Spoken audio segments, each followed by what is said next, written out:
Mic check 1 2. Mic check 1 2.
right, we're almost ready to get this show started.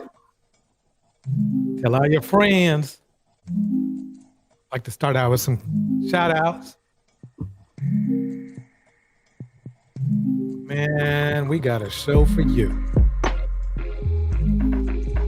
In the house, the Urbanista, Hey Lady, Henry Mars, Gemini, Monica, God Baby Hunter, Mr. DJ Music. Mr. DJ Music, yes, that is me. It's me out there just doing what I like to do. A little bit of fishing. Tyke Whitehead is in the house as well. Yeah.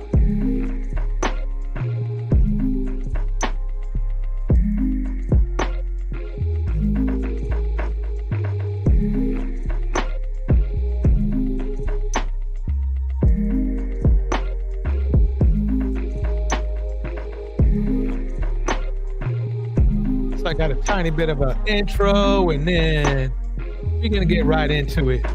I'm gonna start out with this.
Go.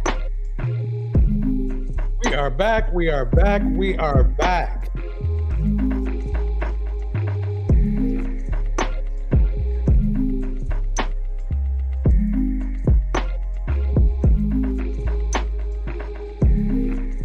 All right.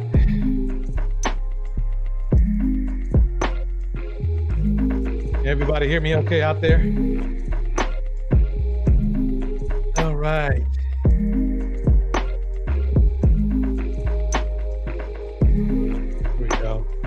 There we go.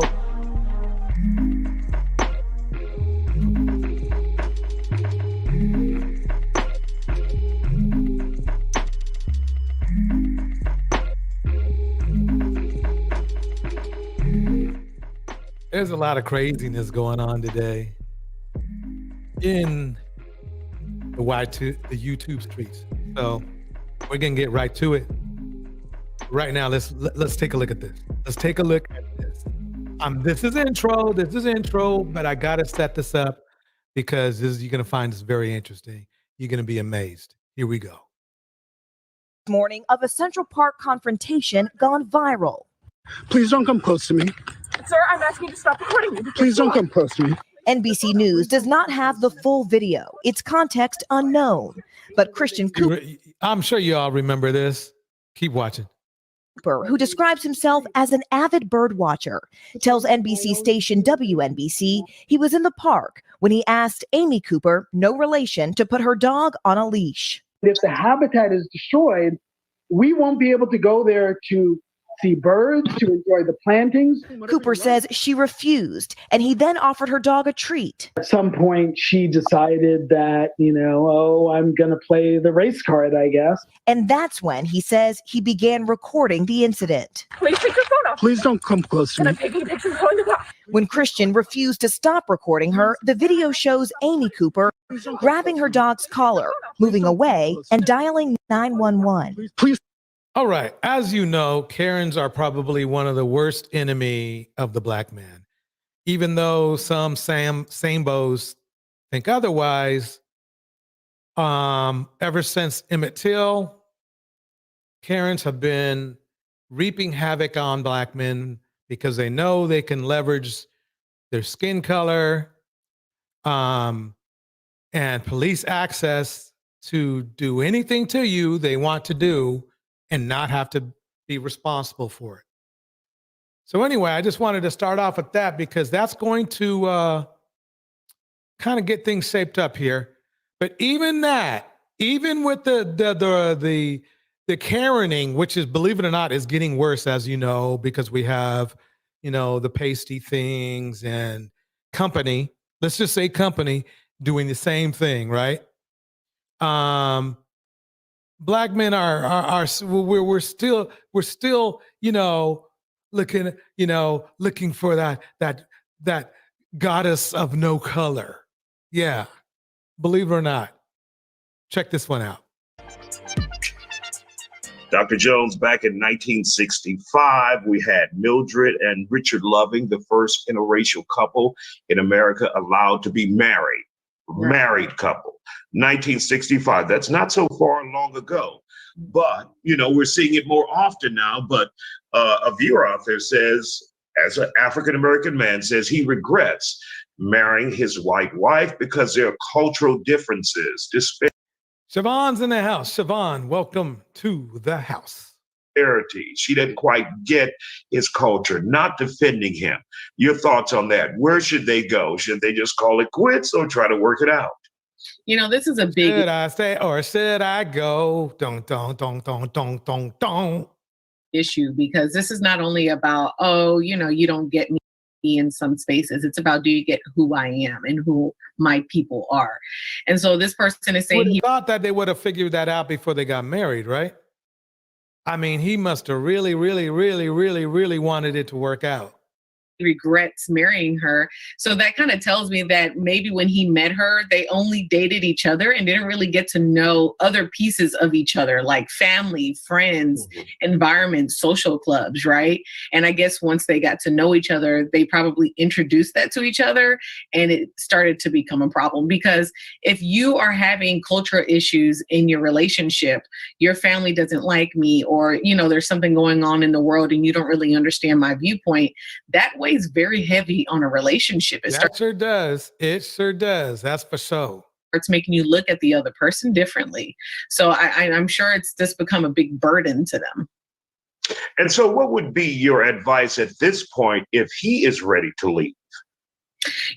What I'm hearing with what you're telling me is that he wants his wife to at least empathize with him, to understand him, or at least try to understand him. Doesn't it sound like the complaints that black men in the manosphere kind of, not kind of, that they complain about black women about? Yeah. Empathize. They don't, we need a helpmate. We need a helpmate. Let me see if I got that video on tap. We need a helpmate. Yeah, here we go. Here we go. Let me remind everybody.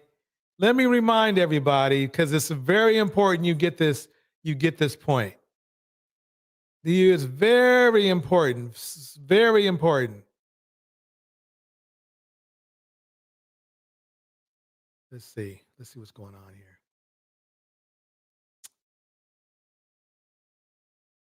Let me try this. There we go. Wait. She's more of an enemy than the white man ever has. She's more of an enemy than anybody in history has ever been to the Black community, because she's the very person that comes in with deceit and looks to use you and then disperse of you when she's done with you. Really, nigga? And then she'll move on when it's all said and done, and then say, well, what about the kids? Fuck them kids and fuck that woman too. Yeah, I will say, across the board, Black women are the lowest. Playing that Sambo role. She's more of an enemy than the white man ever had. Okay, so we get the point. They're playing that Sambo role. They're playing that Sambo role right here. Yep. Sambo Daniels. That's my new nickname for you. Melanie Kangs, because she wants to be a king, not a queen. They're playing that Sambo role. But let's keep going on with this video right here. In the house, And so in the house, you can't get laid. Welcome, welcome. I wouldn't say, hey, just go ahead and call it quits. Of course, I would say there's some things that you guys need to talk about. He's asking her wife, No, it's toast. It's toast. It's good to give a couple hope, but basically they got married obviously for the wrong reasons, because it should never gotten to this point. It's that simple. It's that simple. So let me keep it going though. I need you to support me. Remember, this is just the intro. We aren't to the good stuff yet. I need you to try to understand me. I need you to be more interested in who I am as a person individually and who my people are. And if she actually shows that interest, shows that effort, shows that she, if somebody says something and he tells her, this doesn't feel good. Let me tell you something. You are really going out of your way. You're really going out of your way if the person you're marrying doesn't understand your culture whatsoever. And old Sambo Daniels, he doesn't understand that either. But that's who he is. Yes, he does have a Black wife. Yes, he does.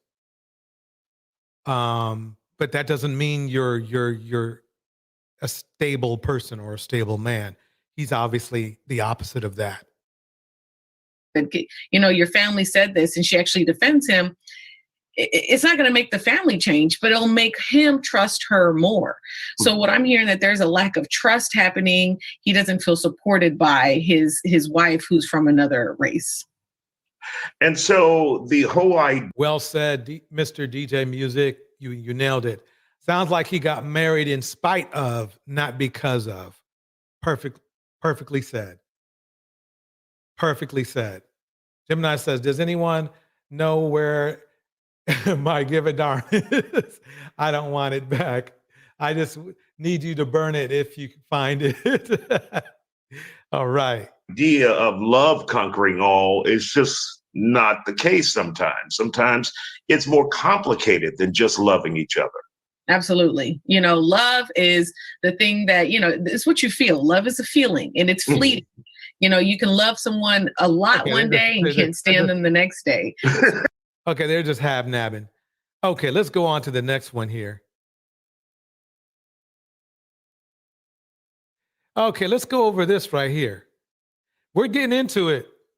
We are getting into it. From New York to the world. Subscribe now to the Hot 97 Let me start right. Shawnee, I wanted you to pull up the audio of Biden from last night's town hall. Okay, this is some. Let's go past that. I didn't fully understand that, but he also went on to say in the rest of the clip, he talked about how what he voted against in the crime. I don't want to.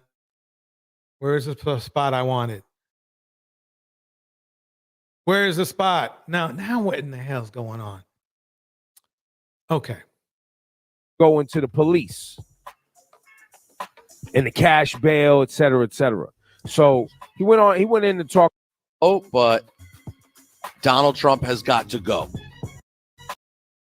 Black men will be like, look, it's white supremacists everywhere. What's up with this money? Here we go. Just specifically talking about, if we're talking about Diddy or we're talking about Ice Cube. Black men will be like, look, it's white supremacists everywhere. What's up with this money? Which a lot of women ain't falling for that. That's pretty much what Obsidian says. That's pretty much what Obsidian says. He doesn't care about the culture. He doesn't care anything about humanity, community. He made that clear in the live. So, and he made it clear today. He went one step further. I mean, he is dancing. So let's go over this. Let's defend black men here for a minute. Let's see what Fix My Life is saying right here. Michelangelo. Okay, nice To meet you. How are you? I've been out with black women or approached black women, and before they even knew me, they said, how many kids you got? How many baby mamas you got?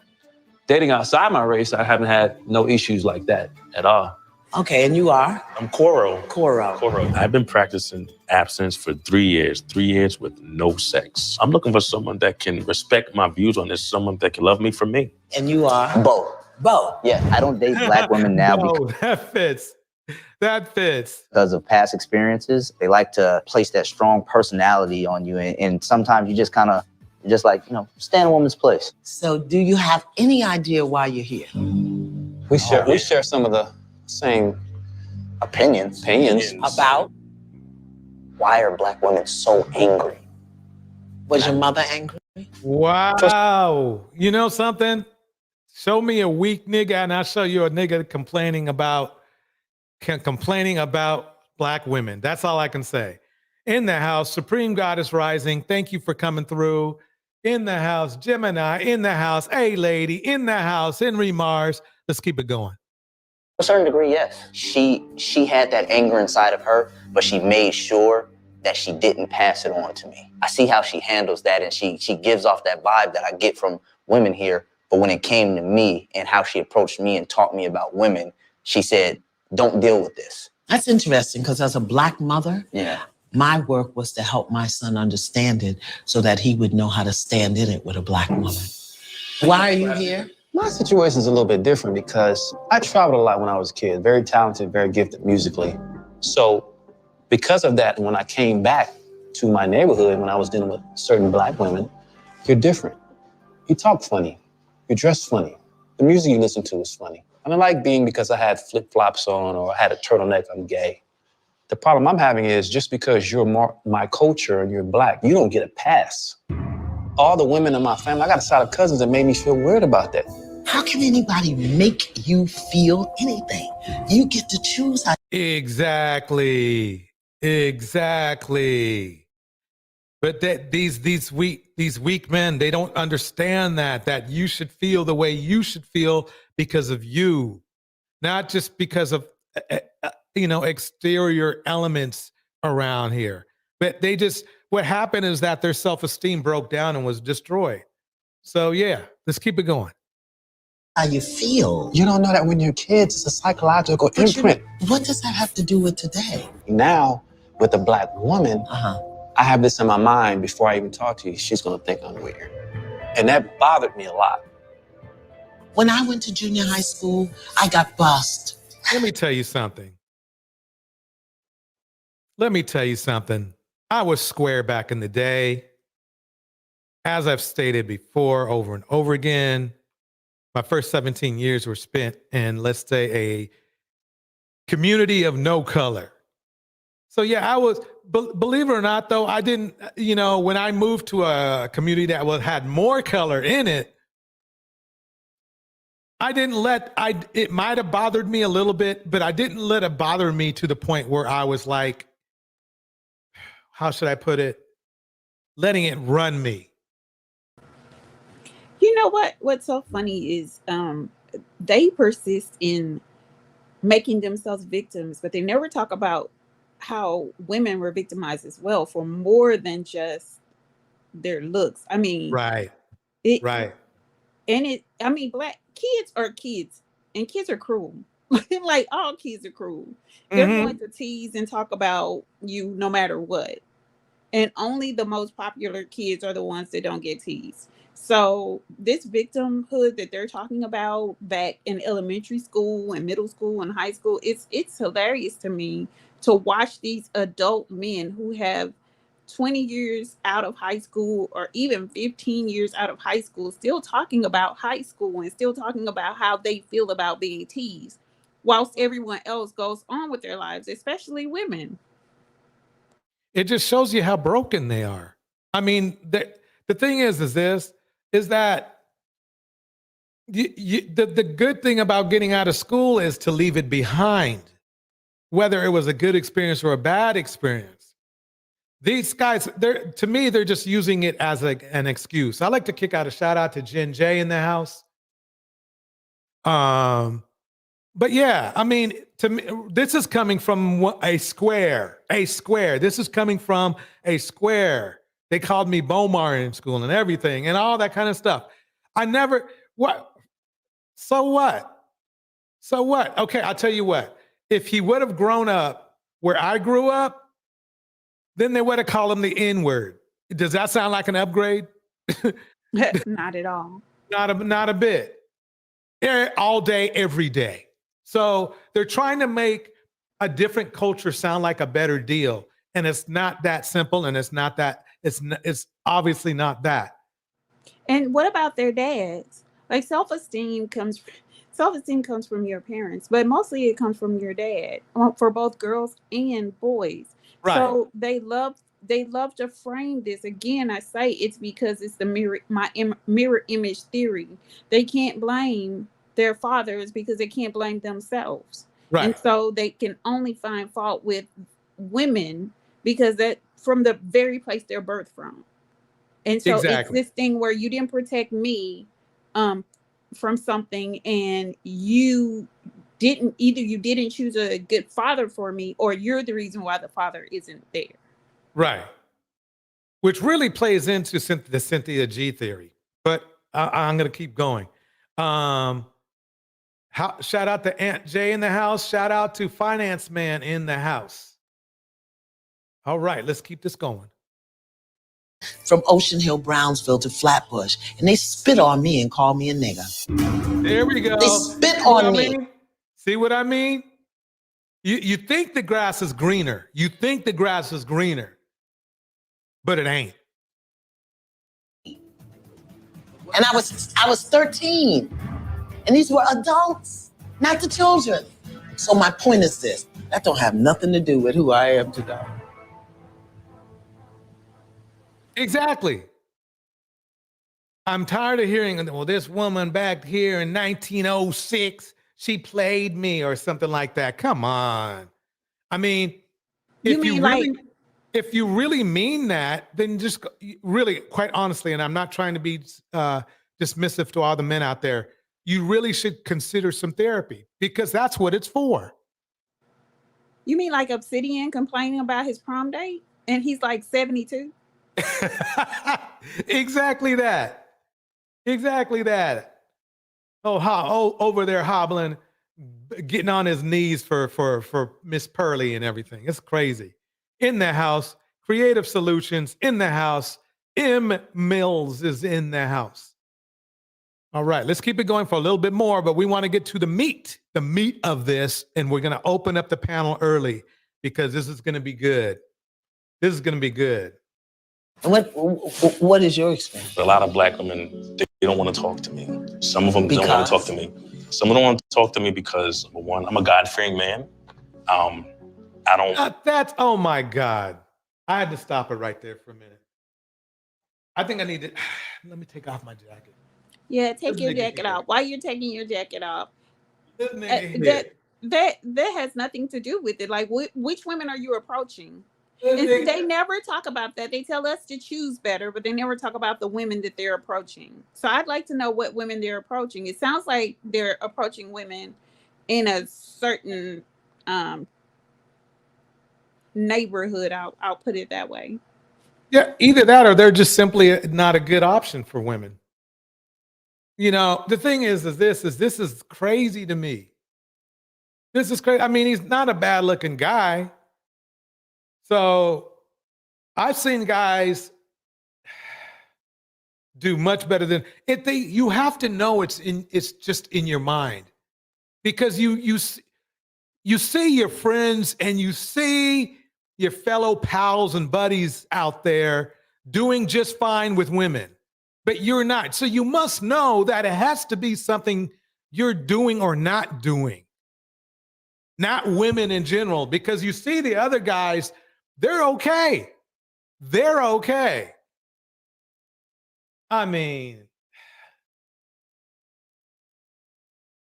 believe like right now I'm practicing abstinence. I'm not having any sex whatsoever. Why you ain't in the church? I am in the church. I'm going to talk about the church women. If you don't have a collar, they don't want to talk to you. I'm straight up. No, oh, come on. Because they don't even wear collars in all churches. So I'm wondering what is he talking about? And there's plenty of church women that's the complaint that a lot of guys have, that church women are easy. I thought that was the narrative. Yeah. I thought church, that was, who was giving that narrative? If somebody was. I mean, they're just, see, this is the thing, is if you, as a man, if you're making up shit while you're failing or not doing well, you will never grow in whatever it is, whether it's relationships or careers. And you know will what? Never. You know what's funny to me? It's like these guys have this mindset where they need many.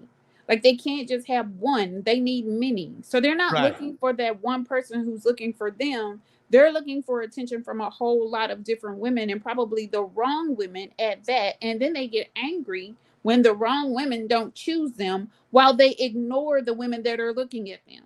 Yeah, exactly that. I mean, the thing is that there's a point where you just have to be responsible for your own results, and they're not doing that. They are sincerely not doing that. Shout out to somebody else popped in here real quick. Where we go? Oh, there, Chester's here. Okay. Anyway, let's keep it going. Chester, you're gonna love this one today, Chester. You're gonna love it. Anyway, by the way, I dropped the link for anybody who wants to come up because we're gonna get started early on this. Do you know what the collar represents, though? I guess it's purity or, leadership or. He doesn't even know about power. I'm sorry to pause it. Wait, so he doesn't even know what it's for, but he's saying women go after it. So how do you know they're going after it if you don't know what it's for? Like, that doesn't even make sense. Man, I mean, I don't know what to say. See, what he's doing is he's giving himself barriers and an excuse to fail, and then a barriers to blame women. It's all in their minds. This is all of their own creation. And it happens with a lot of these men. All of this stuff is of their own creation. It's in their own mind. It's how they perceive things. And it may not be thus. Like, they can be out there, and because women aren't falling. See, some of these men are antisocial. Some of these men are awkward. Some of these men don't have good social skills, period. And so they're expecting women to give them, put a sign up and says, hey, I like you, or hey, I'm interested in you, when that's not what a lot of women are accustomed to doing. A lot of women are just accustomed to flirting. You get the signal and you pick up on it and you approach.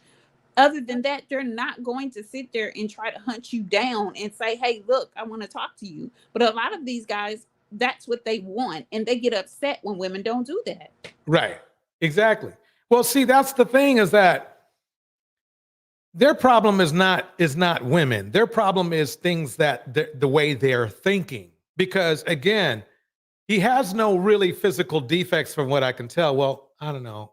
Let me play the video further. But I mean, he's an okay looking guy. And I'm going to be conservative and just say he's an okay looking guy.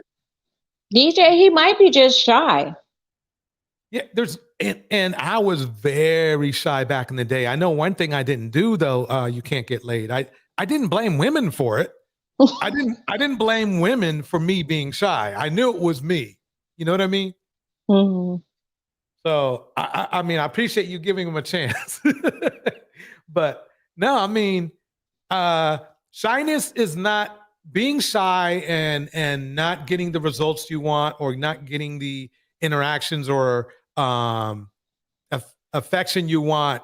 because of being shy, it doesn't make it right for you to hate or not really hate, but let's say dislike women because they're responding to your shyness in not the best way. If you know what I mean. Okay, I take that back. I meant to say that he might be like, guys are really, really scared of rejection. A lot of women don't know that. They're more scared of rejection than women think. That's true. That's true. You're right. You nailed it.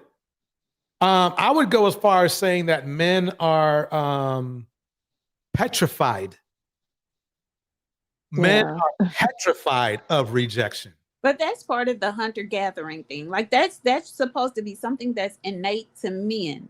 They are supposed to be the choosers. So they want to be the providers, protectors, and all this other stuff, but then they want the woman to approach them. And then if it's not the woman that they want, they will call that woman masculine. But if it's the woman that they want, they don't have anything negative to say about her. So when women aren't doing that for them, because that's something men are supposed to do. That's why you have birds, male birds with more color.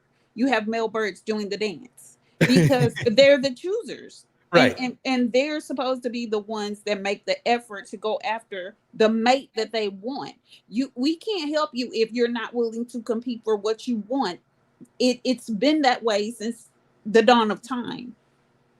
Exactly. Exactly. I like to kick out some shout outs. Big Cap is in the house. May the Alchemist is in the house. Siobhan is in the house. Monica is in the house. Finance Man is in the house. Okay. Creative, did you have any thoughts? My thoughts is, even if you go approach them, there's still a problem. They're gonna call you masculine. They don't like it when women approach. The man is supposed to approach. It's a losing battle because the fight is not with us. The fight is with him and what's inside of his head. He's fighting himself. He's in his own way, and these men don't see it. They're in their own ways. They have all these negative thoughts. They believe all of these things about themselves because maybe it's because of childhood or something happened to them, but they put these thoughts in their brain every single day. They think the same thing. So it's him. It's not us. He's getting in his own way. He got to stop that. Yeah, because you are exactly right. Because look, it can't be women in general, because there are too many women with too many different personalities for that to be. So it's him. Yeah, it's him. He's in his own way, his mind. He needs to stop it because the problem is not the woman. So he could go in a different surroundings with different women, and he's always gonna have the same problem. Right. And we're gonna get deeper into this, but think about it like this: if Black women were so bad and all the other colored races were so good, then shouldn't by now it'd be like Black men are dating out by like 50%? No, Black men are marrying out. Right. Marrying out, right, at 50%. Yeah, their excuse is there's not enough submissive Black women, but others are better. So if that were the case, even if they were going overseas, they would be marrying these women. Right, right. But DJ, can I ask you a question? Sure can. Like, why is he just focused on Black women? Like, aren't there other women out there besides Black women? Why does that the focus of him being rejected? Why? I mean, I'm sure he hasn't gone outside of his community when he got rejected. Like, I mean, I'm sure he would have got rejected by white women and Asian women as well, because he looks antisocial and just like scared to approach women. But why did everybody have to blame Black women when they get rejected and can't get sex? Like in high school of all places. I know why. Like 30 years ago. Can I say the reason why is because they need a party. They need some friends to complain with. They need to have something in common. They need to have a trauma that everybody can relate to. That is so weird. Everybody can talk to. We all got the same problem. We all grew up with the same person, this sister, this mother. They need to blame somebody for their shortcomings because they don't want to try or go outside themselves or be uncomfortable or change. So what's their go-to? Oh, we all have this trauma. This one guy told me that he doesn't date black women because he never had a prom date. And this guy was like, oh my God, this guy was like so old. He was like in his 40s. And he said that he doesn't date black women because he never had an opportunity to have a prom date. I mean, you're still thinking about prom, like what, 30 years from now? This is, right. I don't get it. Right. I mean, there's nothing wrong with having memories and thinking about things and learning from them. But for using that, trying to apply that to present life as the reason why you're doing or not doing something is ridiculous. It's utterly stupid. It's dumb. And it's funny because it's like this. And this is the funny thing about the red pill system. It seems like what they're leaning towards is telling black men to date out, right? If that's the case, then why don't you just date out and shut the hell up about black women? They won't do it, will they? A man that's getting laid doesn't have time to be talking about talking about black women all day, right. like online. He's too right. busy, like, going with having girls and stuff. Yeah, think about it like this. Today's society gives you the opportunity to date outside your race. Okay, even the 7x7 dude who I'm not sure if I believe or not, he said he dated strictly outside his race. But if that's the case, you need to go ahead and just not worry about black women then. If you have such a huge complaint about black women and you feel it's valid to you because I think it's full of shit, then just do you. Oh, wait, I think I know what it is, DJ. I think that because it's a lot of black men, to me, in my opinion, a lot of black men get off on pain for some reason. And they choose racist women from other races, especially white women. And, I think it makes it all that more hotter, like during sex, if they, bash black women. And, that's really all they have. Like right. And these guys, they get off on pain and they get more sexually aroused with racist white women and racist women of different races. That's what I believe. Well, I can understand that point in a way, because the thing is that if all you have that gives you joy in your life is sex, okay, or control, then you're going to be mad at those people who don't readily give that to you. Anyway, let's keep going with this. Yeah. How about power? That's what it represents. Okay. But let me tell you why I've called you here today. I've invited you here because my intention is to dismantle the myth of the angry black woman. I believe it's a myth. As a black woman, I believe it's a myth. I invited you here for a mixer tonight, just to be with some women, all kinds of women, all ages. We all have a story. We all have an experience, and we all get to choose. Tonight, you get to choose. Can you rewind it a little bit? I wanted you to see how happy these guys look about that. Did I miss it? There's one smile right there. Oh, goody, we get to see women. No, they don't look. I invited you here for a mixer tonight, just to be with some women. All kinds of women, all ages. Okay, yeah, you're right. You know something? The first photo shots were for real. The second one, they probably told them, "Come on, you guys, smile," right? And so they smiled, fake smile. The only one that looked halfway excited was the guy with the dreads. The other, with the locks. Excuse me. The other two was like whatever. They're not at all interested. Like they probably are more interested in one another. I'll give the guy with the locks a pass. He may be looking for a woman, but these other two, they didn't look excited at all. Yeah. Are you telling me that? Are you saying that you see signs of DL going on? I see signs that they are not that into women. I'll just put it like that. Story. We all have an experience and we all get to choose.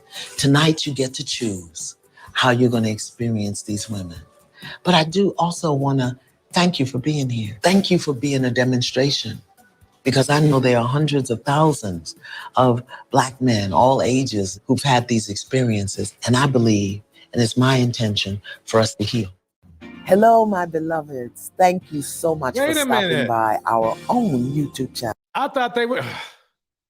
I wanted to see the women.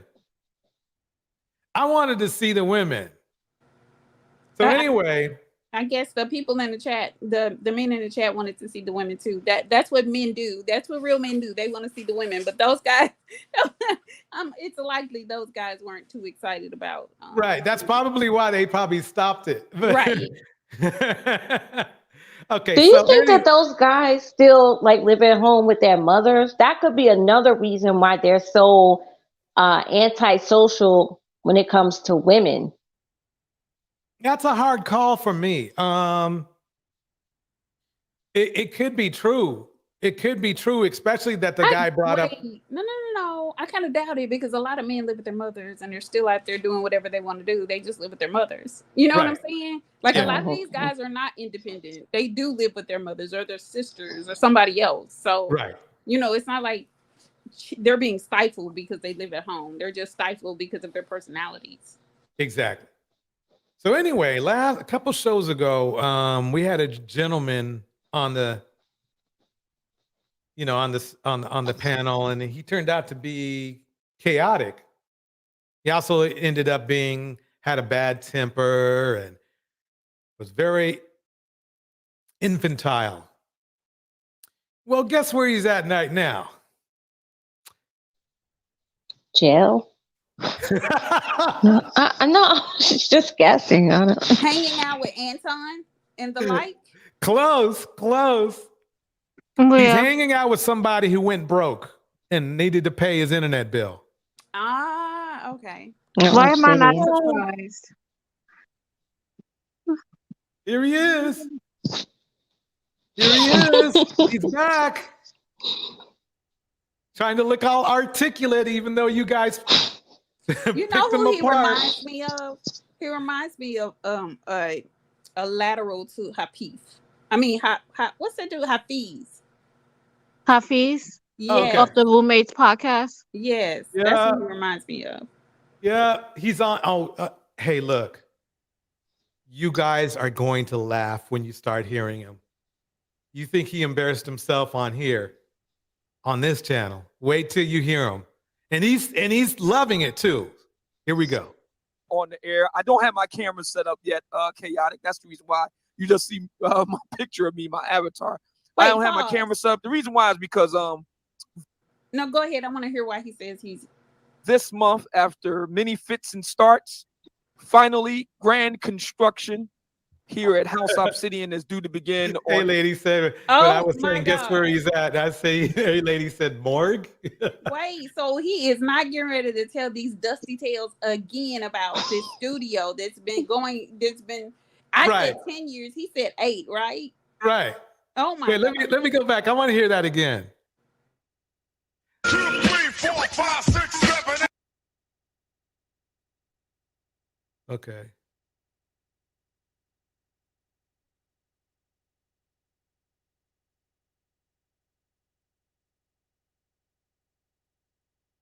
Hold on a second. So while that's queuing up, he was on the show, and I jokingly said 10 years. I know it had been a while, but he said it's been 8 years since he's been trying to get this dusty studio off the ground, and he's gotten plenty super chats. He's been online for I don't know how long, begging for money. And so he's saying that his camera his camera set up? Are you kidding me? Like, Yeah, he's the king. He's the king of a million excuses. That's how I would put it. Well, like I said, you have more excuses than a nigga going to jail. Like, this basically doesn't make sense. My Because camera set up yet, chaotic. That's the reason why you just see my picture of me, my avatar. I don't have my camera set up. The reason why is because this month, after many fits and starts, finally grand construction here at House Obsidian is due to begin on a state-of-the-art living room studio. Okay. Been doing a lot of planning for this. Wait, so when I first heard about it, it was supposed to be a whole separate Right, area. it was a separate room, right? Right, now it's in the living room. I mean, that just tells you how big his house is. Exactly. Like, and then not only that, isn't there like a camera on every device that you have? Right. So even if he was on his iPad, even if he was on his iPhone, even if he was on an Android phone, he could get on camera, could he not? As one of his competitors would say, he doesn't have enough money to rub two nickels together. So Right. And so this grand construction, this grand living room, because like who converts their living room into a studio if you have it like that? Like, right, exactly. Why don't these broke people recognize? And then you have these idiots in their followers saying, oh yeah, you know, it takes that long. You know, they make every excuse in the book for these guys. Like, this is crazy. Oh man. And had the contractors out last week for the last, to get the final he's lying so much. Oh my God. He is lying so much. Okay, so wait. What do you need a contractor for if you're setting up a studio in your living room? Exactly. So for the most part, in most modern homes, the living room is not in a separate room. Now, you can have a den or a guest room that you've set up that way, but for the most part, living rooms are open. So exactly what construction do they need to do? Like, I'm confused. And not only that, who's gonna come to his place of residence? Like he's inviting somebody over. Like, you don't need to do all of that. You just need one camera, a small little spot, and that's it. Who's gonna come to your house? Right. Not only that, but from what I heard, he lives in the hood, and that came from other red pill men telling me he lives in the hood. So he lives in the hood. Nobody's going to that hood. I need to kick a shout out for, Henry Mars is in the house. May the Alchemist is in the house. Feisty is in the house. Gemini is in the house. There was one more person. Samb0 is in the house. Siobhan is in the house. Monica is in the house. It really bothers me to hear people lie. It just really does. Wait, somebody reminded me he's on a cane. So maybe the construction is, I don't know, moving the furniture around for him. I don't know. I'm trying to give him the benefit of the doubt, but I'm just not seeing it. I'm not seeing it. I'm not understanding what this construction. It's too many excuses. You had a camera on your phone. Like, you don't have that. Yeah. This is really actually a very important point. It always seems like these red pill guys have a million excuses for everything. They always do. And it's a sign to young Black women that are single that if a guy has a million excuses, I would definitely run for the hills. That's not a good sign. It's not a good sign. That's true. Measurements and instructions before they come back. They'll be here next week. And construction will begin over the course of the spring and summer. We're going to be, getting all the cameras and the equipment, and the Rodecaster, Rodecaster they call it, Rodecaster Pro 2, whatever. He's either really dumb and doesn't know how to set up his own studio, okay, or he's lying. I don't care. Manosphere, take your pick. I don't care. It's one or the other. But don't you have to have a house to have a studio like that? From what I heard, he has a house, but it's a shack. He has a shack? It's the kind of house that you walk into and you hit your head on the back after 2 steps. I thought he lived in one of those row houses in Philly. It could be true.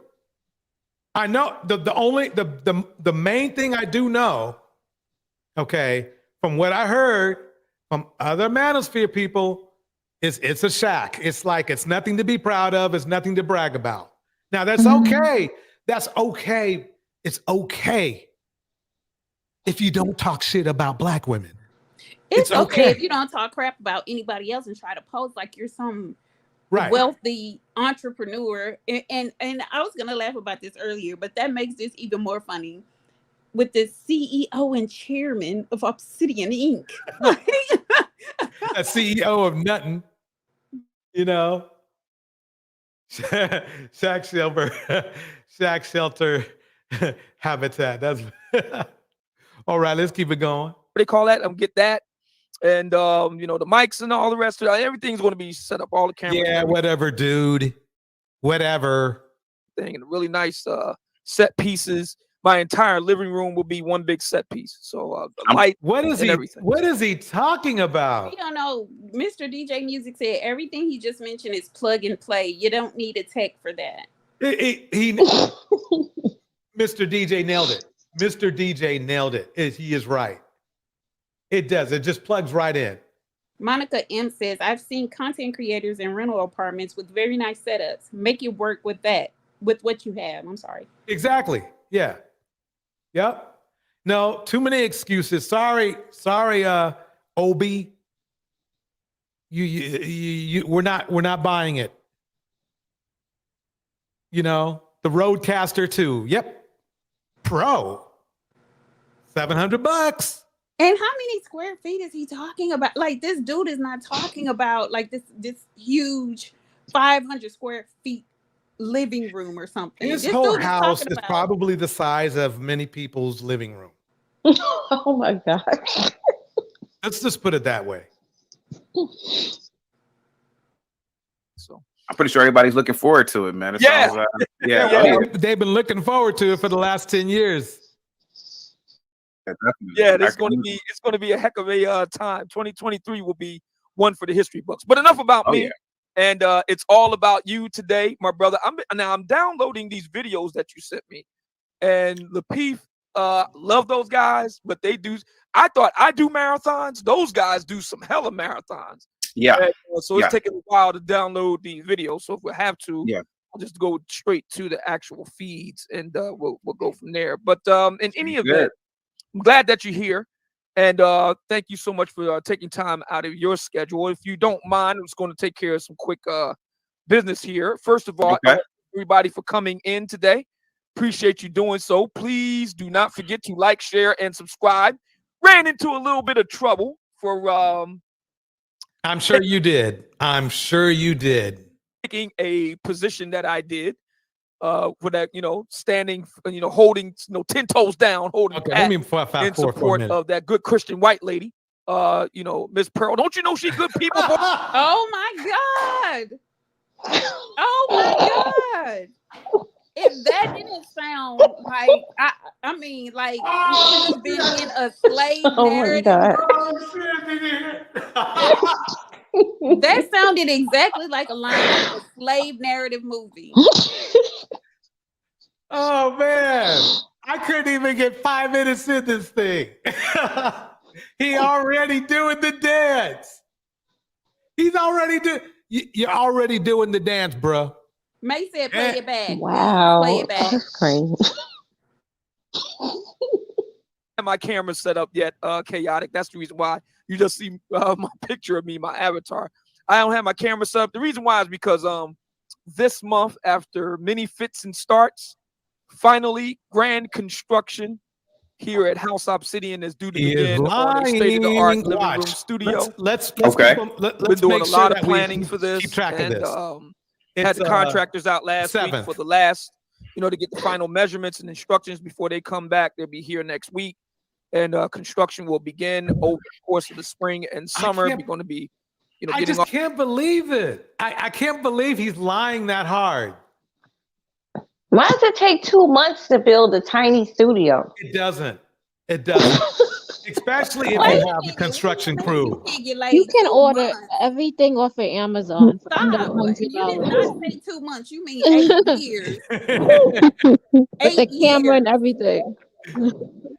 No, he said that the construction workers would be working during the spring and summer. No, ma'am. No, ma'am. He initially said, when I asked him about it, I said 10 years. He said, no, it's only been 8 years. Oh my God. Yeah, Southern Belle. Yeah, he's referring to Pearl as the Christian lady.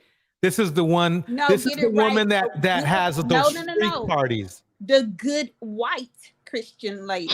The good white Christian lady who has freak parties, but then wants to be seen as being traditional. You can't make this shit up, people. I mean, that is. Let me just keep it going. All the cameras and the equipment, and the Rodecaster, Rodecaster they call it, Rodecaster Pro 2, whatever they call that. Get that. And the mics and all the rest of it, everything's going to be set up, all the cameras and everything, and really nice set pieces. My entire living room will be one big set piece. So the light and everything. So I'm pretty sure everybody's looking forward to it, man. Yeah. Oh, definitely. Yeah, it's going to be a heck of a time. 2023 and this is the question. If he was balling like that, why couldn't he find a separate space to do that in? Right. If you're balling, you could just get a studio, right? Exactly.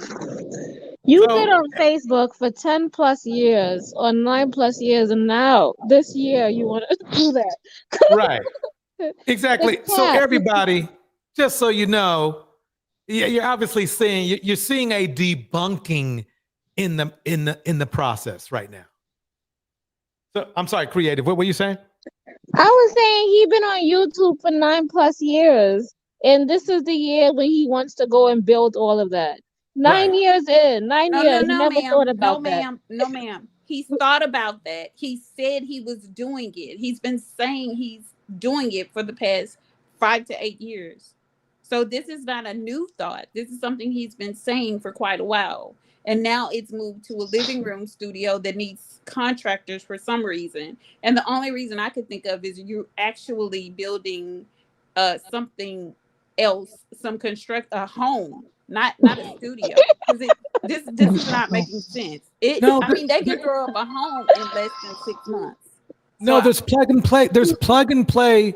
There's plug and play furniture for studio gear that you can just buy. And you might hire somebody to put it in, especially if you only got one good leg. I can understand that.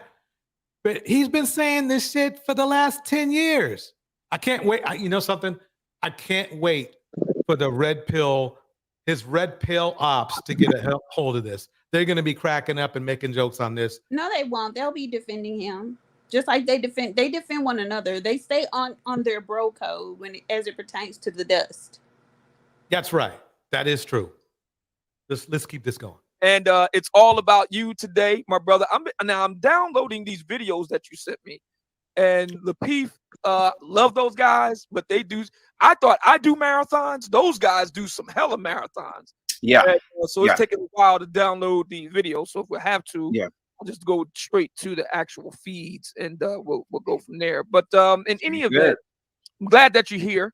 And thank you so much for taking time out of your schedule. If you don't mind, I'm just going to take care of some quick business here. First of all, everybody for coming in today.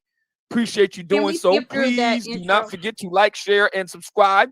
Ran into a little bit of trouble for taking a position that I did for that, standing, holding, 10 toes down, holding pat in support of that good Christian white lady. Miss Pearl, don't you know she good people, boy? I've been standing 10 toes down for that. And that's gotten me into a little bit of trouble. Some people kind of, got angry and unsubscribed and all that sort of thing. And that's, par for the course. At least he admitted that. But we try to stand up for what we think is right here. So I do appreciate those who rock with the old man, come hell or high water. Please don't forget to. Okay, I'm going forward a little bit. Leaders show up and do the work. Every day. A lot of which is not sexy. A lot of which is tedious. A lot of which, you just don't hear about. And I would say to my brothers in the Black manosphere who disagree. So he'd rather coon to a woman that even his own brethren see as racist than just to have any sort of, to show any sort of leadership. That's the ironic part. Well, in his defense, he needed that studio he's been bragging about for 8 years to be finished, and that good old Christian white lady probably funded him in helping him buy that $1,000 setup. I just don't believe him. I think he has too many bills to pay. He probably is just saying it's going to happen, but it's not going to happen. Let's face it.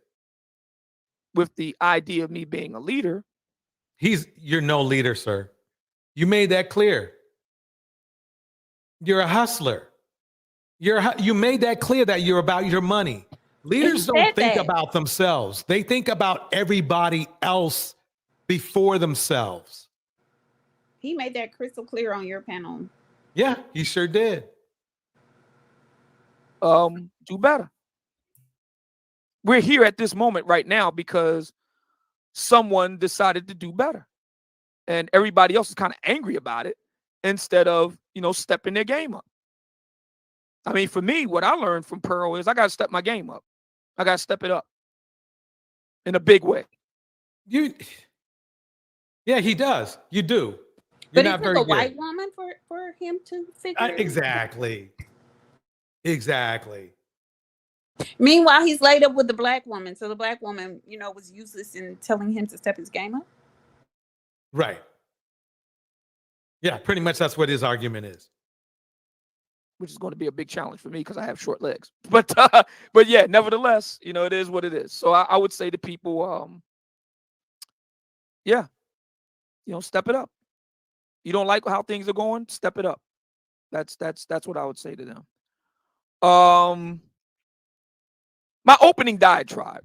Here, I don't know how you do things over at your place, but over here we always do a little opening diatribe. It's my chance to kind of riff on something that's on my mind. And in today's opening diatribe, why do black folk constantly dole out unsolicited advice? What? Such as himself? French toast, as Kevin would say. Such as himself? Yeah, no, exactly. It seems that in our social media age, where everybody has a microphone, because if you have a smartphone, you would, in essence, have a camera and a microphone. And it seems that everybody's got an opinion. So if in today's age everyone has a camera and a microphone, what's his problem? Why hasn't he shown himself? In the beginning, he just said the reason he's not on camera is because he doesn't have one, but obviously he does. So he just messed up his own excuse. Yeah, he's lying. He loves to keep them lyings going. He just can't keep up with them though. And that's great. I'm not against that. Our country is predicated on everybody having the right to their opinion. Having an opinion is one thing. I mean, the funny thing is that's his business. Is telling his opinion on everybody, as inaccurate as it might be. So it's funny to hear the hypocrisy of these people is amazing. Giving out advice unsolicited is another. Okay, so you do that daily. Wait, black men on this platform do that incessantly when they talk about black women. Right. Because they're able to be better women than we are. Right. Apparently. So, okay, so that's probably hypocrite number 3 or 4 that he's been up to, but we'll keep counting the hypocrites. And for some reason, black folk think, oh, see, now he got to get racist for his white girl. Here, keep going. That they're in a position to just give out unsolicited advice. That is funny coming from a man who, again, from another content creator said that he doesn't have 2 nickels to rub together. This is just amazing to me. He's even saying this. There's nothing wrong with struggling, but when you try to act like you got it going on when you ain't got it going on, to the point where you sell your soul. It's amazing. It's crazy. And that is deeply that it's like the what do you call it? It's like putting a needle across a record, or it's like scratching your nails across a chalkboard. That really grates on me. It should grate on you. So you should be grating on yourself. God, I can't stand hypocrites. I can't. Because see, chaotic, my thing is, I'm the kind of person, I do not mind. And a dude who's trying to act like he's organized and in order calls himself chaotic. I don't care if he's trying to be creative or whatever. Right there really tells you the truth. For competent professional expertise, experience, and judgment. I don't mind doing that. You know, I have 3 martial arts instructors, for example. I have no problem paying them. Wait, what? Oh my God, he's a liar. He can't pay his internet bill that's on a cane, has 3 martial arts instructors? I mean, how is this a flex? I'm confused. I am so confused. He has a living room studio that is just going under construction, that's been in construction for 8 years.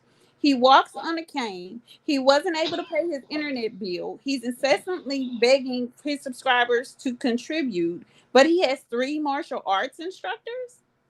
That doesn't even make sense. How would you be you can't learn 3 different styles at the same time. I mean, at least have thought in martial arts. Not when you got to walk around with a cane. Oh my God, DJ.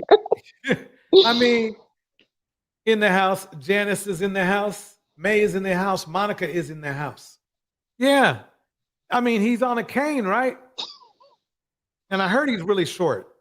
I don't know for sure because I don't have. Yeah, he's like 4'11". He said one time, this was like 4 years ago, though, that he's 4'11". Oh, come on. No, I'm not lying. He really is 4'11". I believe you. It's just for him to be a martial artist, you know, there's like one martial artist I know who's 4'11" in the world that, you know, can kick ass. Stop playing like you're giving credence to him saying he's a martial artist. Stop it. I know, huh? I'm just trying to give, you know, make it fun, you know? If you that short, you better get you a gun. I'm sorry. Yeah. No, I did think he was like 5'4" or 5'5". I didn't think he was like 4. I think he said he was 5'4" or 5'5" or something like that. I even heard 5'6". I even heard 5'6", but yeah, he's short for sure. And he does. I mean, let's face it. He doesn't pay nobody because he could barely pay his internet bill, which is his livelihood. If you can't pay your livelihood, and they have the audacity to say 3. Right? Like who conjures up such fiction? You're paying 3 martial artists to train you? Like, why? Like, the people who fight MMA don't even do that kind of stuff. Like, Right. Stop it. Right. A lady is in the house. Act Natural Under Pressure is in the house. Henry Mars in the house. Siobhan in the house. Janice in the house. Let's keep it going. I'm paying, you know, I have a business meeting later this month that I'll be paying somebody a handsome sum. Why do you even do this? They all do it. All of the Manosphere guys do this. They always over lie. If you guys lie a little bit more subtly, people might start to believe you more. You might be able to get some fake credibility more, but you can't even do that. Next thing you go, yeah, I got a mansion worth $20 million and I live right next door to Russell Wilson. Yeah, that sounds that's the sounds right. Yeah, that's the ticket. That's because these low IQ black men that follow them believe him. Yeah. Who advise me on what I'm doing and where I'm effing up and what I need to be doing better in the business. I have no problem paying for whatever it is that I need in terms of professional advice and judgment. I'm willing to do that. So what happened to that What professional bothers me- advice and judgment when May asked him? Right. Exactly. Well, if they have all that going for themselves, then are they so opposed to black women who are professionals and make six figures and who have a good education? Like they should be choosing, since they're so successful and making six figures themselves, shouldn't they want a woman that's bringing in her own, carrying her own financial weight? Exactly. If what they were saying was true, that would be the case. No, actually, no. If a six-figure man is not a true six-figure man who's fiscally responsible and who already has invested in himself and what he has, isn't truly concerned about what a woman is bringing. He's concerned about her being a liability. So it's not necessarily her having a lot of money, but her ability to fall in line with his fiscal plan. Mm-hmm. Well, I think that a lot of men who doesn't like that is just like what you said, Gemini. They haven't worked on themselves. They haven't really did much in life, and all that they saying is a front. It's not really, and then they see in you put in all this work, you're getting all this respect, so then they despise you for that. Yes. Yeah, Monica M says his wife is good. He wouldn't have turned my living room into a studio. He can put a shed out in the back outside. Who wants to hear all that noise? And that is true. She's been hearing all that noise for quite some time. Yeah, so she apparently doesn't mind. And again, I question the women that are laid up with men like this. I question them. Yeah. Wait, Obsidian isn't even married. He said like 2 years ago he didn't believe in marriage and he'll never get married. Woman that he's been with for quite some time. And I think she was a single mom. She has like a couple of kids too. Yeah, I heard she has 3 kids by 3 different fathers or some weird thing like that. Yeah. But she's black, because he said that he doesn't. Yeah, she's black and she's healthy. Yeah. She's overweight. Wow. Yeah. According to them. Oh my God. The pot calling the kettle black twice. And he says that DJ has shown a clip when he did that compilation. DJ showed a clip where what's that guy's name, DJ? The other guy that lied about his wife. Yeah. What was his name? Donovan Sharp? Is it Donovan Sharp? Yeah. Yeah. And when you did the compilation, Donovan Sharp showed the woman. So it's it's in that clip. But what Obsidian was talking about, what about the perfect size 6, according to him, that a woman is supposed to be? It's all smoke and mirrors. They don't care about, like, men generally don't even know what size a woman is. They guess at what size a woman is, and they're generally wrong. So men don't even know what size a woman is unless she actually tells him. Because you can put a person that weighs, you could put 5 women that weigh the same thing in different heights and they all look different. Even some women of the same height look different because it's about your body shape more so than your weight. Wow, he sure is a liar. And that somehow gives them an entry point to giving you unsolicited advice. This happened to me last night on Clubhouse.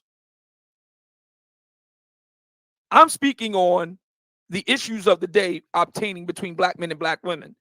And here comes a brother and said, well, your problem, brother, is this, and your problem is that. I said, your problem is I didn't ask you for your opinion.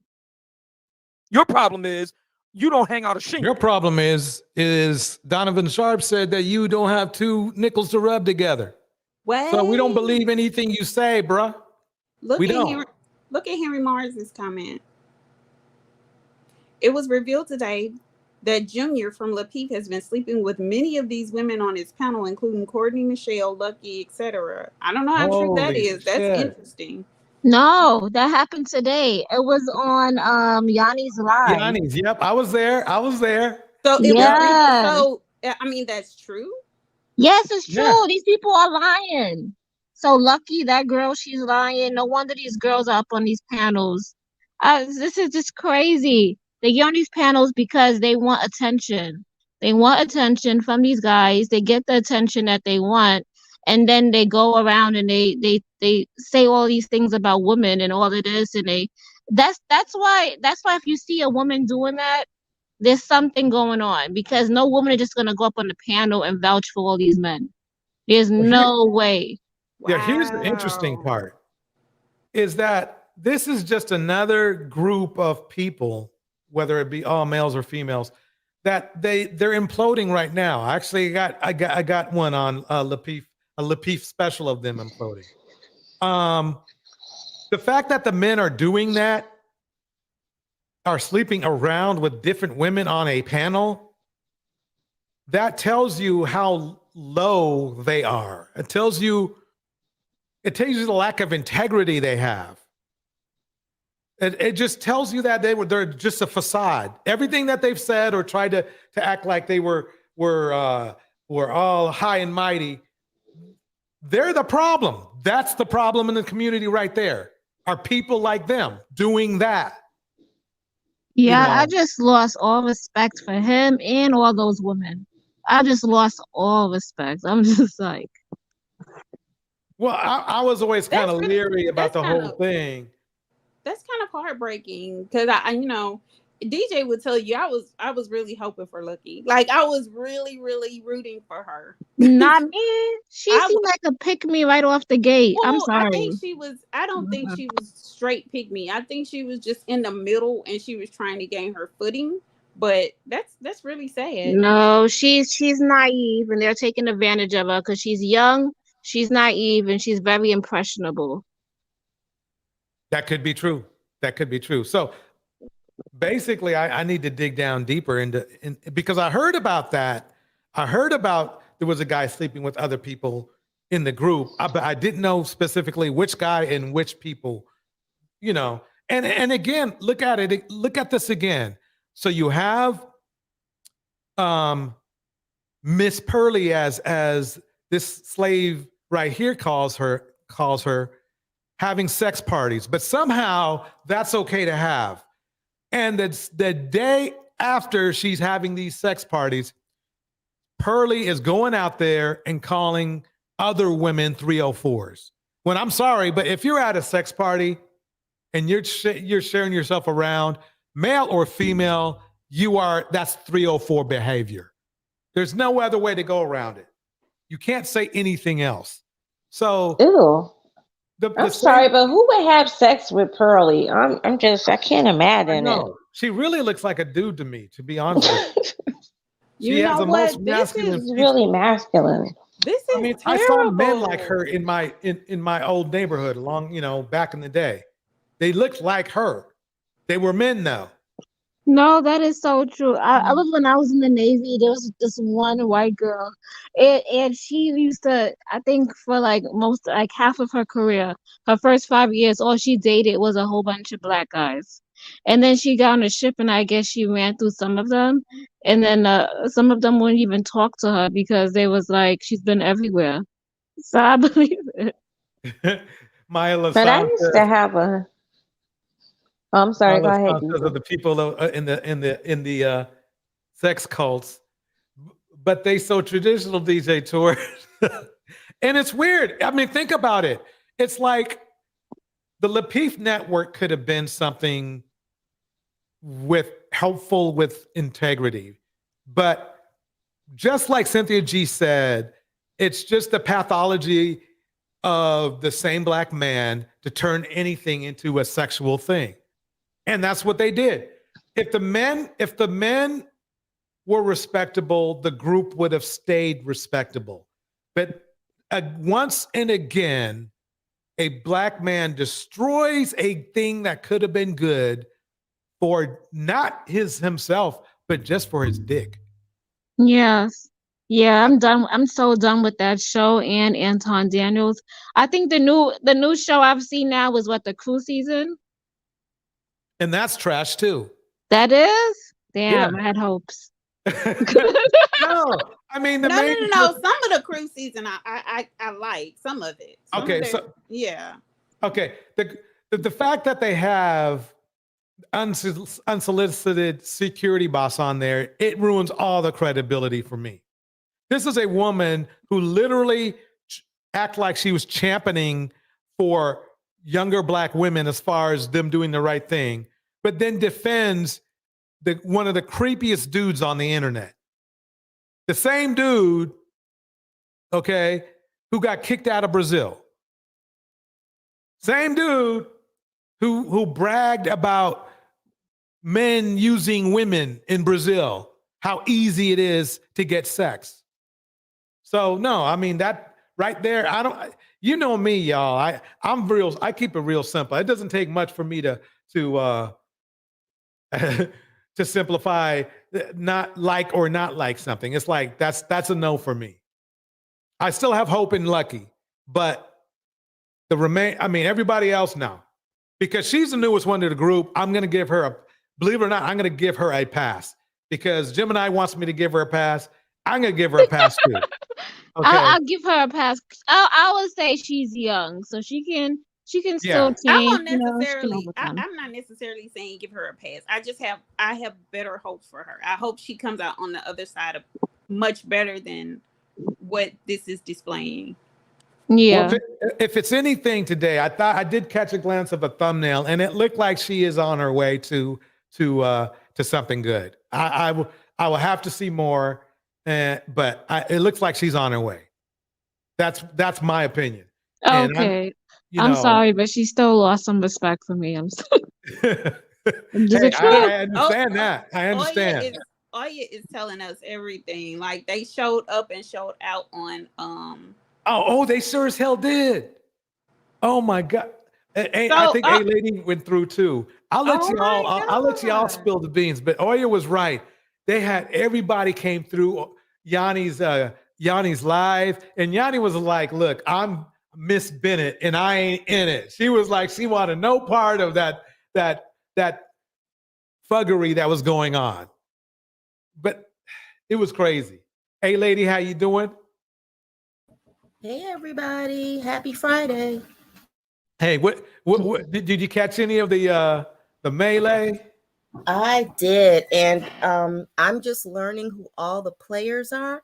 I'm sorry, Gemini. Lucky didn't seem like such a lucky girl today. She was the first one that got thrown under the bus for sleeping with somebody. It was a trip because one person would come on there and they talk bad about somebody else, and then that person would jump into the chat, and then Yanni would let that person come up and defend themselves. It was a melee. It was a mess. But what the guy did, his name, what is he? He's like setting the record straight. Whoever that person is. Have you guys heard of him? Oh, was that the dude? Was that the dude at the end of the show? Near the end of the show? Yeah, he was going in on all of them. He spilled all the beans. He spilled all the beans. He talked about how they did him wrong, had him like losing almost lost his child because they called social services on him. And his wife is schizophrenic. It was in a schizophrenic hospital. Mm-hmm. So he had a lot of stuff going on, but he was saying that those people, and I don't want to say it was specifically Lucky. I don't know, but he named a bunch of them. Courtney, I think. Courtney was one for sure. Yeah, called social services on him. A lie saying that he was abusing his child or like had her locked up in a box or something, and he didn't end up losing it, but he did get, when you call social services, you get in the system, and it's not good. So that was his payback. They have a lot of mess going on over there. Henry Marr says he went on his own channel and played the clips and showed the receipts. So this is a lot of foolery going on. And I've talked about that with DJ. Like some things you just have to stay away from and not collaborate and keep your channel pure, because you'll be drugged into stuff that you have no idea what's going on and what has gone on in the background. It's a lot of foolery. Yes, but sleeping with these people on YouTube, that's a no for anybody that might be watching. That's crazy. Well, a lot of them you gotta be really You'd be desperate. surprised about how many of these people are sleeping with people on YouTube. Hey, DJ, I didn't mean to put your business out there because I think it might be a few in the chat that kind of have an eye for you. I'm just talking about these people, the other people. Wait, what? Wait a minute. What you saying, a lady? Wait, what happened? There's a few people that's been shooting that shot at DJ, and that's all good. But I'm just saying, I think DJ would probably be fine to sleep with. I don't know. But those other people I don't trust. Wait a minute, DJ is married though. Look, DJ just went off. DJ, DJ, you just DJ's torture married, no right? You know something? It might kick up the ratings if we start having drama and beef in here. Push play. Your problem is I didn't hit you up, checkbook in hand, to pay for your professional expertise because you have none. Everybody's, oh my God. He's lying. By the way, everybody, right now, this whole thing he's making it up. After a while, and after so many years, you start to just know when somebody's just telling a story. There's a certain tone in their voice or a certain cadence or something that just lets you know he's bullshitting. And right now, folks, he's bullshitting. What is up with that? Everybody thinks that they're, part of the Temptations. Nobody came to see you, Otis. Why do we do that? What is up with that? You got any ideas on that? You have any thoughts on that, K.I.? He loves people who love to talk to about. I wonder if he does this in the mirror before his shows. Oh, wait.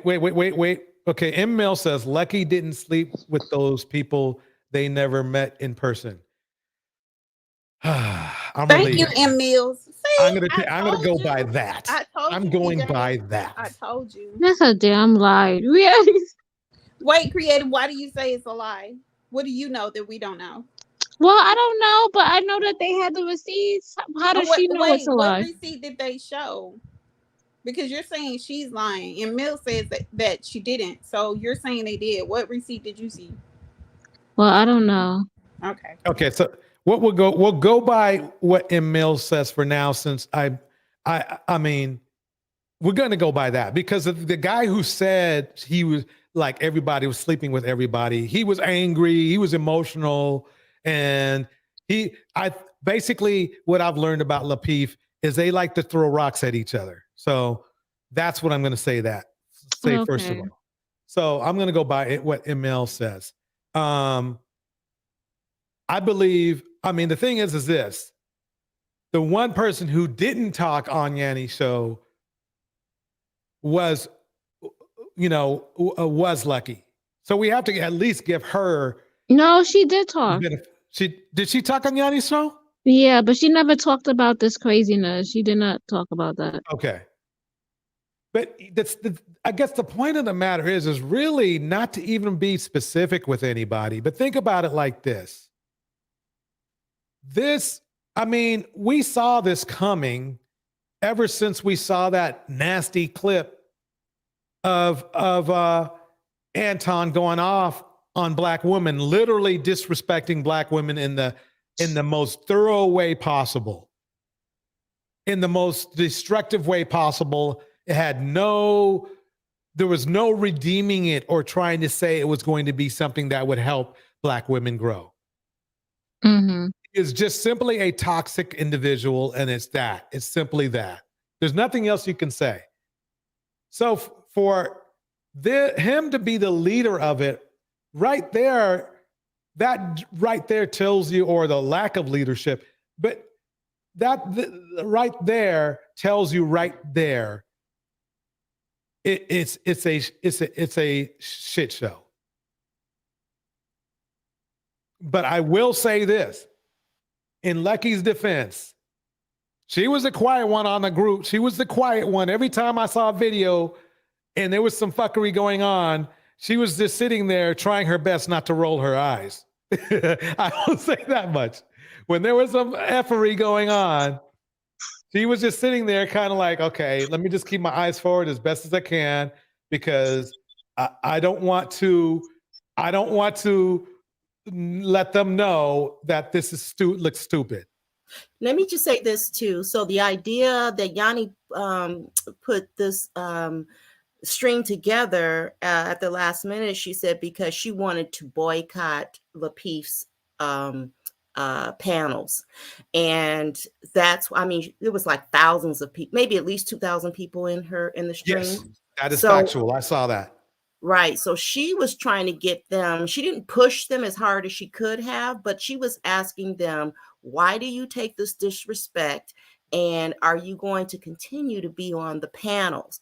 And I heard a lot of wishy-washy answers. What about the rest of you guys? What do you think? I think it was kind of like, well, if they continue the disrespect, I won't show up. But no one said, absolutely, I'll never be there again. It was they kind of left the door open. Yeah, Well, I know they were going to leave the door open because a lot of people were just messy and they like mess. Yeah, I thought it was just messiness. Yeah, I don't think they should have mentioned her name when anything because she had nothing to do with it. I guess the only thing is that she never really said anything when all of this craziness was going on and they were saying all of this about Black women. She just be quiet. She never stood up or said anything.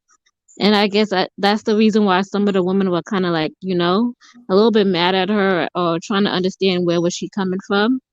But is Lucky, is she part of the Pearly panel? No. Oh, because I don't know what, I I don't think watch Pearly or she Obsidian. knows the pre from them and she cops on the network. And I guess they were kind of helping her grow her channel or whatnot. It's just Right. for the exposure, No, she had a video that she put out a couple days ago. Mills, correct me if I'm wrong. That basically said she's not going back there. She's not doing any more man panels.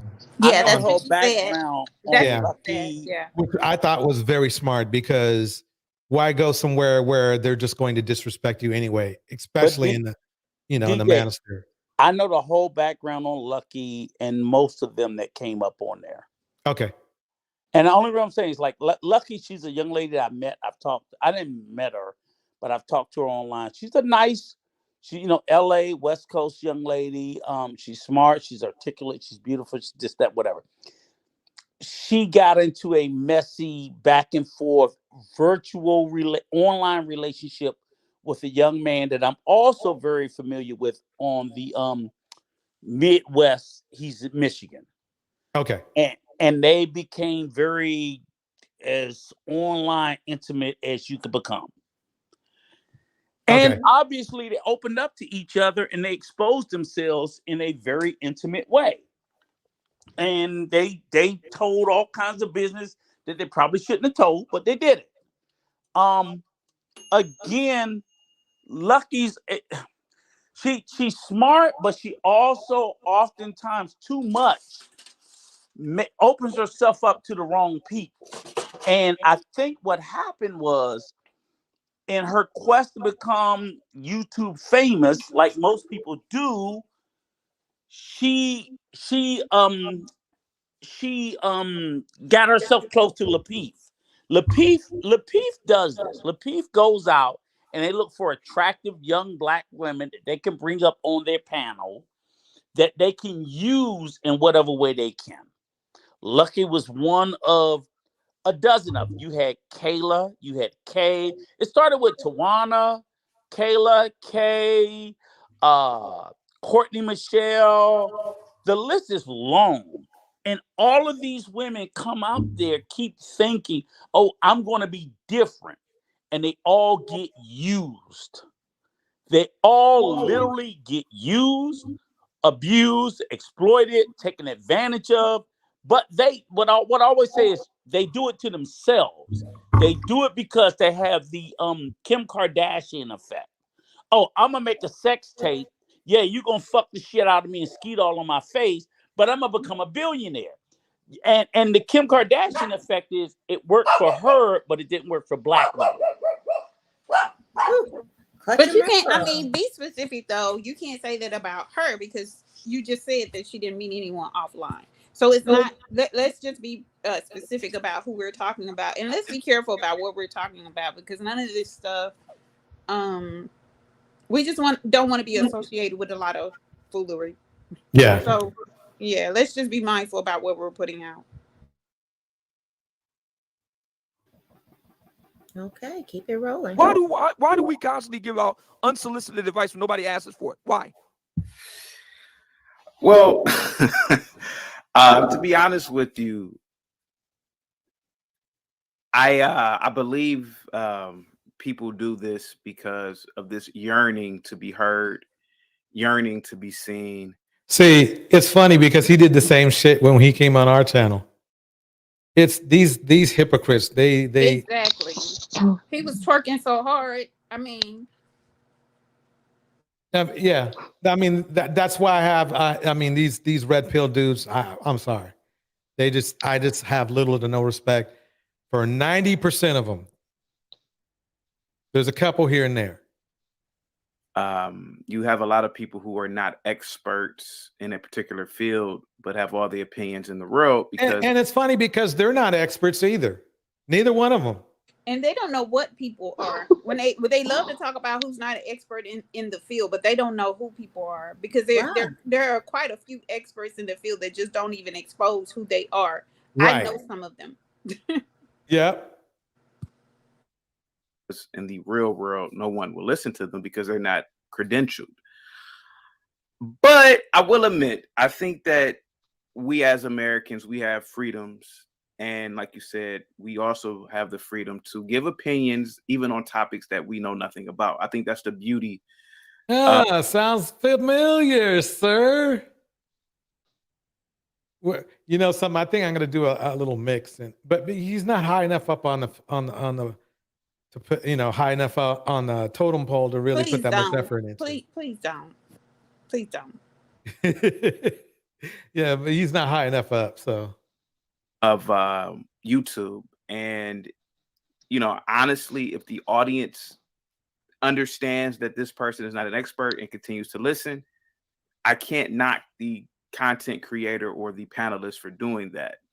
Okay, but so me personally, he's saying all this garbage, and this is what's crazy. They like these long soliloquies, pontificating about things that makes no sense. Because who in the manosphere or red pill is some type of expert in all of these that their unsolicited advice they're giving? Right. They're experts as far as it pertains to their personal lives, but in nothing in no other arena.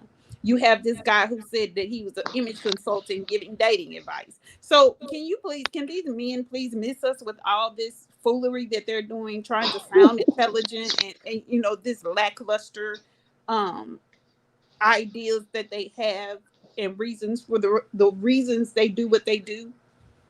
I think that's a sign that, the thing is that he did the same thing when he was on our channel. He kept trying to make a whole novel about a simple yes or no answer, which tells me that he's a pathological liar, in my opinion.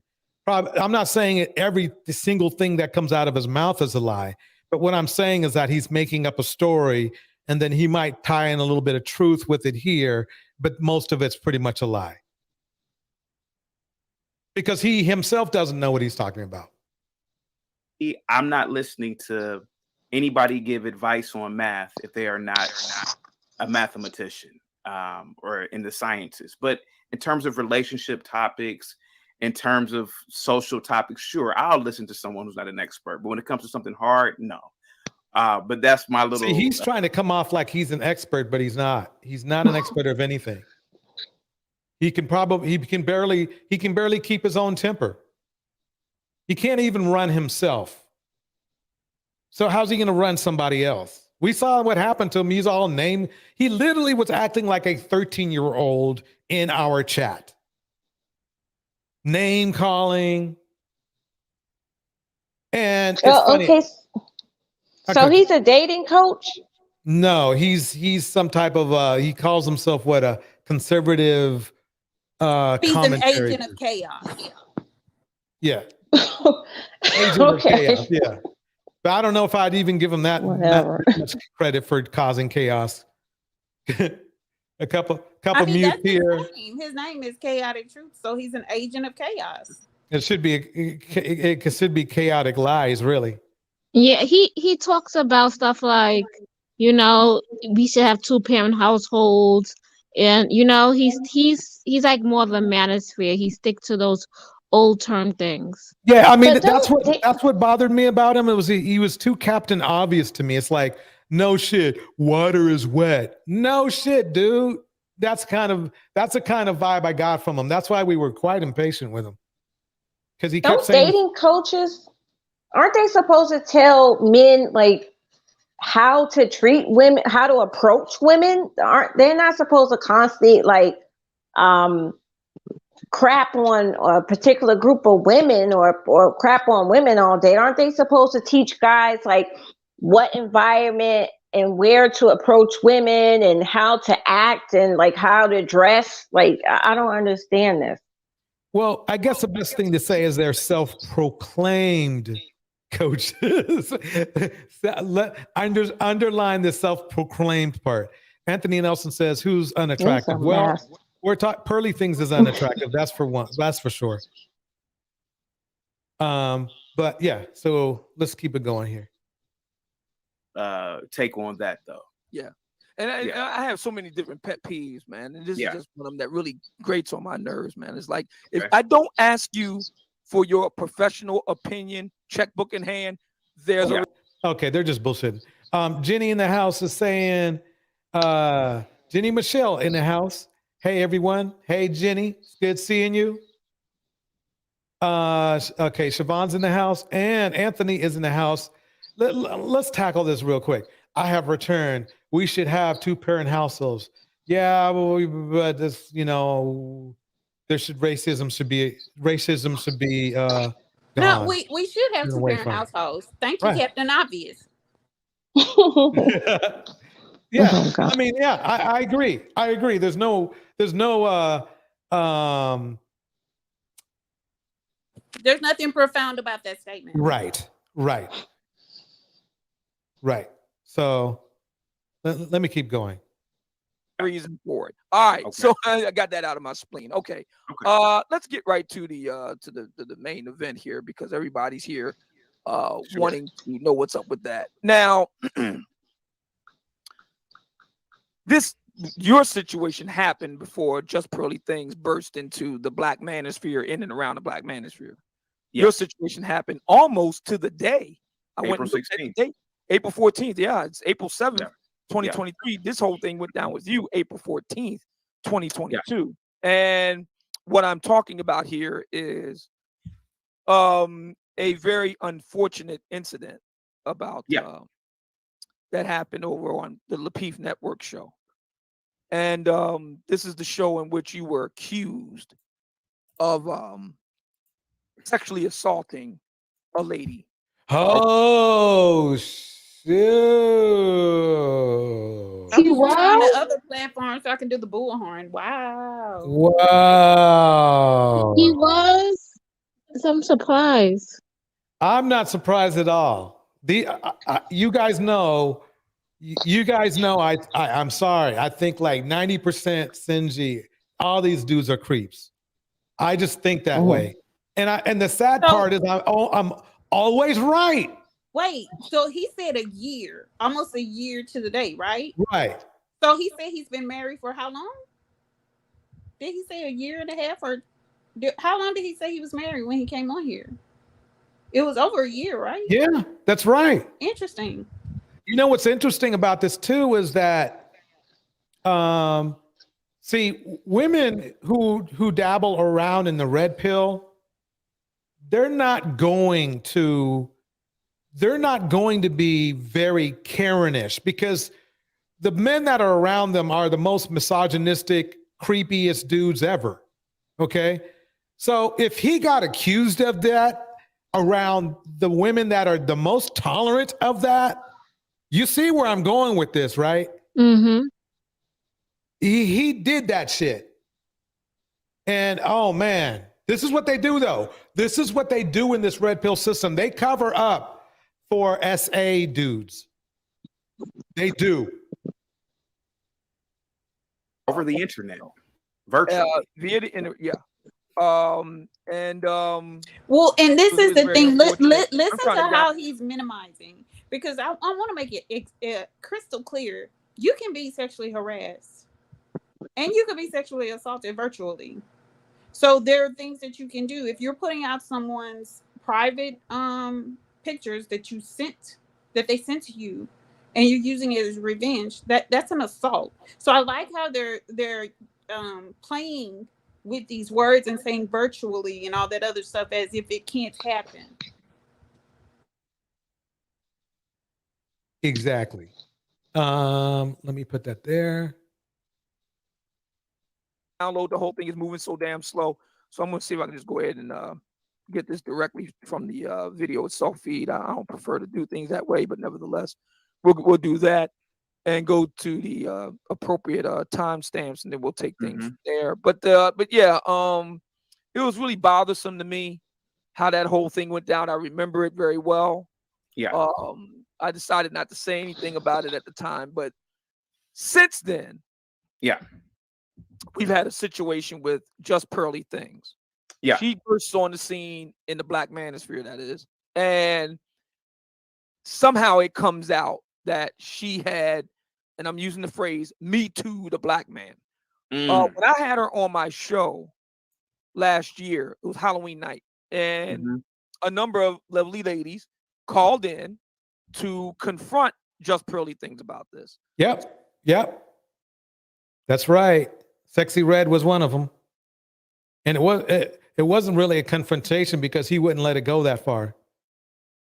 That they got enough out of her. So without going into all the minutia, bottom line is, at the time she was in high school, Just Pearly Things had a situation with one of her athletic. She was not in high school when this happened. Yeah. See, he's already lying. See, they're so easy to. This is easy. This is easy work. Ladies, I am so sorry that these guys are this stupid that they make it too easy for you to decipher them. My apologies as a man. Let's keep it going. Happened to be a Black man.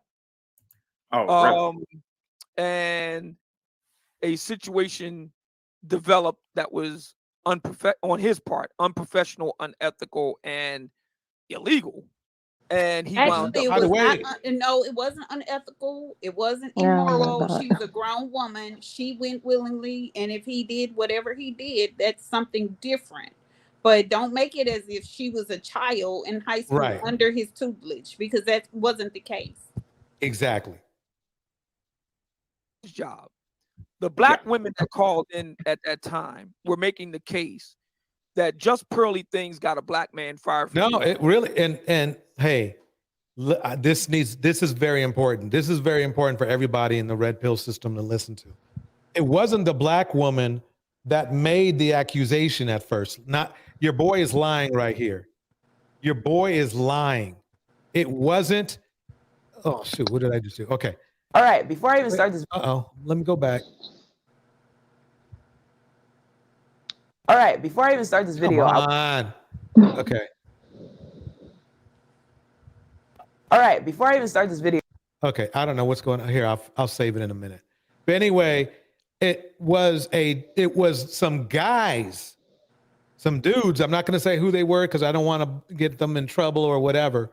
It was some dudes who actually outed her for me tooing the Black coach. And it wasn't Sexy Red who did it at first. It was some Black guys who did it. And Sexy Red was just on the panel when they were interviewing Pearly.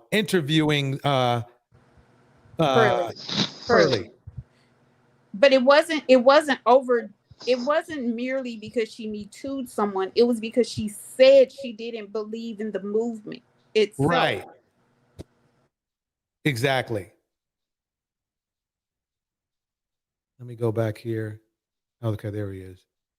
So he's just misleading, as they usually do. He's manipulating the facts to make it sound like something that it's not. Yeah, you saw how much work we had to do on Obsidian when about him finally admitting that he was broke. It took what, 30 minutes? We had to go back and forth, and finally Jim and I got it out of him that I had no funds at the time, and he kept saying all that kind of crap. So, yeah. He said he's really in her own words. Okay, there we go. But yeah, we were to believe that he was best friends with Kevin Samuels.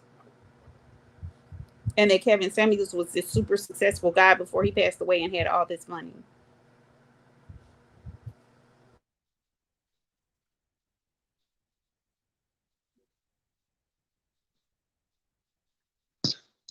I just think that these guys you really talking need about? psychological Wait, counseling. did I go too far forward? You're not showing us anything, DJ. Oh shit. Here we go. Domestic. When she has the ability. Oh, come on.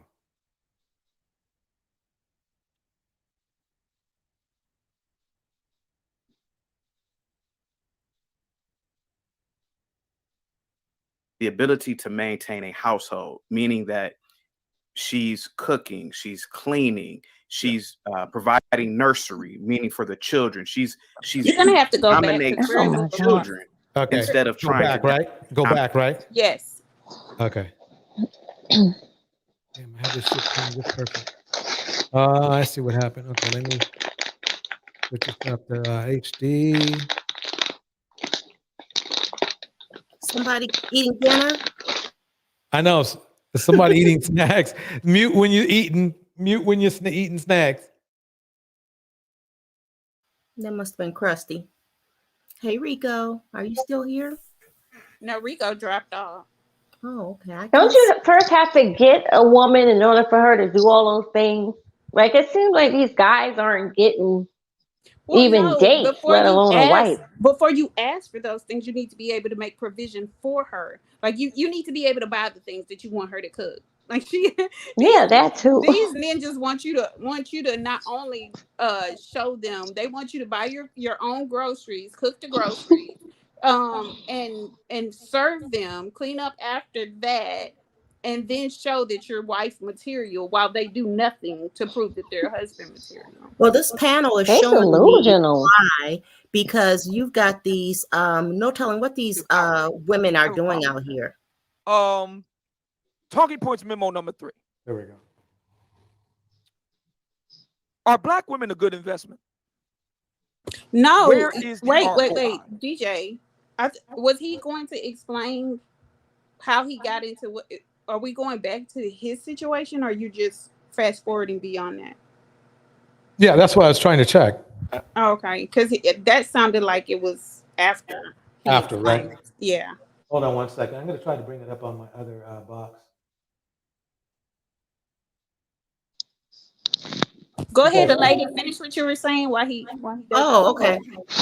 So I was just saying that you can see by the way these women, we don't know if they were having relationships with these guys. It's only an example of what these pick-me's and mammies are out here doing for free.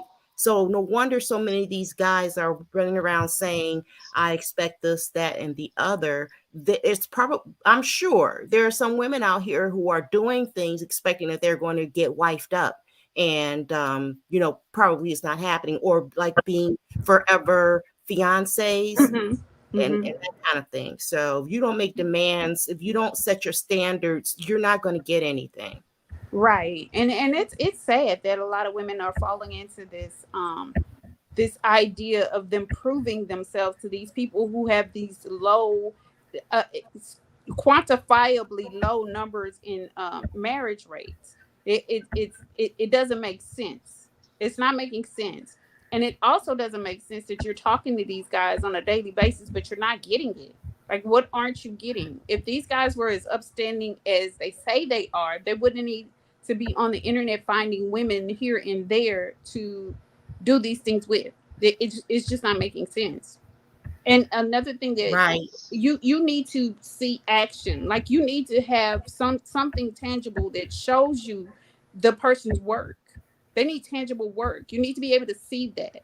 You need to be able to see who they are and that they're able to implement a plan and carry it out. Absolutely. Okay, so let's see.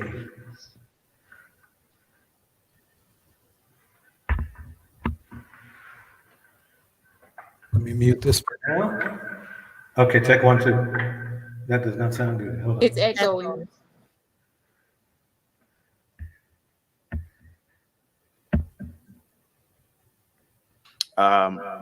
Particularly those of the divine.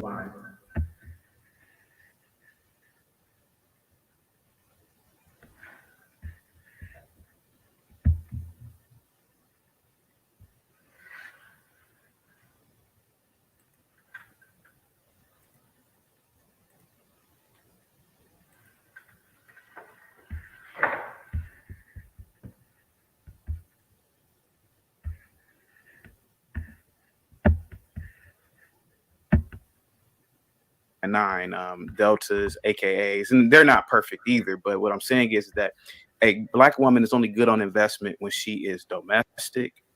Can you guys hear me okay? Has gone on record and saying that it costs quite a bit of money. Okay, mic check 1, 2. Yeah, we can hear you. Okay, so let's find out where we were when he was accused of assault. So I'm going to go back a little bit.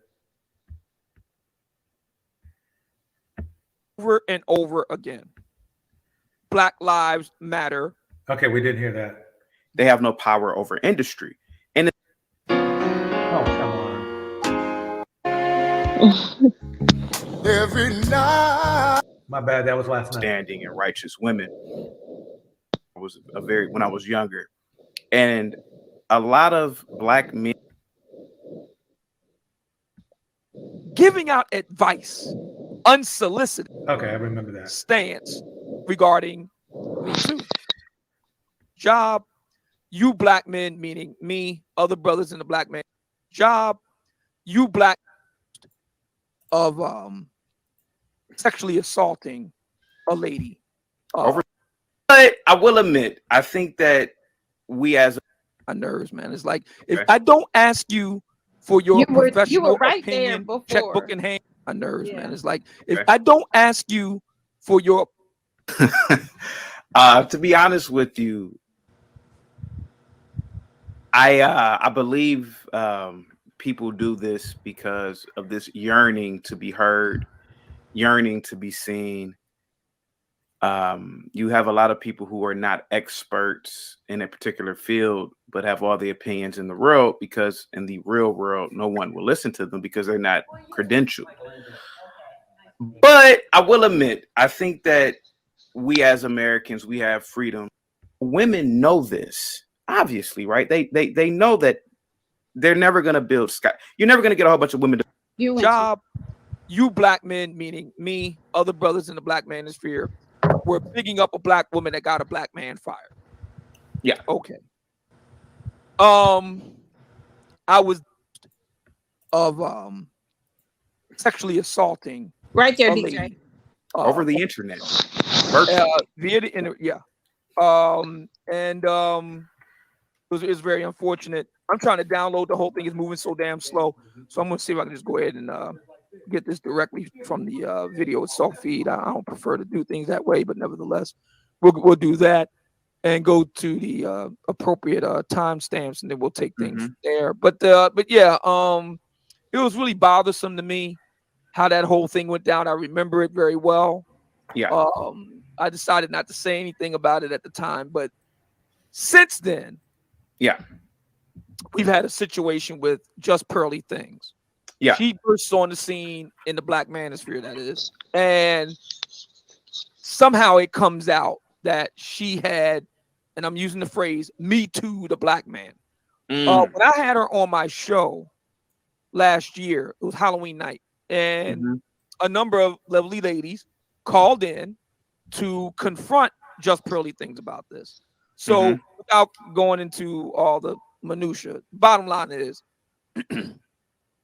at the time she was in high school, Just Pearly Things had a situation with one of her athletic coaches, who happened to be a Black man. No, but this was the old and like the traditional one. I like the Samb0. The Samb0 is better.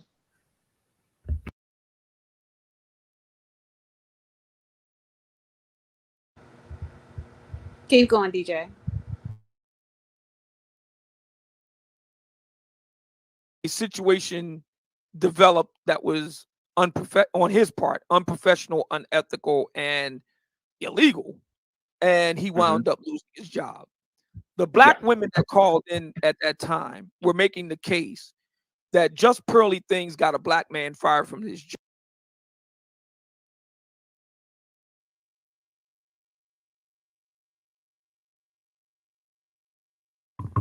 Mic check 1 2. Can you guys hear me? Yes. Why'd you stop it? Yeah. Okay, because I need to make a point. You guys got to understand the deceit that's going on right at this moment. He brought up the women that were interviewing Just Pearly Things after she had already been outed by men about the Me Too incident. But he's trying to make it seem like it was women who were outing her about the Me Too incident. Now the women buried her. They did a wonderful job burying her because she tries to come off as anti-Me Too, but she uses it regularly. And this was not the only time either. She got another guy, the concierge, fired as well. And who knows what other times she used it. And then in her show, where she was doing with the racist dude, she says that she believes in being a Karen. She believes in Karens, okay? She herself said this herself. A Karen is a cousin of a Me Too, okay? So in my opinion, this just tells you everything you need to know, how deceitful this woman is. Wait, she got the Yeah, no, I just wanted to ask. She got the concierge fired, the one that wouldn't tell on the black girl. Exactly. Yeah, she got him fired. That's terrible. She got him fired. Oh my God. She went to the point where she complained it verbally on the phone and then sent an email. That's so messed up. Yeah. That's what narcissists do. They will destroy your life and have no problem with it. You black men, meaning me, other brothers in the black manosphere, were picking up a black woman that got a black man fired. Yeah. Okay. I was then reminded by my listeners of a very similar situation that happened with you. This time at the hands of a black woman. So, in other words, you see how they try to argument make it seem as though it's the same thing. Exactly. So he brought this dude on the show simply for his own sake and only to prove a point that he couldn't prove, but in order to again place the blame of something that had absolutely nothing to do with us on us. Right. So this man's situation had nothing to do with what Pearly did. He's misrepresenting the facts of Pearly's Me Tooing someone. And now he's bringing this guy up who is a self-proclaimed chaotic person himself. Exactly. Who he knows about nothing of the events that took place. And I'm sure he didn't take the time to figure out who the woman was and ask what her side of the story was. Right. But don't you see? It's all in the name of making black women look bad for however they can. The cooning. It's all in the name of cooning. Yeah, exactly that. Exactly that. Oh, so I was gonna say that this is a perfect example of trauma bonding. You see what they did to Pearly, and they did the same thing like they did to you. Do you see? Yeah. It's trauma bond. That's the way that they though. relate to each other. It's fake trauma. It's not even real. Yeah, but that's what I'm saying. They have nothing to relate to each other outside of trauma bond, outside of being black, of growing up with the stereotypical things. That's what they bond over. You know what it's akin to? Whenever you see whenever there's an election coming, there's always a enemy that they put in the news. Someone is always made to be an enemy. And that's the platform that many politicians run on. So these men have to have the black woman as their enemy in order to feed their audience. Any way, any shape, any form that they can do so, they're going to do so, because this is the only thing that they have that brings them together. The hate for the black woman. It's going to be made that we black men in the black manosphere are bigging up a white woman who got a black man fired on Me Too grounds. That sounds about right to me. What do we say when a black woman attempts to do the same Now he's bullshitting. thing to a black man that we all can witness in real time? Wait, and what do we say to that? Attempts. So she didn't do it. Pearlie did it. But you're going to say about an attempt, a perceived attempt at that, because we don't even know what happened. Right. We're gonna have to do some digging. We're gonna have to find some out. I guarantee you. And that was the reason why he came over here. He came over here because he thought that you were an enemy of the people that were over there, and so he was going to come over here and state his case, and somehow be welcomed into the fold. And he was going to be able to talk about whoever this person is. Got it. Yep, and I guarantee you one thing. I know he did it too. I know he did. I guarantee you. It'll come out. That's my gut feeling, but I know he did it. Because just the way just this behavior tells me everything I need to know. Do we ignore it? Do we say that that's okay because it's a black woman that's doing it? What are we saying here? And what should be black men's stance regarding Me Too? All interesting questions. And just we're for going to the dive record, into black that today. women But can't first, Me Too anybody. We don't even have the power. They don't even listen to us half the time. So this is just some pontification on his part to get his audience riled up, because we don't even have that kind of power. White women have that kind of power. So exactly. you can miss us with that black woman attempting to Me Too, because what we do and what we say don't even hold the same power. We can't even get a bill passed, and we're being eliminated every 4.6 hours by people that look like us, men that look like us. And M. Mill said it happened on Lapeef.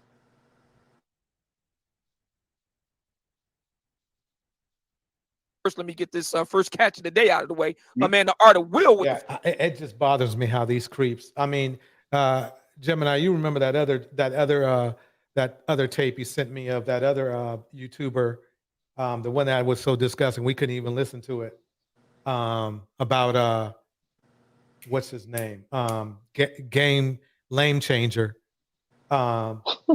They just it's disgusting that they've really made a cult of abusers, and I'm going to say it in general, that will protect each other. That's basically what I see going on. But DJ, this is what I wanted to ask you also. I don't understand, because like white women are literally the most powerful group of women in this country. Well, I'm in the world, but specifically in this country. And they are probably can do, I mean, it's a fact that they can do way more damage, probably 50 times more damage. You're right. Let me clear that up just a little bit. They are the most, they have the most power, but they are not the most powerful. But continue, please. Yeah, okay. Well, they have the most power because, you know, because of the system. Like, they're the daughters of the system. Their men run the system, and they can do more damage to black, like 50 times more damage to black men. They are more of a threat to black men than, why are they acting like black women have all this power, and like someone is literally Again, like it's only an excuse to demonize their own, so they can have proximity to the other, because the other is exactly what you said. It's a representation of power, the power that they'll never have, and that's why they continue. But you don't have to demonize a black woman in order to do that. Yes, they do. Wait. They have to demonize it to justify their treason. Okay, hold on one second. M. Mills, thank you for your information. If anyone wants to talk to us, I can, my email is in my, I believe it's in my channel. I'll be happy to get their message out there if they want to say something. And these fools can try to attack me, you know, and we'll see, and they'll see what will happen to them. But yeah, we are here. This is what we do. We defend Black women. So if anybody needs any help, you know, they need some help, please let us know. We'll be happy to help. Okay, we'll be happy to help. These we can't let these creeps get away with insulting or abusing women whatsoever. Thank you. Super chat, appreciate you, brother. He says, "You angry man Sotomayor, as in Tommy Sotomayor, no stank gang, and couch gang are the only folks I rock with in the manosphere. Everyone else gets the one finger salute." I know the art of Will. He's a creep. What is couch gang and skank gang? It doesn't matter. A bunch of losers. Yeah, we'll simplify it to that.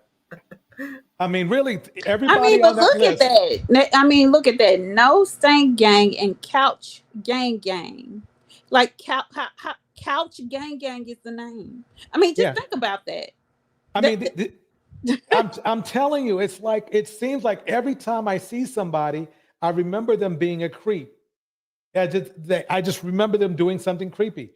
Angry man, we know that he's Mr. Section 8, right? Sotomayor, I mean, you don't have to say much about that. He got kicked off of YouTube, right? Stank gang, that speaks for itself. Okay, so this is the cult right here. But wait a minute. Okay, this is the last thing that I want to say, because Obsidian, he is dating a Black woman. Minister Jap, he stated he only dates Black women, yet he demonizes Black women and say that the white woman is God. And his whole channel is dedicated to just bashing Black women. If these guys, like, why do they even date Black women, though? I don't understand. If they are making a cult of demonizing them, why are you laying down with a Black woman at night? I mean, because that's the only, Black women are probably the only women that will give them the time of day. And it's been proven over and over again, these men can hate you and still lay with you. Exactly. And they probably need they probably need those Black women's money. Because they ain't got none. These niggas ain't got no money. That's true. It's probably the women that are doing all the work, right? And living in their Section 8 houses. But this is something else, speaking about the women, about what Yanni did today, which was pretty clever. She, in her thumbnail for the stream today, she put a picture of Obsidian. No, not Obsidian. What's his name? It wasn't Obsidian. It was what's his name? Anton. Yeah, Sambo Daniels. Yeah. She put a picture of his wife in the thumbnail. And along, you know, and that is what she said. She did it just to get his attention, and that's why he popped up in her chat, because she wanted an explanation from him. Like, are you going to continue to demonize and treat Black women the way that you are? And she really did, I think, a really good job, you know, considering getting him to admit that I think he even apologized in a roundabout way, but to admit that he has been doing a terrible job on these panels. But it was clever of her to put his wife in it, because she said, you know, you're talking and demonizing Black women. Aren't you married to a Black woman? And he was like, but she's different. She's like a unicorn or something like that, he was saying. And Yanni said, no, you're talking about your daughter. You're talking about your wife. You're talking about all of us when you talk about, you know, Black women the way that you do. So I thought that was really good of her. She did a great job. Now, he was still deceitful in and as she said on the show, in which I fully agree with her on, is that his apology was completely fake and false. It was. He was just all he was trying to do is get his wife's picture down. That's it. That's true. He was not contrite at all. He was like, just let's hurry up and get this over with. That was what he pretty much said. He also said he's no longer on the panel, but that doesn't mean anything. No, that was a lie too. Take it from an old man. That was a lie. He was lying through his teeth. How is he was gonna make his money? He was basically saying anything to get what he wants. Yeah. Okay, I was shocked that he didn't say that the sky was purple. You know, that's how he is. Yeah. He would say that if it would get his wife off the photo, off the thumbnail, that's what he would say. I thought Yanni did a great job, and if any of these fools try to go after her for that conversation, well, you know me, I got my ways about me. Let's put it that way. I got my ways. Put that cape on for the girls. Yeah, let me shoot. I put a jet on. Okay, Thank you, I put on one of those F-15s, not just a cape. I get in one of them F-15s. I do some damage too. They're awesome. Oh, look who's here. The Black Manosphere is dead. Black women destroyed it. Oh man! Yay, we're powerful. Thank you. Did you come to congratulate us? Yeah. Okay. Tell us how you really feel about that. All right. Thank you so much, Will. I appreciate it. All right. Yeah. Let me, because some people will say, chaotic, that your situation with Six the Goddess, that's what we're talking about here. Your situation with Six the Goddess a year ago is a false equivalent. Oh shit! It was with Six. Is he saying that she accused him? I guess so. Why it's always the same people you hear? Something, and he's not the only one. Believe it or not, I believe Six. Okay. I believe her too. I mean, I know of another creep named Ringo who did the same thing. He's bad too. He's the worst. Yep. But that's the weird thing about the manospheres. These guys, they feel like they can do that.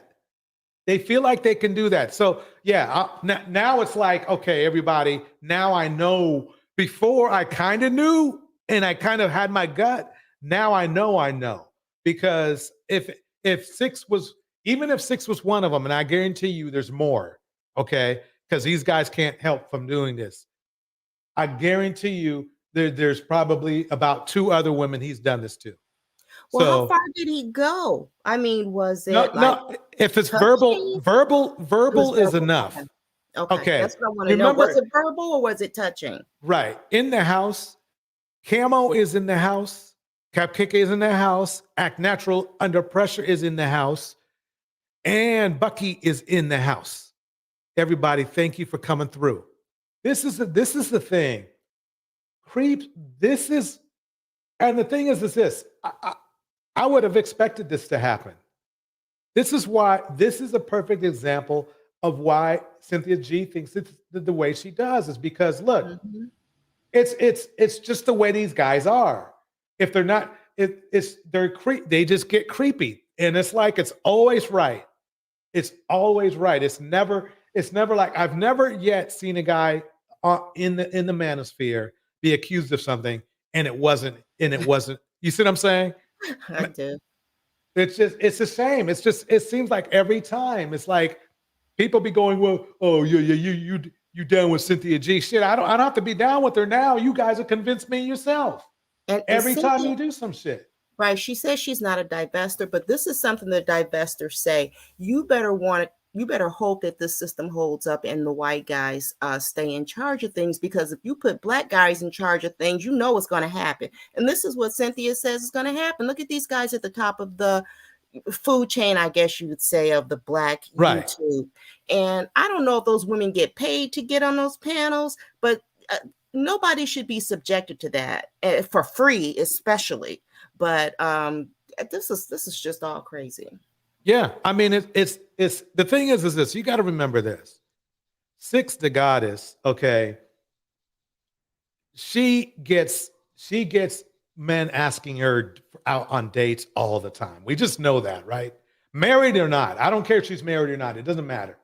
Danica probably gets the same thing. It's just the way It's just how the thirst that these men have. If you get my point here. So you know that she has a pretty high resistance rate or level before she says, okay, now that's sexual harassment.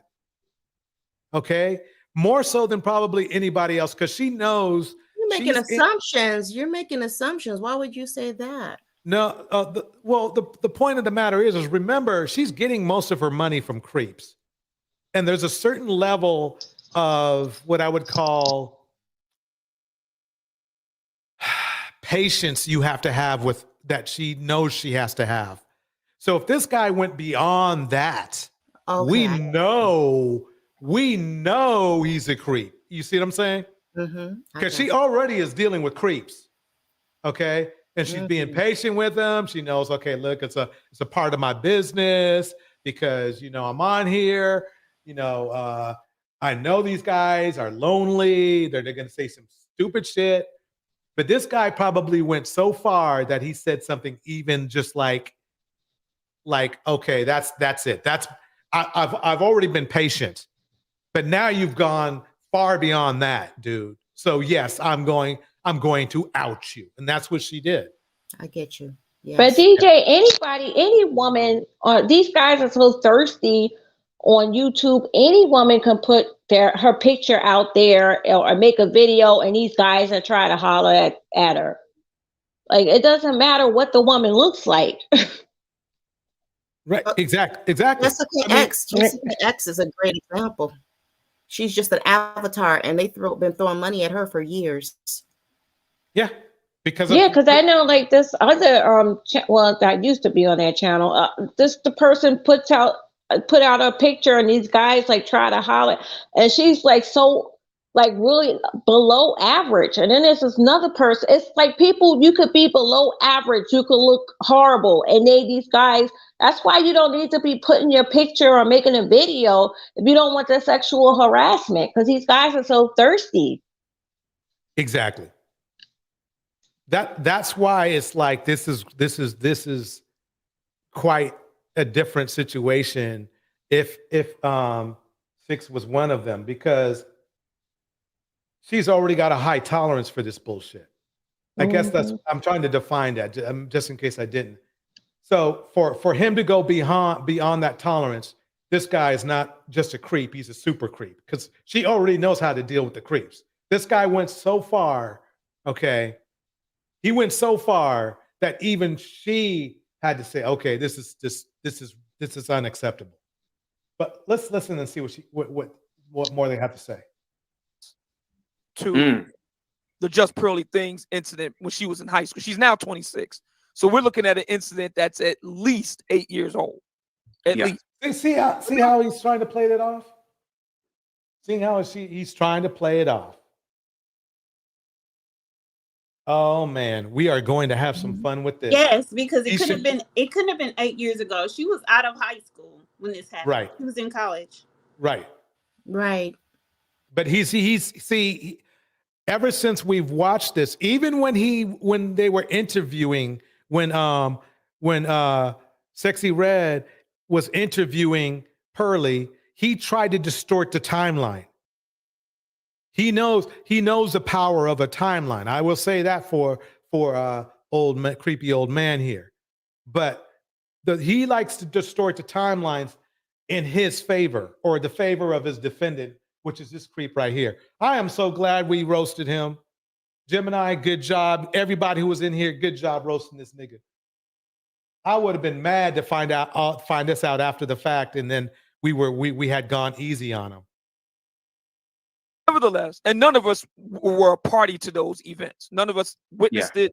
We didn't hear the other side. So we have a very skewed view of this. But nevertheless. Yeah.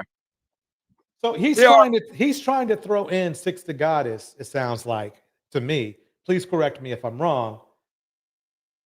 To compare the two, to make it seem like that Just Pearly wasn't being a Me Too racist twit. In my opinion. I agree with you. You're right. See, some who will argue. I've really, quite honestly, this is some hardcore cooning right here. This is hard. I mean, usually, believe it or not, you can be a coon just not saying anything when things should be said, or when you need to defend somebody, you know, against racism. You know, this right here, defending a known, what I would call a known racist sympathizer at the very least. This is not a good, this is a hard L for a black man, because I'm sorry, he's black, I'm black, we're both black men. We are taking a hard L right here, and he doesn't know it. He thinks he's just making money. He doesn't that care. attempting to equate the two is No, he doesn't. He doesn't. That's the difference. It's not that he doesn't know it. He just doesn't care. He's that shameless. He's that shameless. It's rough. This is rough. This is rough. I mean, that's why I got to take some time off and go do some fly fishing, because it's rough being a black man and seeing other black men behave like this. It really is. If you care, this shit gets on your nerves. It really does. It gets on your nerves. It bothers me. Let's put it that way. I better check my blood pressure. I want to give you a chance to speak to that. What is your response to that? So, and thank you so much, Obsidian. And I tend to be long-winded, so if you don't mind. Yeah, that's for sure. Okay, that's the first truth this dude has said all night. Take your time, brother. I've got all day. I do more conservative content, but I feel like there's some sort of intersectionality between conservative content and the manosphere. Yep. Didn't I tell you guys? Didn't I tell you? Same shit. Same mentality. Absolutely. Now, I'm not going to say all conservatives, but the form of conservatives that are toxic and want to control everyone. This is done under the guise of conservatism. Under the guise. These guys do not believe in conservative values. If they did, they would be marrying women. They would be pursuing women. They would be pursuing a career first. They would be financially stable first, and they would be able to compete in society. They're doing this under the guise of conservatism. There's nothing conservative about the manosphere or red pill men. Absolutely nothing. Agreed. Only the toxicity. Exactly. With a lot of topics, and I've been saying this for years. Black women, not all black women, of course, but I've worked. Of course not. Of course not. Just that statement alone. Here we go. Here we go with the rhetoric. Here we go with the rhetoric. All right, in the house, Quita Ward is in the house. Camo's in the house. Oya's in the house. Henry's in the house. Siobhan's in the house. Let's keep it going. In the courts when I was younger, and a lot of black men are in the penitentiary or in the grave, and I'm preaching to the choir. I'm pretty sure a lot of people in your chat know this, and people who are listening. But a lot of black men are in the grave or in the penitentiary over a woman, and particularly a black woman. Lies. Oh my God! I can't believe you said that. I can't believe that's insane. They're in the penitentiary. The number one thing they're in the penitentiary for is murder, and it's not over a woman, and drugs, and that's not over a woman. They put themselves there.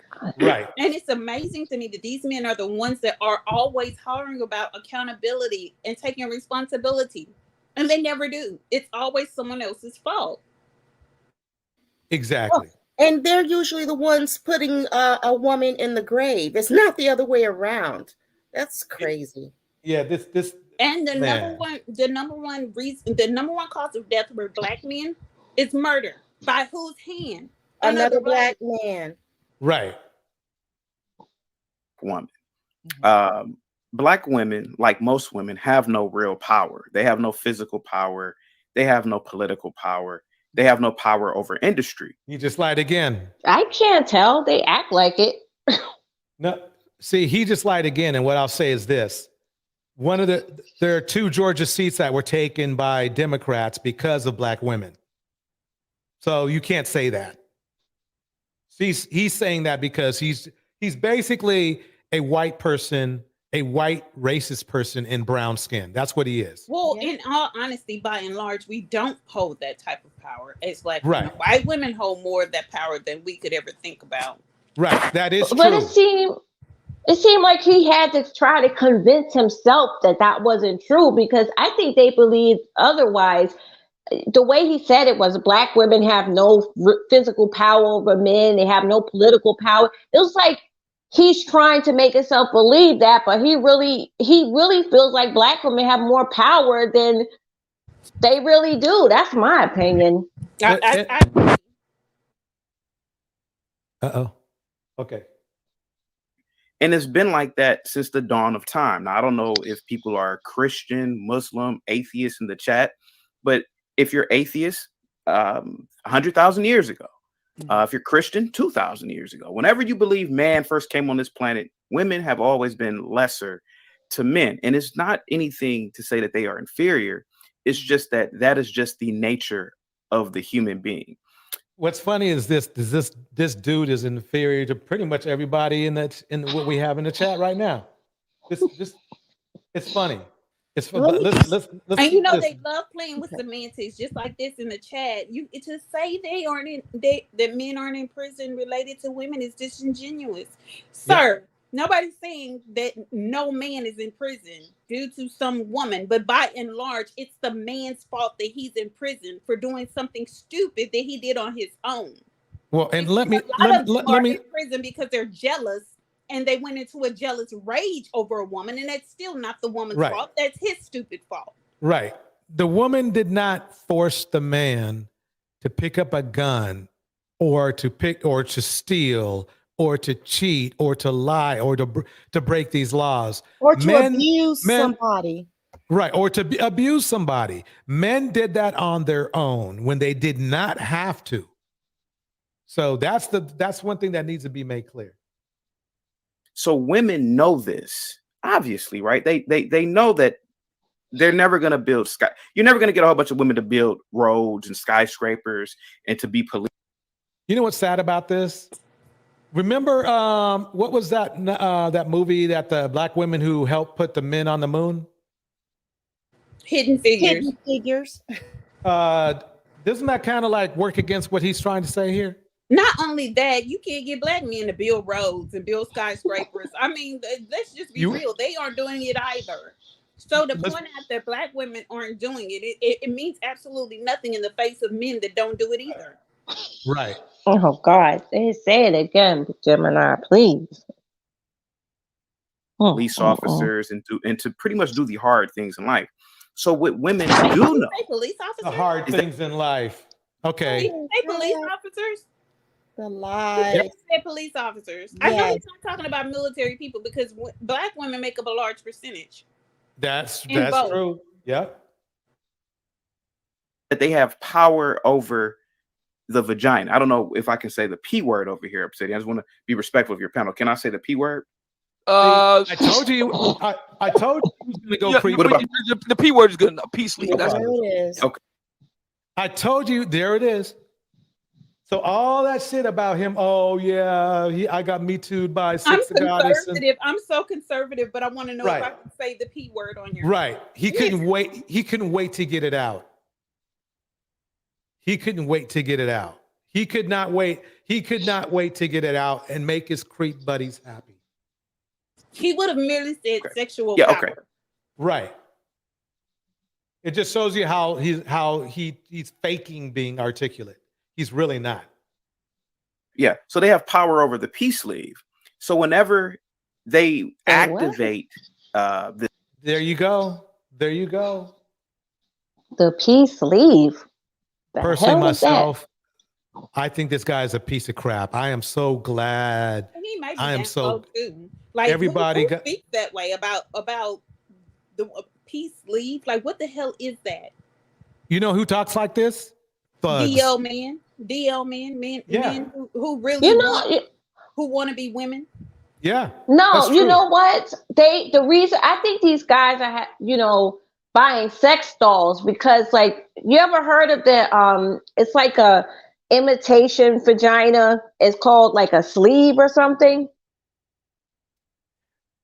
He probably bought one of those little Yeah, sleeve, that's what it is. yeah. It's called a sleeve. Like it's he like just a outed toy, but himself. He just ew. outed himself. Oh God, it's so terrible. Yeah. This power to manipulate other men, they will, they will make false allegations. Oh, poor men. We get manipulated by women. Our minds are so fucking weak. Wait, That's I what thought he's you were saying. the strong ones. Wait, I Yeah, thought men were analytical, they're logical. Right. They're not emotional. They move Yeah. with precision. So how is this woman outsmarting them? Yep. Exactly that. Allegations. When I was in junior high school, which was a long time ago, 20-something. Oh no. Remember that video we played earlier today about the guy complaining about girls in high school and junior high school? Oh God, I'm so He's tired. like he's in his 40s and shit. Here we go again. What's so my important LaShawn is about in the the house. prom? I don't get it. I didn't go to mine. Sitting his Shit. old behind. He's always telling a story about how his mom picked his prom date and he didn't get to go with the woman he wanted to go with. Odd years ago, I'll never forget it. There was a junior high school that was maybe a mile away from my junior high school, and there was a kid there. So I just have to say this. This nugget right here had the nerve to call me a simp after being accused of simping, okay, for Six the Goddess, which I completely believe, not only simping, but assaulting her in one way or the other. And he wants, that's how I know these dudes is wrong. They wrong because all the time when they see, believe it or not, every time they see a good black man or a black man that's just being decent or just fair, they call him a simp. Right. Wait, DJ, I wanted to say something. This guy that I was talking to about how he said that he didn't date black women because he never had a prom date. He told me he saw this movie. It's called Pretty in Pink, and he actually cried when he seen the movie. Oh my God. I'm like, oh my God. I had to like watch it. I had to rent the movie. And it was just ridiculous. God, they're so pathetic. Just notice the reference, the range of reference they have.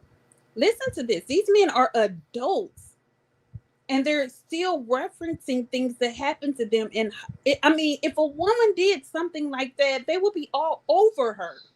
Right. But that's all they do is reference high school, middle school. I think I know a reason why they do that. I So think gross. that they know that it's a pressure. It's a, how do you say? It's a pain point for most men. So do you notice how often they repeat certain things that are talking points? Yes. I think referencing that tender time in their life when they were teens or whatever, every man can kind of relate to that. So when he's now referencing something that happened to him, now every man who had that girlfriend that pissed him off or broke his heart, they can reference back to that time. And they can trauma bond around that. And now it becomes a part of their narratives. It's sick. Let me say this. Most men only have to be hurt once in their lives to turn to this type of behavior. Whilst women will go through a lifetime of being hurt. Right. And never turn into this. But men only have to be hurt one time. And they turn into this. But that movie was about a woman. We're supposed to be the weaker sex. Who was accused of sexually assaulting a girl there. The girl had lied. Wait. Without any facts, without clear.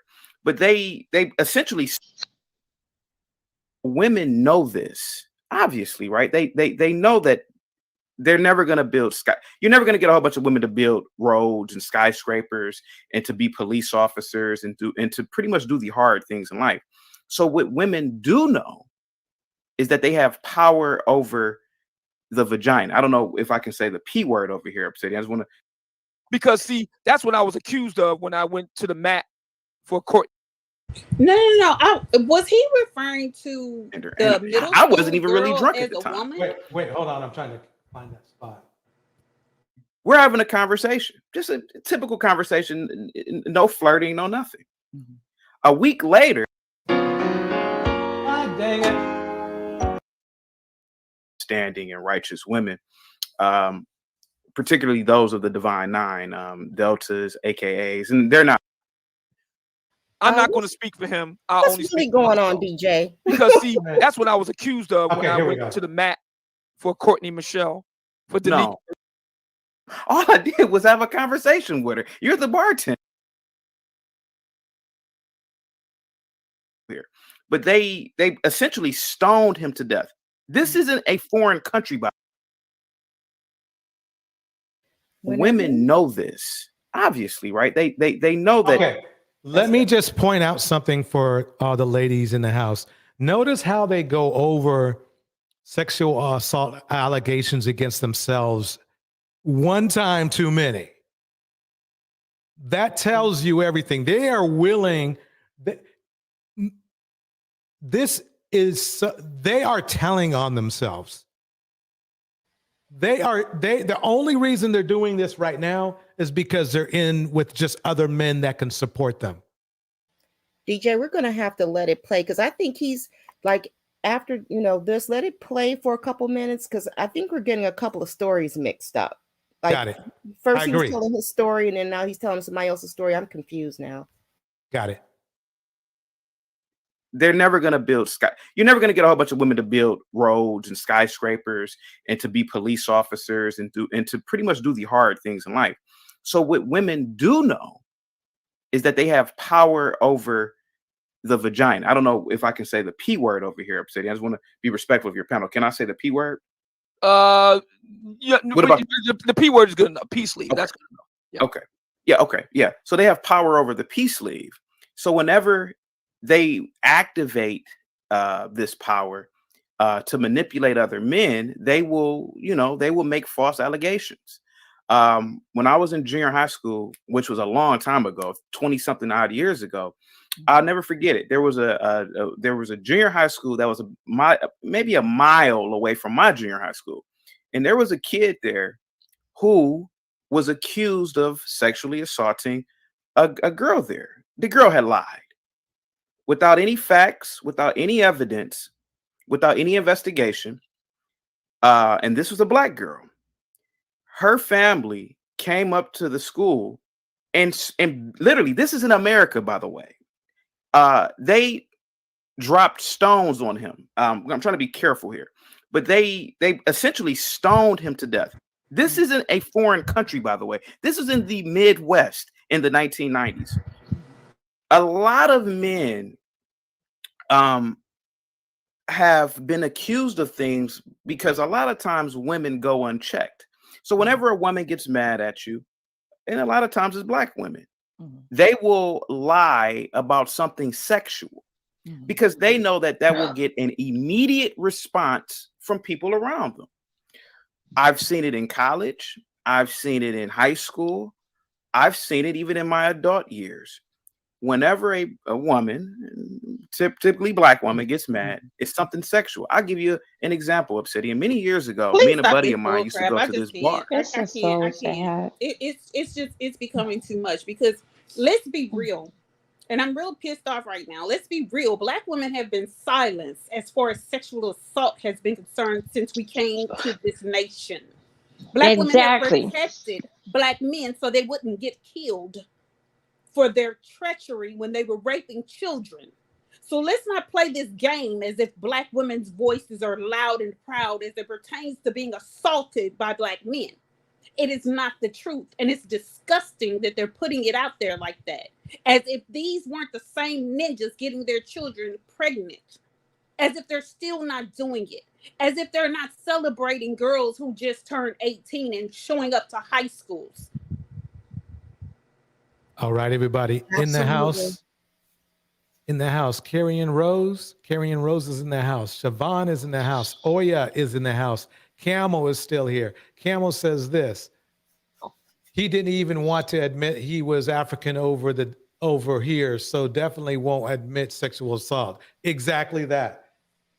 Exactly that. DJ, can I ask, I wanted to know something. If black women are the ones that are accusing black men of, R-wording them or sexual assault, let me just say sexual assault, how come it was so many cases of white women lying, saying that black men sexually assaulted them? And in the 60s, there were so many hangings of black men because a lot of times white women would have consensual, sex with black guys.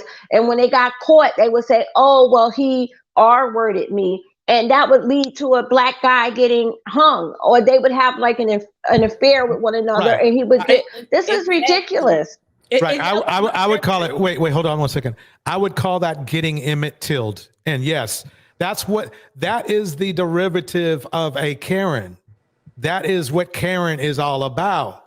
But that ties exactly into what I was saying, why black women didn't report, because they were being hanged, because they were being murdered. So black women didn't report because they didn't want these ninjas to be murdered. And it turns out that's exactly what they should have done.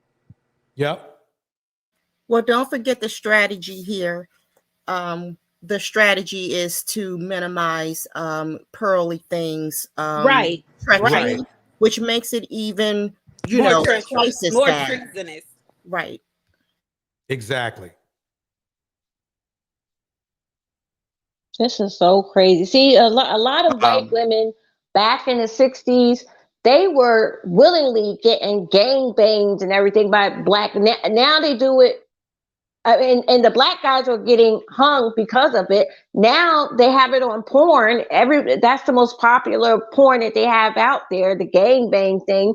And this is no joke.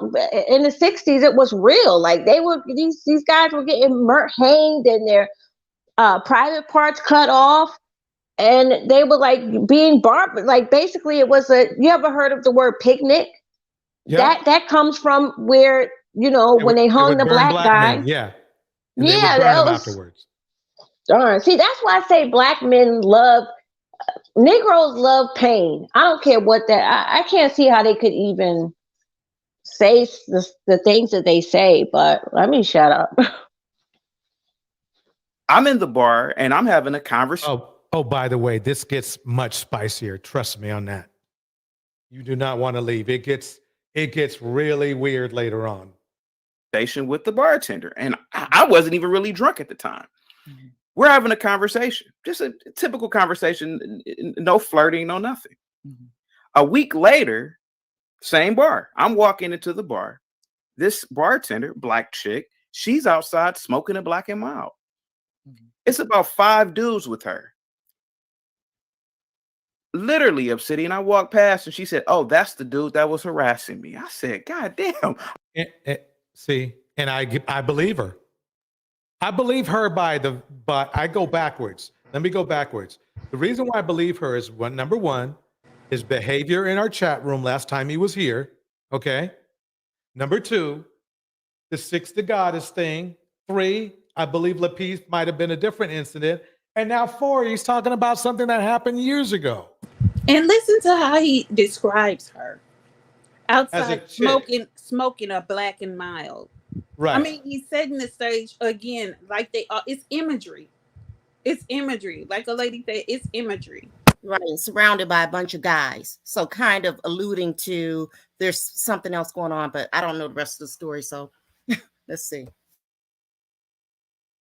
All I did was have a conversation with her. You're the bartender. So I'm pretty sure a lot of men have gone through these situations. Wait. I got to stop that for a second. I'm sorry to stop this so soon. But notice how he says, I was just trying to have a conversation with her.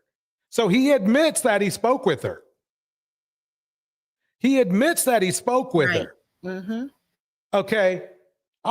Maybe his definition of a conversation was more of an insult to her.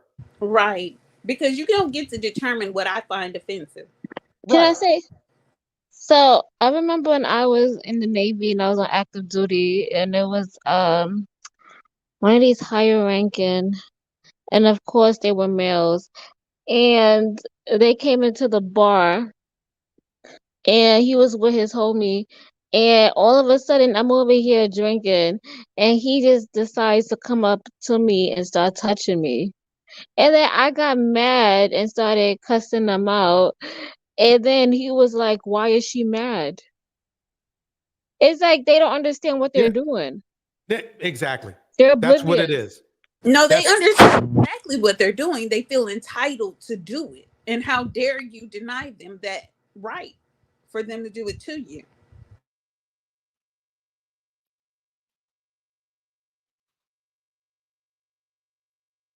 It's he doesn't realize how bad to a thinking person how bad he looks. He's lucky he's in a room full of guys with rocks in their head. Anybody would pick this up and say, well, that's the fourth incident he said he was involved with. It sounds like it's him. So what's the what's the one common denominator? Oh, him. That I've seen is that we don't check our simps, and that's why our simps are allowed to harm men off of what a woman has said without any investigation. That is crazy. They don't check themselves. And they again, it's the sense of entitlement that they have. But they know when to do this because they don't do it to white women on a regular, because they know what would happen to them. See, they feel entitled to do it to black women because black women by and large have been silent about And it. I just got something too. Believe it or not, I might have just learned something new. The reason why they call other men simps is because other men keep them from assaulting women sexually. Right. You're standing in the way of them doing what they want to do. Right.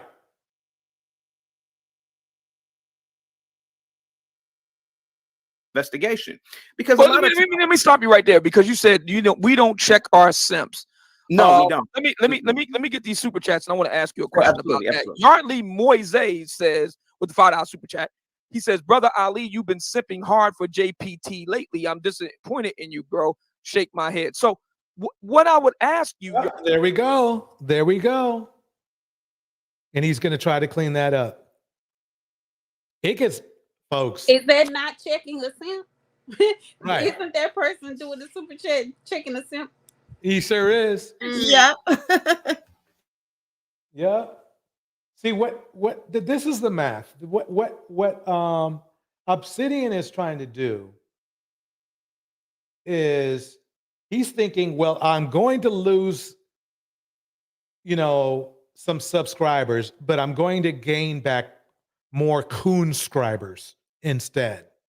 And he won't, because the general consensus is there's a lot of black men who still, even though they like that proximity, aren't willing to sell themselves all the way out for it. Right. Yeah. He's trying to get coon subscribers, though, to replace his subscribers. Wow, this dude is just something else. I didn't know. He wasn't, He came here to do that. He came here to do what he's doing. Right. On Obsidians. He wanted to do that over here because he thought he would have a sympathetic ear because you're going against Anton and you're going against the peace. So he thought he was going to have a sympathetic ear over here and got rudely awakened.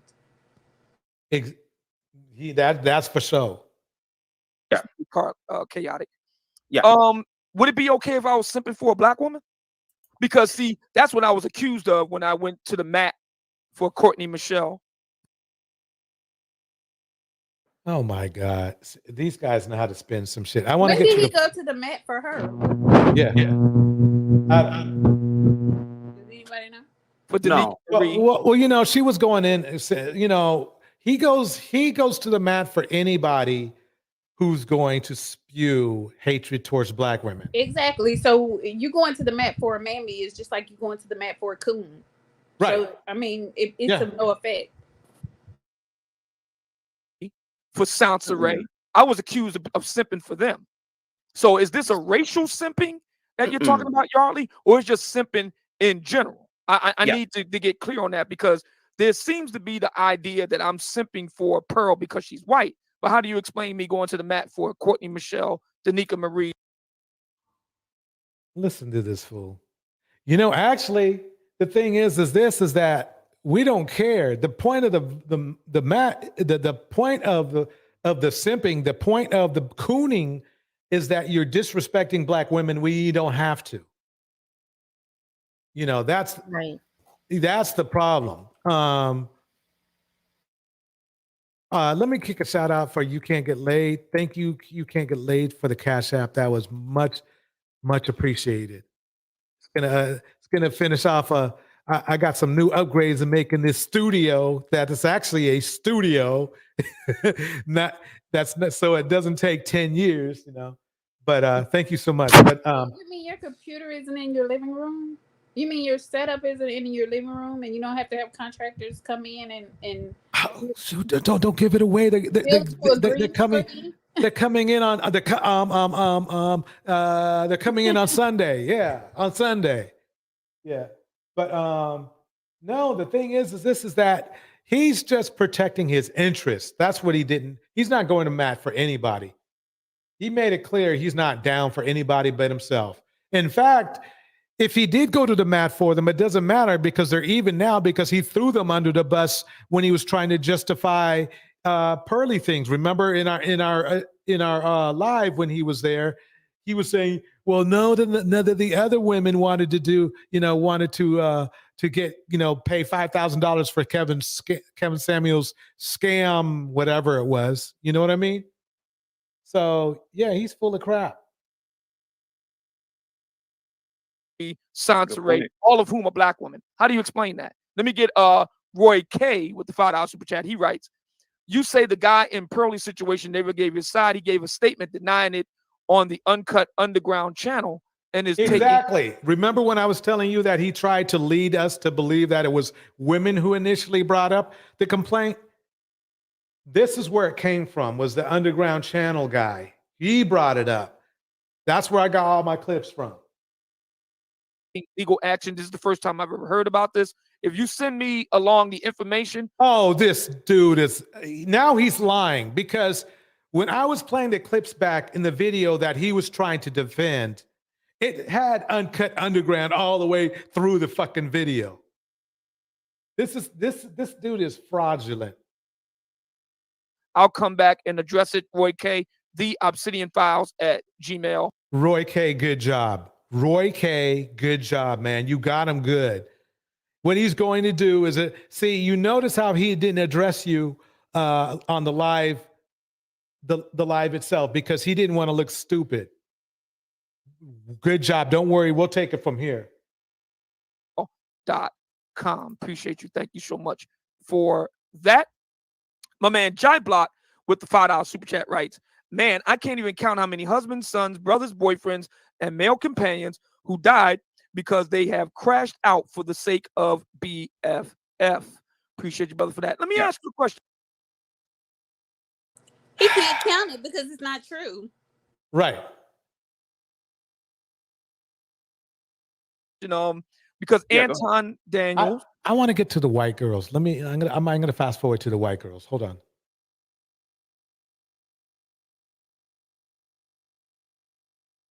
Front. That's what I always say. Leaders lead from the front. I fumbled the bag. Appreciate you, brother. Dark Energy with the $2 super chat. I'd buy that for $1. And he writes, PSA, many females pose as men online. But yeah. No. Catfishing is very real. It's the men that pose as women right. to come into women's spaces, and you can tell that they're men by the way that they express themselves. Where's I'm gonna get my thing at here. I'd buy that for $1. One last one here. Who can Black women fair use about white people? They don't infringe God. upon my Okay. rights. I can go to any Oh, here we go. Here we go. Here we go. As far as ones, one guy put a 3. What kind of nonsense is that? A whole bunch of 2s. Room together at work, and girl, emotional. How many women have cried on a job that you know of? I know a lot of women who just cry. They're not supposed to be amongst men when men are. Let's just put it this way: were you? How do I put this? Again, I have to agree with this guy, V, or please forgive me if I'm saying it wrong. He's right, man. White women. So you were treated to Oh my God. Here we go. Here we go. I'd buy that for $1. And he writes, "Yo, this is giving Uncle Ruckus vibes." Oh, you mean this? Oh, okay. Marcus T. I've seen his name before.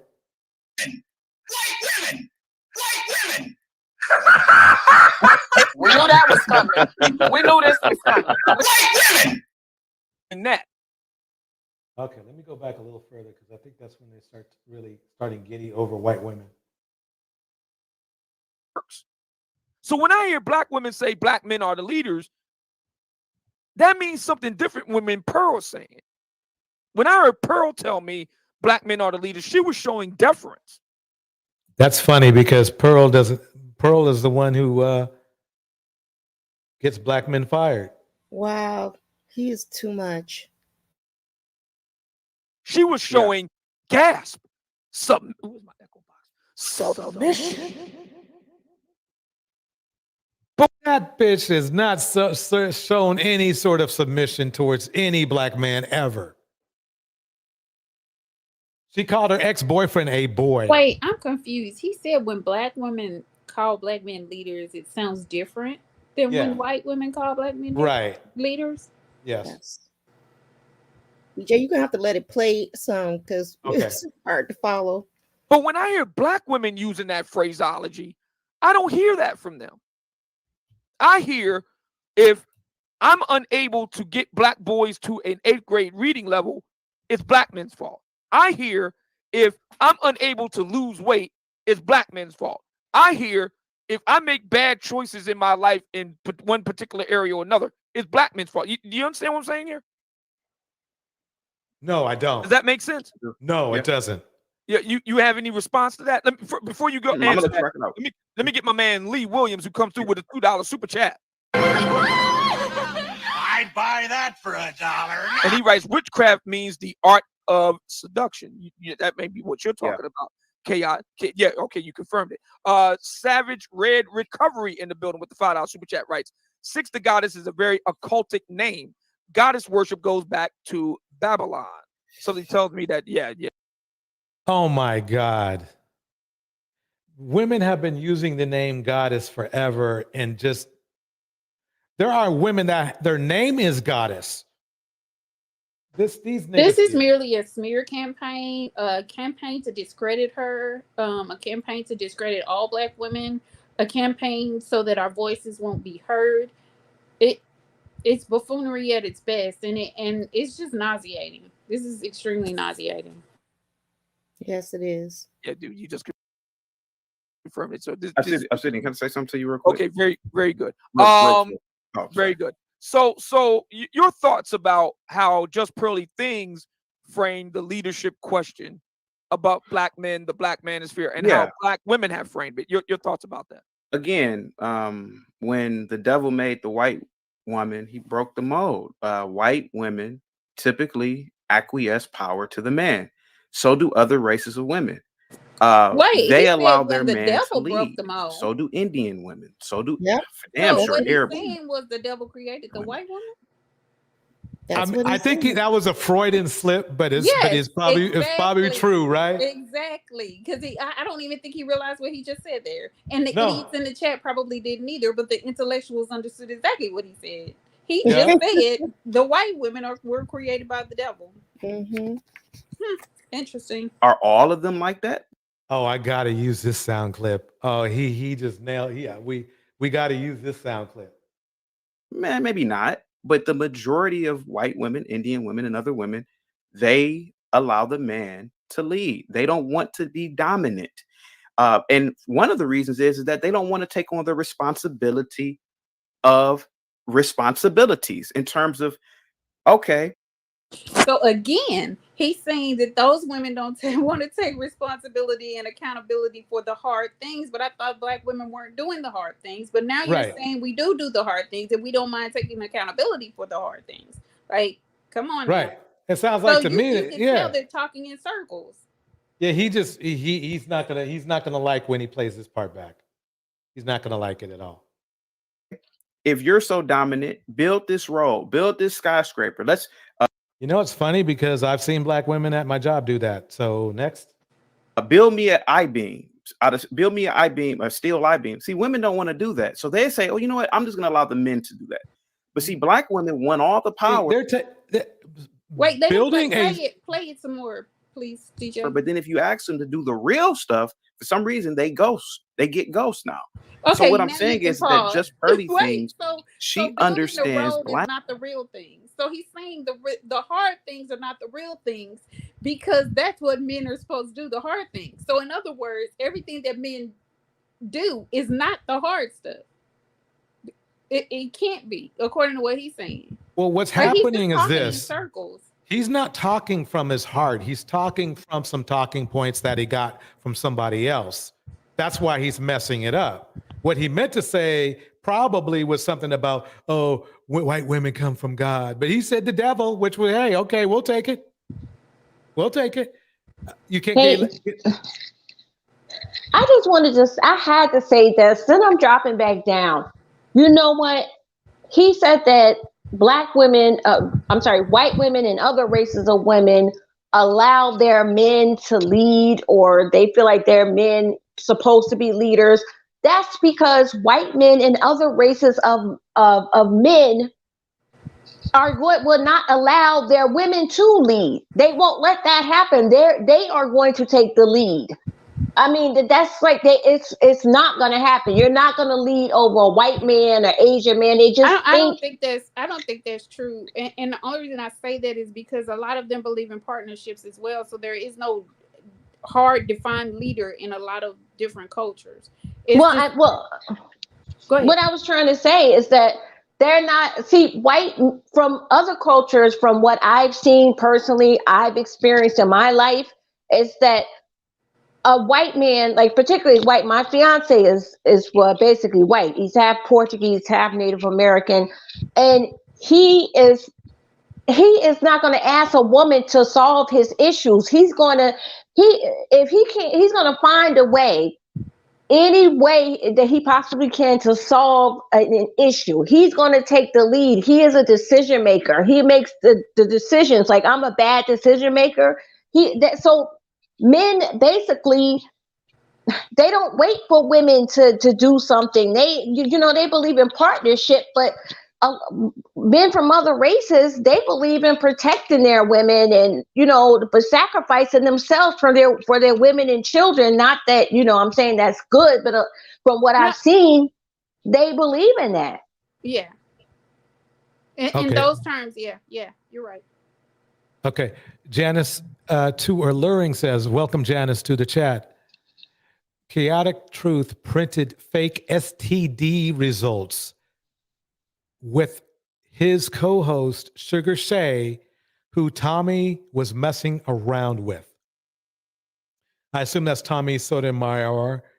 And that tells me... this was a while ago. Yeah. I remember that was they had a little thing going on between him and this young woman. So Chaotic Truth printed the fake STD results. So what she did was she put the STD results up, and people figured out that it was fake. But she was saying that Tommy gave her the STD, if I'm not mistaken. That's what she's talking about, because she did. I mean, and it was so I was embarrassed by what she did, because she put it up talking about she had cottage cheese in her underwear. It was crazy. It was like, why would you do this as a woman and embarrass yourself? But right. Yeah, it was a whole. Well, and it goes to show you how shameless and fraudulent this dude is, and the fact that another fraudulent dude brought him up to try to throw shade at other women it just shows you how low these men are. It's just, thank you, Janice. Thank you so much for letting us know about that. That was some cool tea right there. That tasted hella good. This is This is sad. This is sad that they're willing that they have such a low life like this on the channel doing this. This is, I don't know. Let me shut up for a minute. Hey, lady, you got any thoughts going on? Except for to play the video logger. I'm just trying. Just keep it. Just do what you're doing. Everything's going great. Okay. All Here we things go. considered.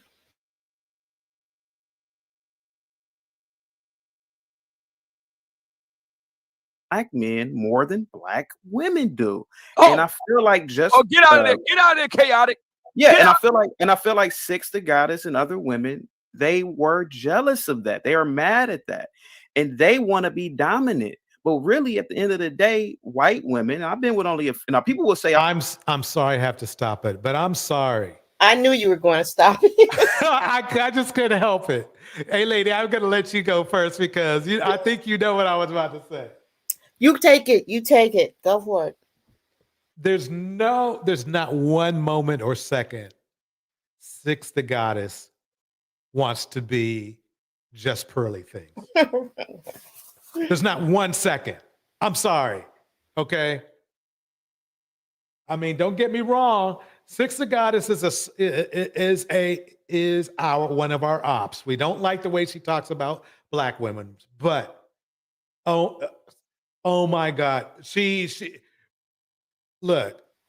You're thinking about the physical. Right. Now, The I'm physical. sure that she wouldn't mind having Pearlie's Money. Mhm. Bank account, yeah, but the thing is this, there's a point where, okay, believe it or not, I tell you what, Kevin Samuels has a whole lot more money than me, but guess what? I don't want to be Kevin Samuels, especially now. But you know, Okay. this dismantling is awesome because the women are dismantling away from them. There's men that are pulling away from them. So, I mean, just sitting back watching this dismantling and the undoing that they did to themselves. Yeah, it is satisfying. It's, and it's just another, you have to give Cynthia G credit. She points these niggas out and it's right every fucking time.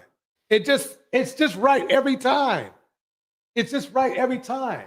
The only Here's a thing guy in a nice little suit, looking all fancy, talking all, fancy, but he ain't nothing but a fraud. The only thing that saddens me is that these black women are sacrificing themselves for this. Yes. Yes. Right. I agree. Yes. Black women, let me tell you, if you hear one hint, I'm going to be patient.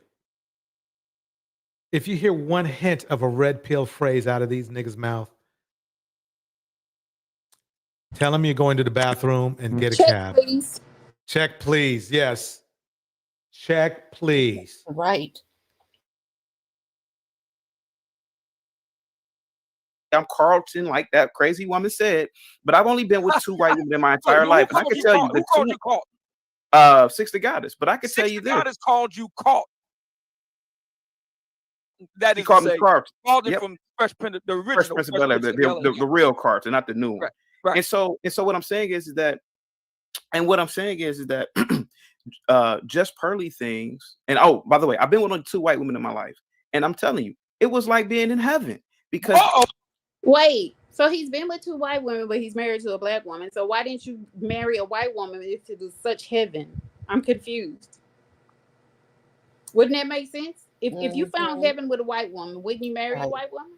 Right. Because guaranteed, if I find heaven with a white man, that's my husband. Like, why would I search for heaven somewhere else? It was in his running through women phase, I suppose. But he didn't find. Obviously, he didn't find heaven because, according to them, if she was fit, feminine, and friendly, they're going to marry her, right? According to what they say, because that's the only reason they're not getting married, right? Well, that's what they say.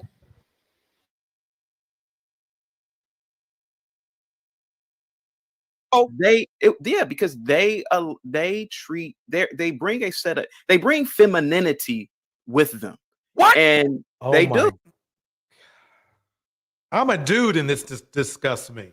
We're not gonna ever get through this because it's gonna get worse. Yeah, I really don't care. I mean, this is funny to me, and it really doesn't even matter to me because they get exactly what they get, and I don't I feel nothing when something happens to them at the hands of those women. I feel nothing, and Right. and in all honesty, if that's where you find happiness, I truly, truly, truly want you to go there. I really do. And it's not. I mean, like I said before, a lot of times these guys say that black women give them a look. No, black men, when they're with others, they will look at you and stare you down as if they want you to say something, or they look ashamed. And it's like, why are you ashamed? You picked her. Like I feel nothing. You out of the dating pool means nothing to me. But it's like they want it to matter so bad to us, and they're troubled by the fact that it doesn't matter. So looks like that there's some conversation in the chat. Now, is this the young man that got married recently, or does anyone know his marital status and how long he's been married? Well, he said when he came on this panel that he had been married for like a year and a half or something like that. But Janice Alluring is saying he's not married, he's just clout chasing and trolling. But I remember him saying about this and she's younger, she was much younger than him, that he's supposed to be married. So I don't know. Okay, I'm gonna do my best to keep it playing. I'm gonna do my best. You guys are gonna have to tell me to stop it. I'm not gonna touch the button. Oh, and so now, mind you, I'm married to a black woman. She's beautiful and she's very feminine. But a lot of black women want to be black dudes. Well, let me ask you this. Whereas white women don't want to be. Go ahead. I need to ask you a question. Did those white women cook for you, brother? Of course they did. Let me ask you this. I gotta ask it. I gotta ask it. Now I know that your people, you're not ADOS. Your people are from the motherland. I gotta ask you. Did any of those white women cook jollof rice for you? No. They didn't do that. No, they didn't do that. No. Did they cook for you the biggest piece of fried chicken, brother? No, it was healthy food. Absolutely not. No. No. So Mainly, now so what did they cook for you? I like salmon. I don't like a lot of fish products, but I like salmon. So salmon, asparagus. So they made salmon just to your very liking, brother. Is that what you're telling me? Well, yeah. I mean, most women that I've been with who because I pick I will admit, back when I was in college, I used to kick it with street chicks, but the older I've gotten, I only want to be around or in the company of women who do things for me. I'm the superior. Well, let me ask you this. Pause it. Okay, so he can't even stay on script because that's not what Obsidian wanted to hear. and so now he's having to finagle the script so that it can meet the standards of the dudes in the chat because they want to know if they're going to get the biggest piece of chicken. That's all they want to know. They don't want to hear about his healthy escapades with him. Right? They want to know are these white women frying? Wait, first are they seasoning it? Are they washing the chicken, seasoning it, and giving you the biggest piece? That's what they want to know. Right. Did they put raisins in your potato salad? I mean, it's just stupid.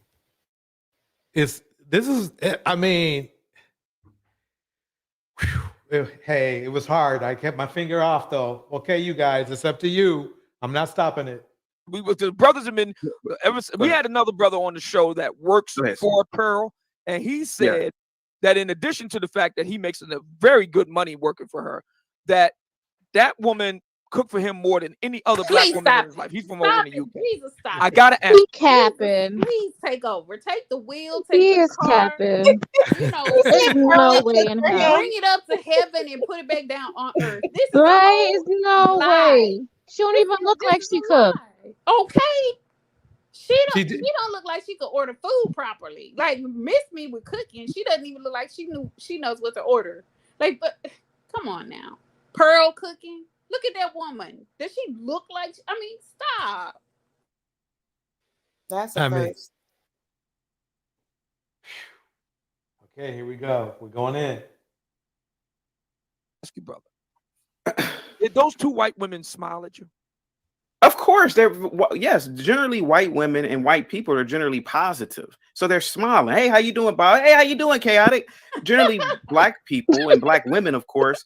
And I got stories for days for that, but I know in the interest of the show. I have to stop it here. This is so funny to me because white people will smile at you and be plotting your demise at the same time. So a white person smiling at you means absolutely nothing. A white person being friendly to you means absolutely nothing. Like, this is so hilarious. They are so out of touch. This is how you can tell these people have no proximity to white people. Am I lying, DJ George? Not one. You're not lying one bit. That's you nailed it. You nailed it. I had a supervisor who could literally talk to you in a calm voice and say, "I'm going to cut your stomach up and take your child out, barbecue it, and then let you come back to work the next day," and without changing the tone of her voice. Like that's who they are. A lot of them. I mean, they could be plotting and planning your demise and smiling at you the whole time. Smile in your face all the time. They want to take your place. The backstabbers. Damn, I sound good. Yes, you did. There you go, Southern Belle. we know you love DJ singing.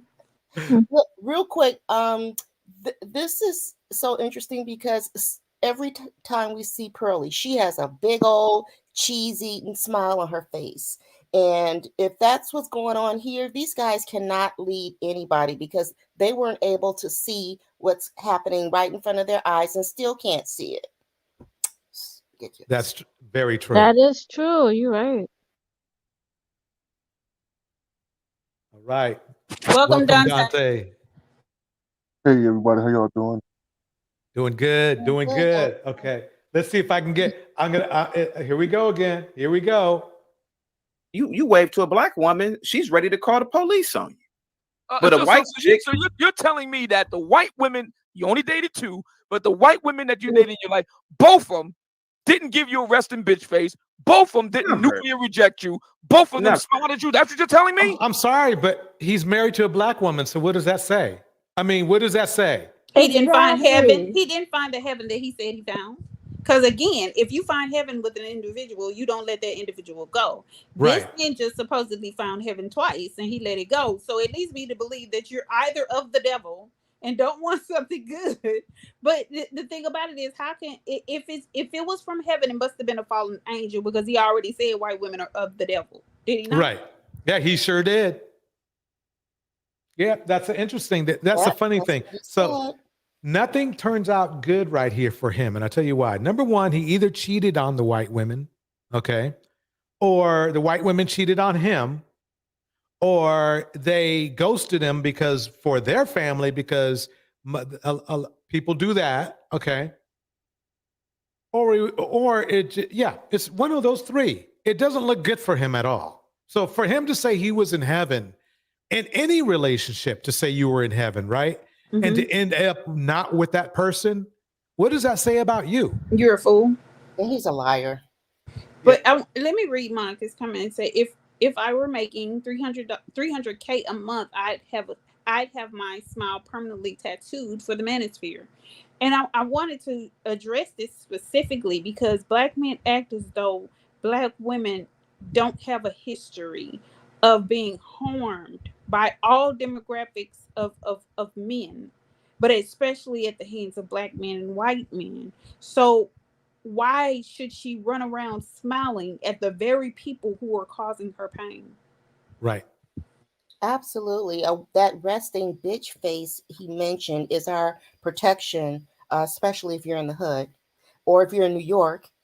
Nobody's smiling and walking around smiling. They're minding their business. You'd be lucky if you get eye contact in Manhattan.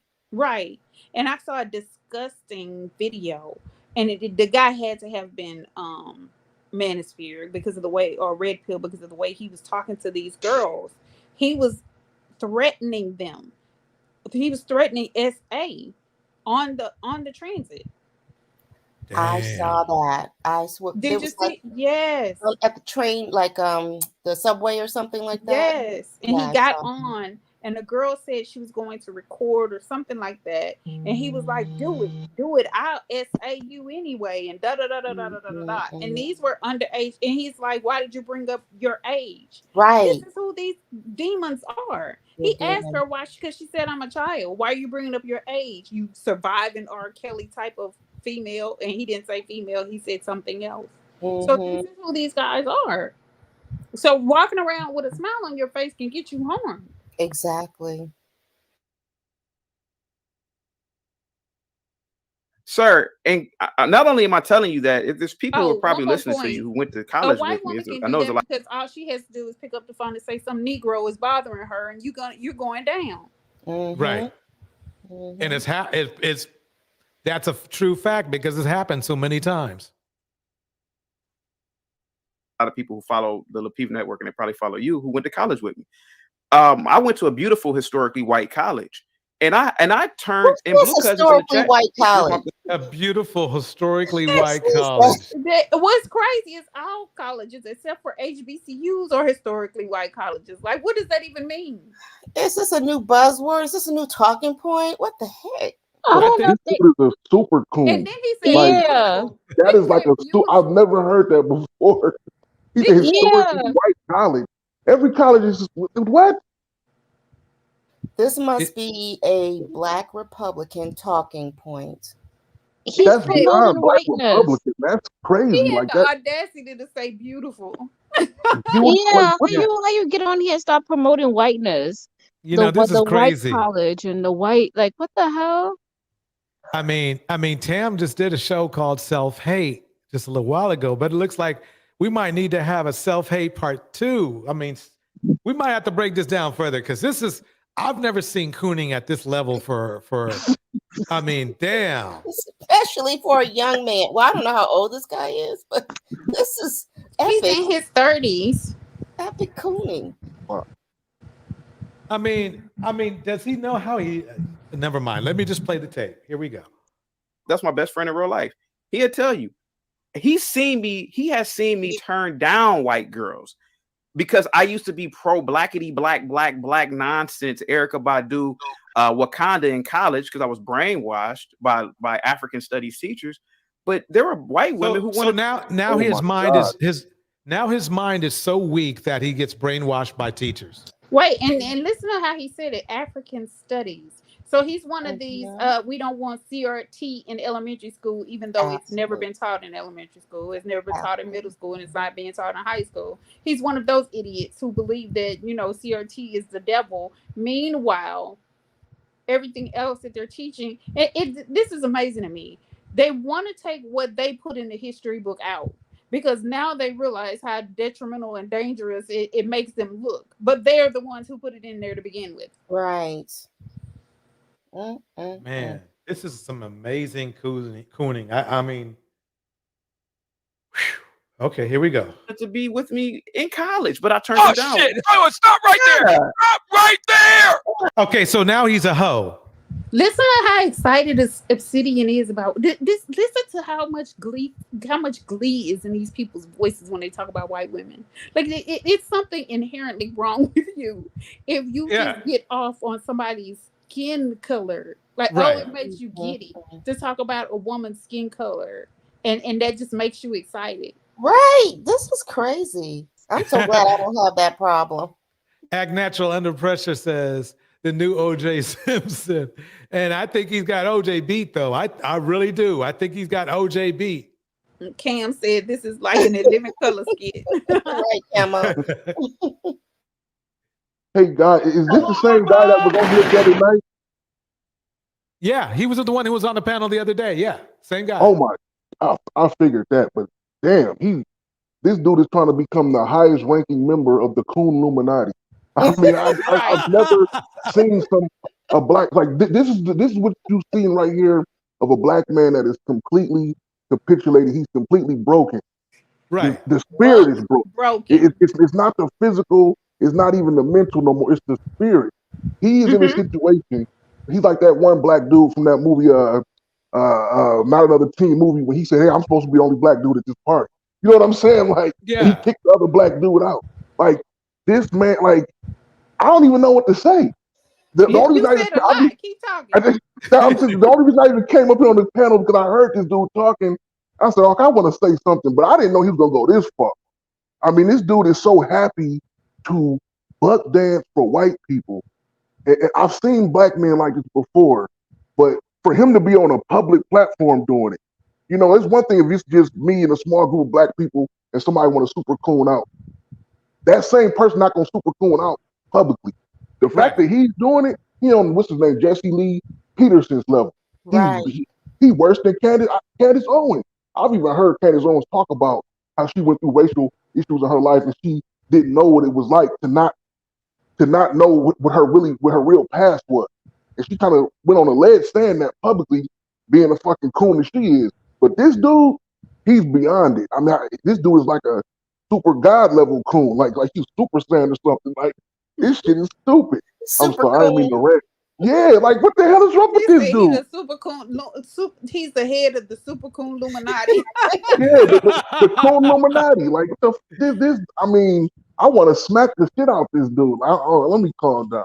But this is embarrassing as a black man. Yes. Listening to another black man, and y'all talk about you can't even walk the street smiling. See, women ain't even feeling safe in our community. And y'all heard me say this before.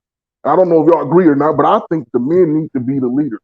We don't got no leaders right now. We ain't had leaders in the black community in 50 years. Wait, and I want to say this, Deontay, I don't disagree with you. The problem is that there's not enough.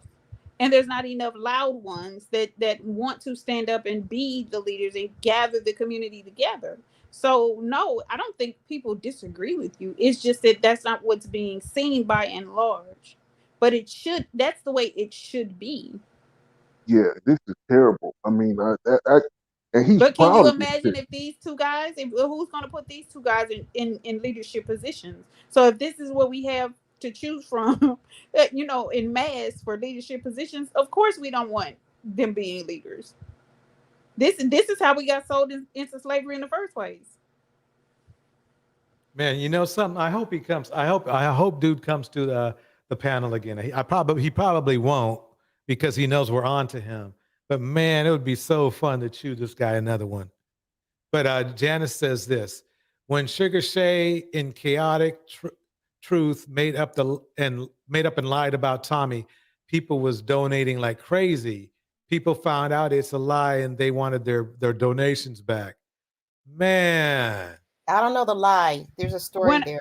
When I tell you the level that she went through, what they're saying is that the results that she showed was a lie. So she just wanted the clout as far as it pertained to sleeping with Tommy and him giving her something. And they're saying that this dude Chaotic made the fake results. Oh. And so yes, and I was embarrassed. I had secondhand embarrassment because, like, why would you put your what's going on with you out in the ether like that? Like she the way that she was talking about it, it was atrocious. The whole thing was atrocious. And this is the type of thing that he participates in. So who's wanting to follow men like this? Who? So when did this happen? When did this whole? Oh, this happened a few years ago. Okay, a few years. Yeah.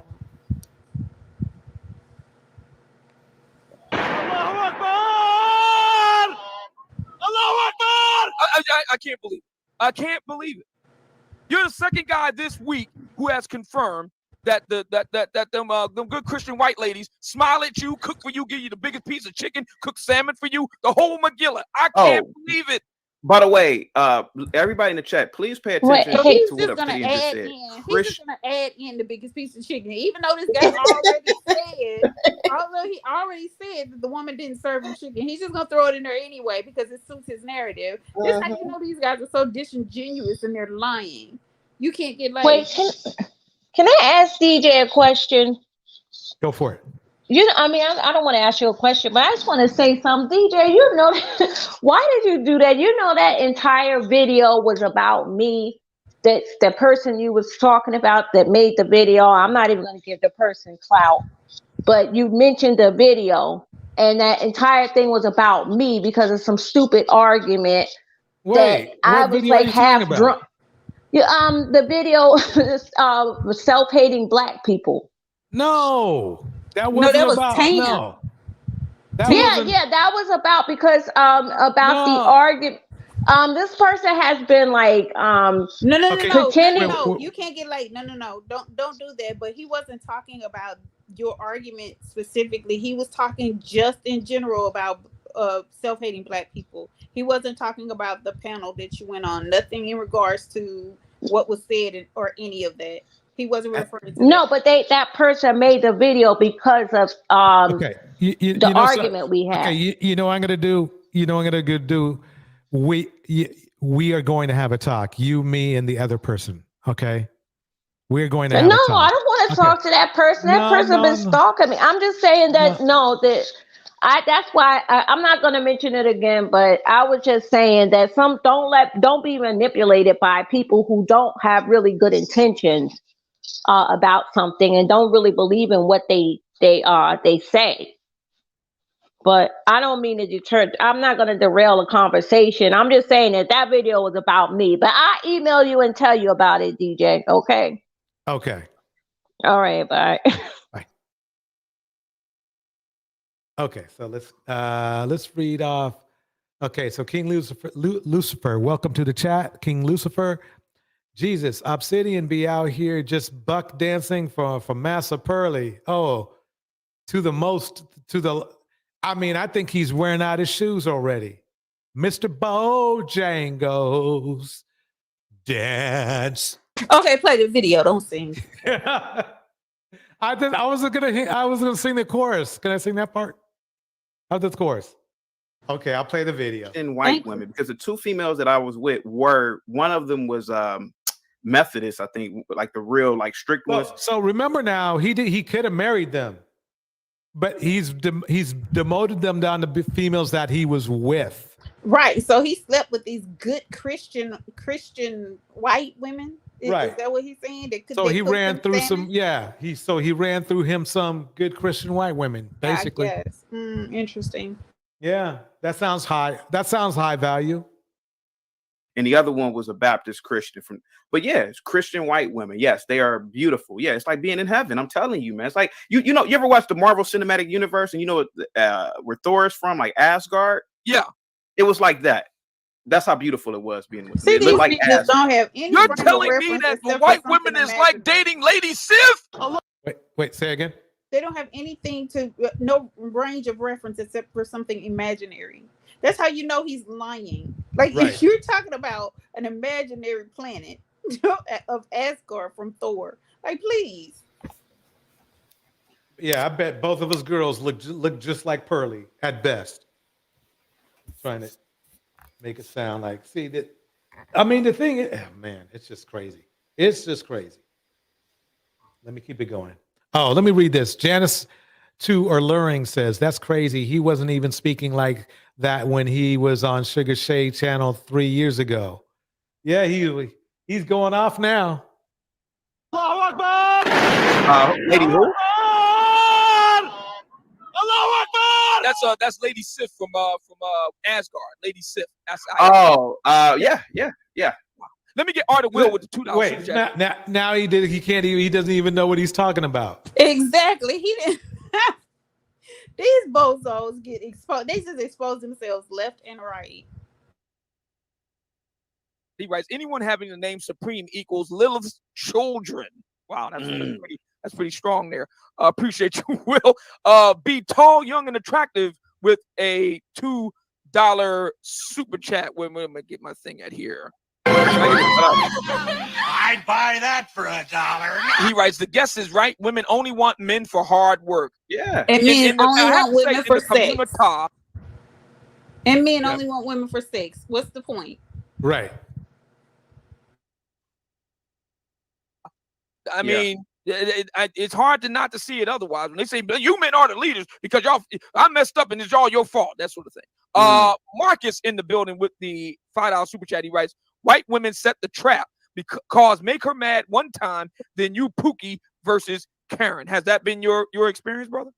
Yeah, I mean, like I said before, man, I that bartender chick, it happened over 10 years.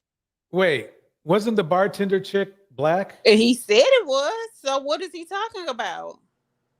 Because This is how stupid he is. He did. Exactly. This guy's referring to a white woman.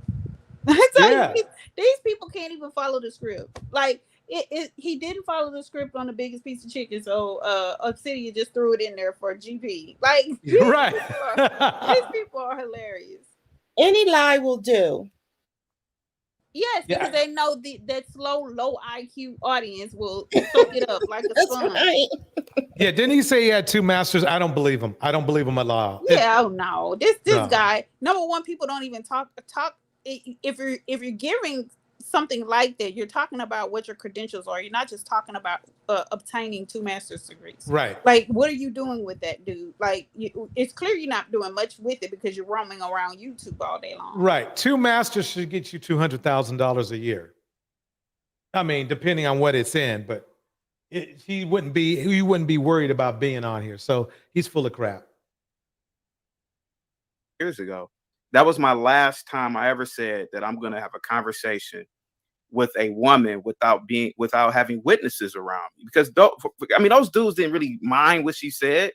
But what if one of them, high on, a lot of black Negroes smoke weed. He high, PCP, he's paranoid, and this woman's giving him false information. And he just insulted a whole bunch of black dudes because He he said both.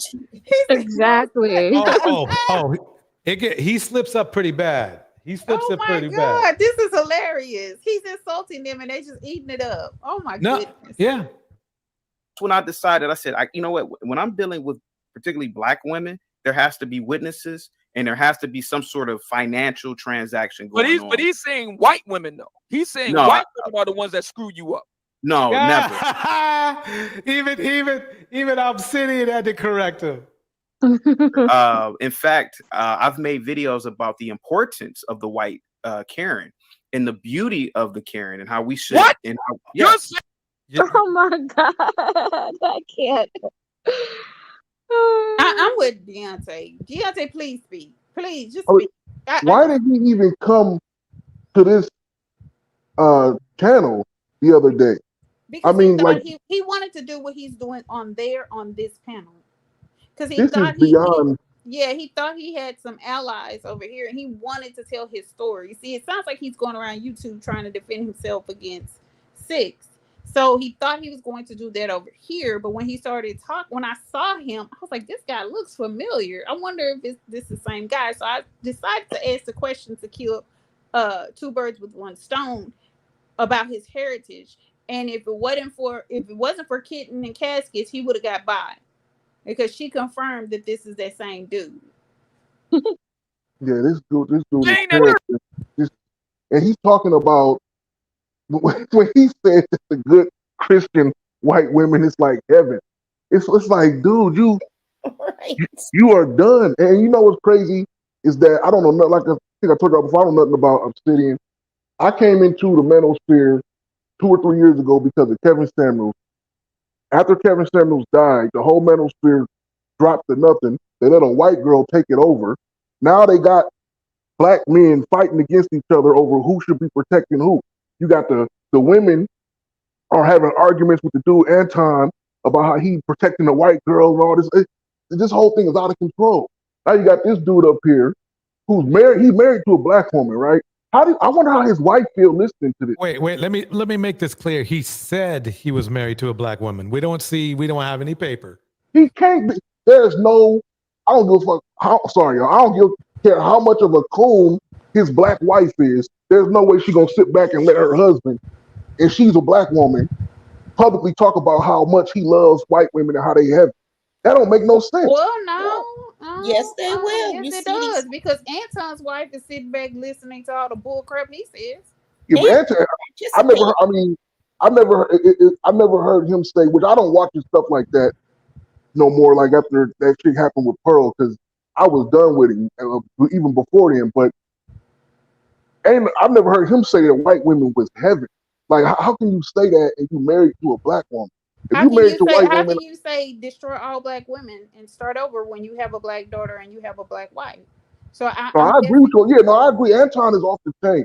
And Anton, you know what? He really feels the same way that this dude feels too. He's just smart enough not to say it publicly like that.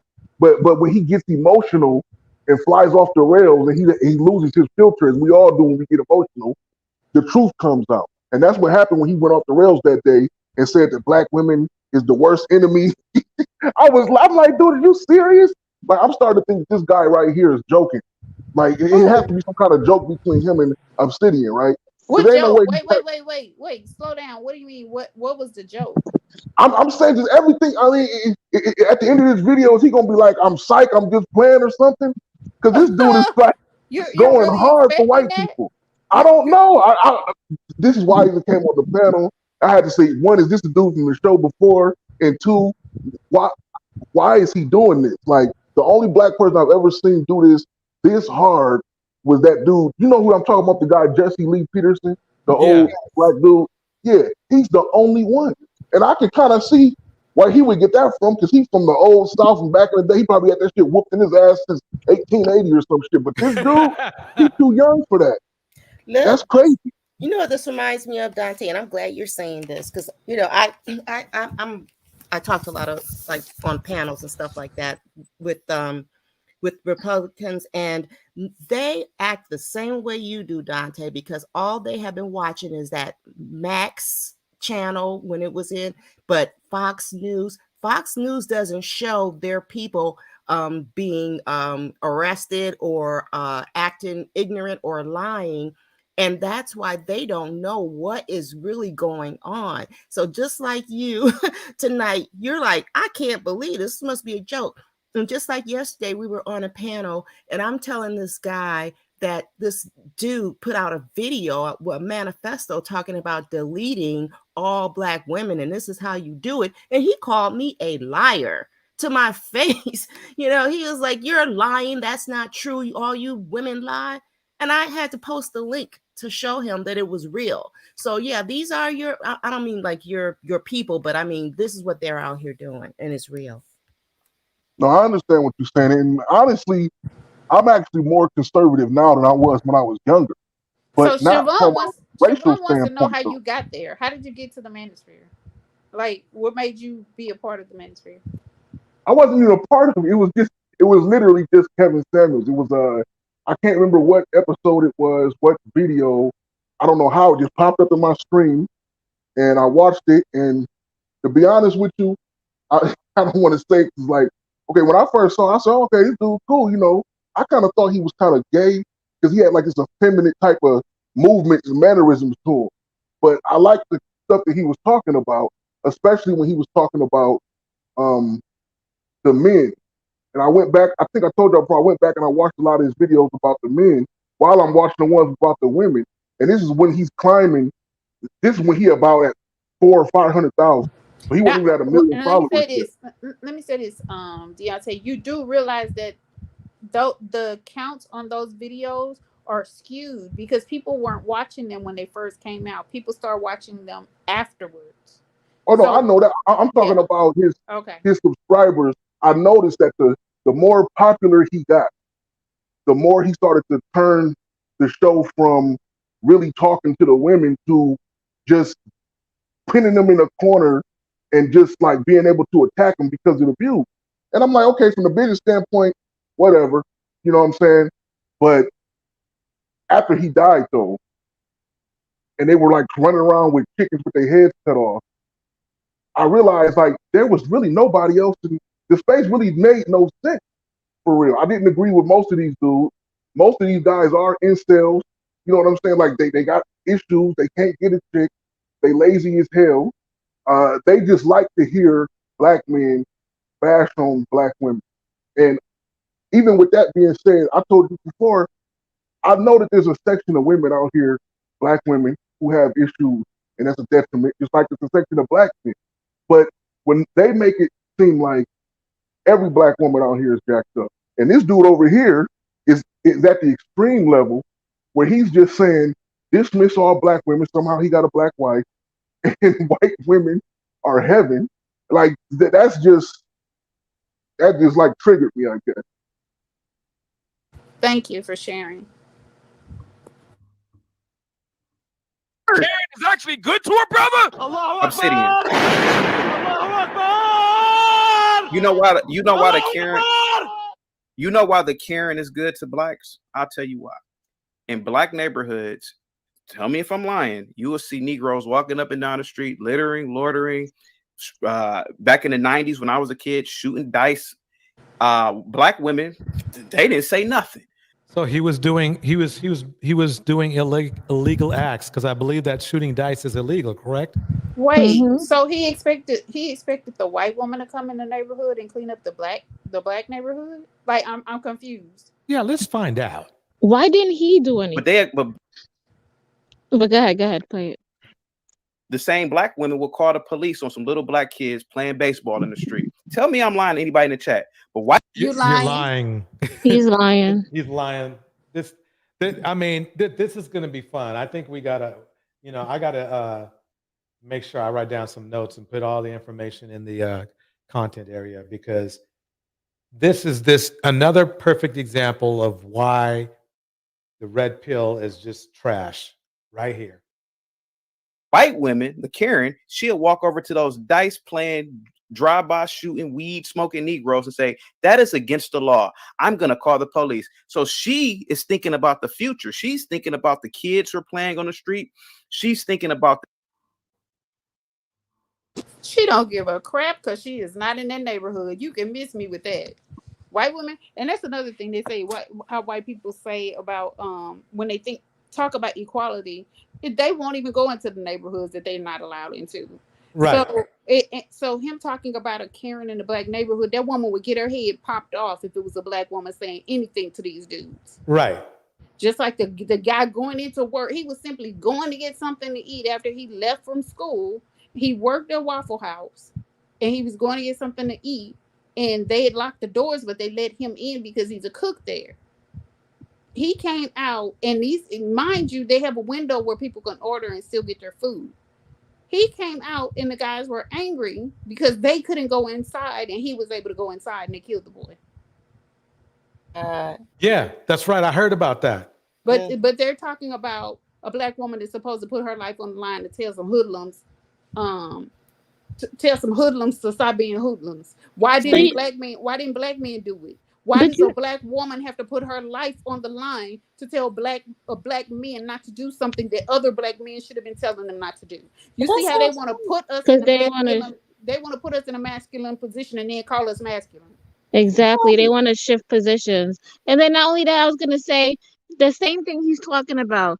If any black person was to go in a white area and start walking around and they know you don't live there, 9 times out of 10, they're going to call the cops on you. It doesn't matter. So what he's saying that is all cap. And even if you did, I remember it was me and my cousins, and we were down in Virginia, and my cousin had owned a house, and we were playing in the street. And you know how you have those little, I want to say tricycles, but it was Power Wheels. We had Power Wheels. So we was in the street with the Power Wheels. There was hardly no cars coming. And the lady, she was in the house by herself, and she called the cops on little kids riding in the street with Power Wheels. So what he's saying there is all cap. And I've seen 2 Facebook, posts when you're watching Facebook where black women actually did call the cops on these guys who were out there shooting dice. So what he's saying is all cap. He don't know what he's talking about. I don't even think he lived in the U.S. or lived anywhere or did anything. Oh, lady, you were next. Oh, I'm just saying he's lying. Yeah, I think I'm going to change his name to Chaotic Coon. I think that has a ring to it. Thank you. Yep. the community itself, and that is the beauty of the white Karen. She gets you Negroes in check, not you, Obsidian, but Negroes in general. That's why I love. Oh man, did you hear that? What's funny is he sounds like a lot of Africans. He sounds like a lot of Africans that talk about black people. This is what they say. Mm-hmm. Wow. You know something? Of the white Karen. Go ahead. Wow. This is deep. Of course. Witten, oh my goodness. Witten in the building with the $10 super chat rights. DeVoe said it best. Never trust a big button to smile because that girl is Poison. Yeah, that Yeah. was a powerful record. Let Absolutely. me scroll down a little bit more here. Dildo Swaggins in the building with the $10 super chat. Appreciate you, buddy. Notice there's a man calling himself dildo. This is Yeah, the kind of men that's in this space. I mean, that says it all right there. Exactly. They complain about the things that they're chasing.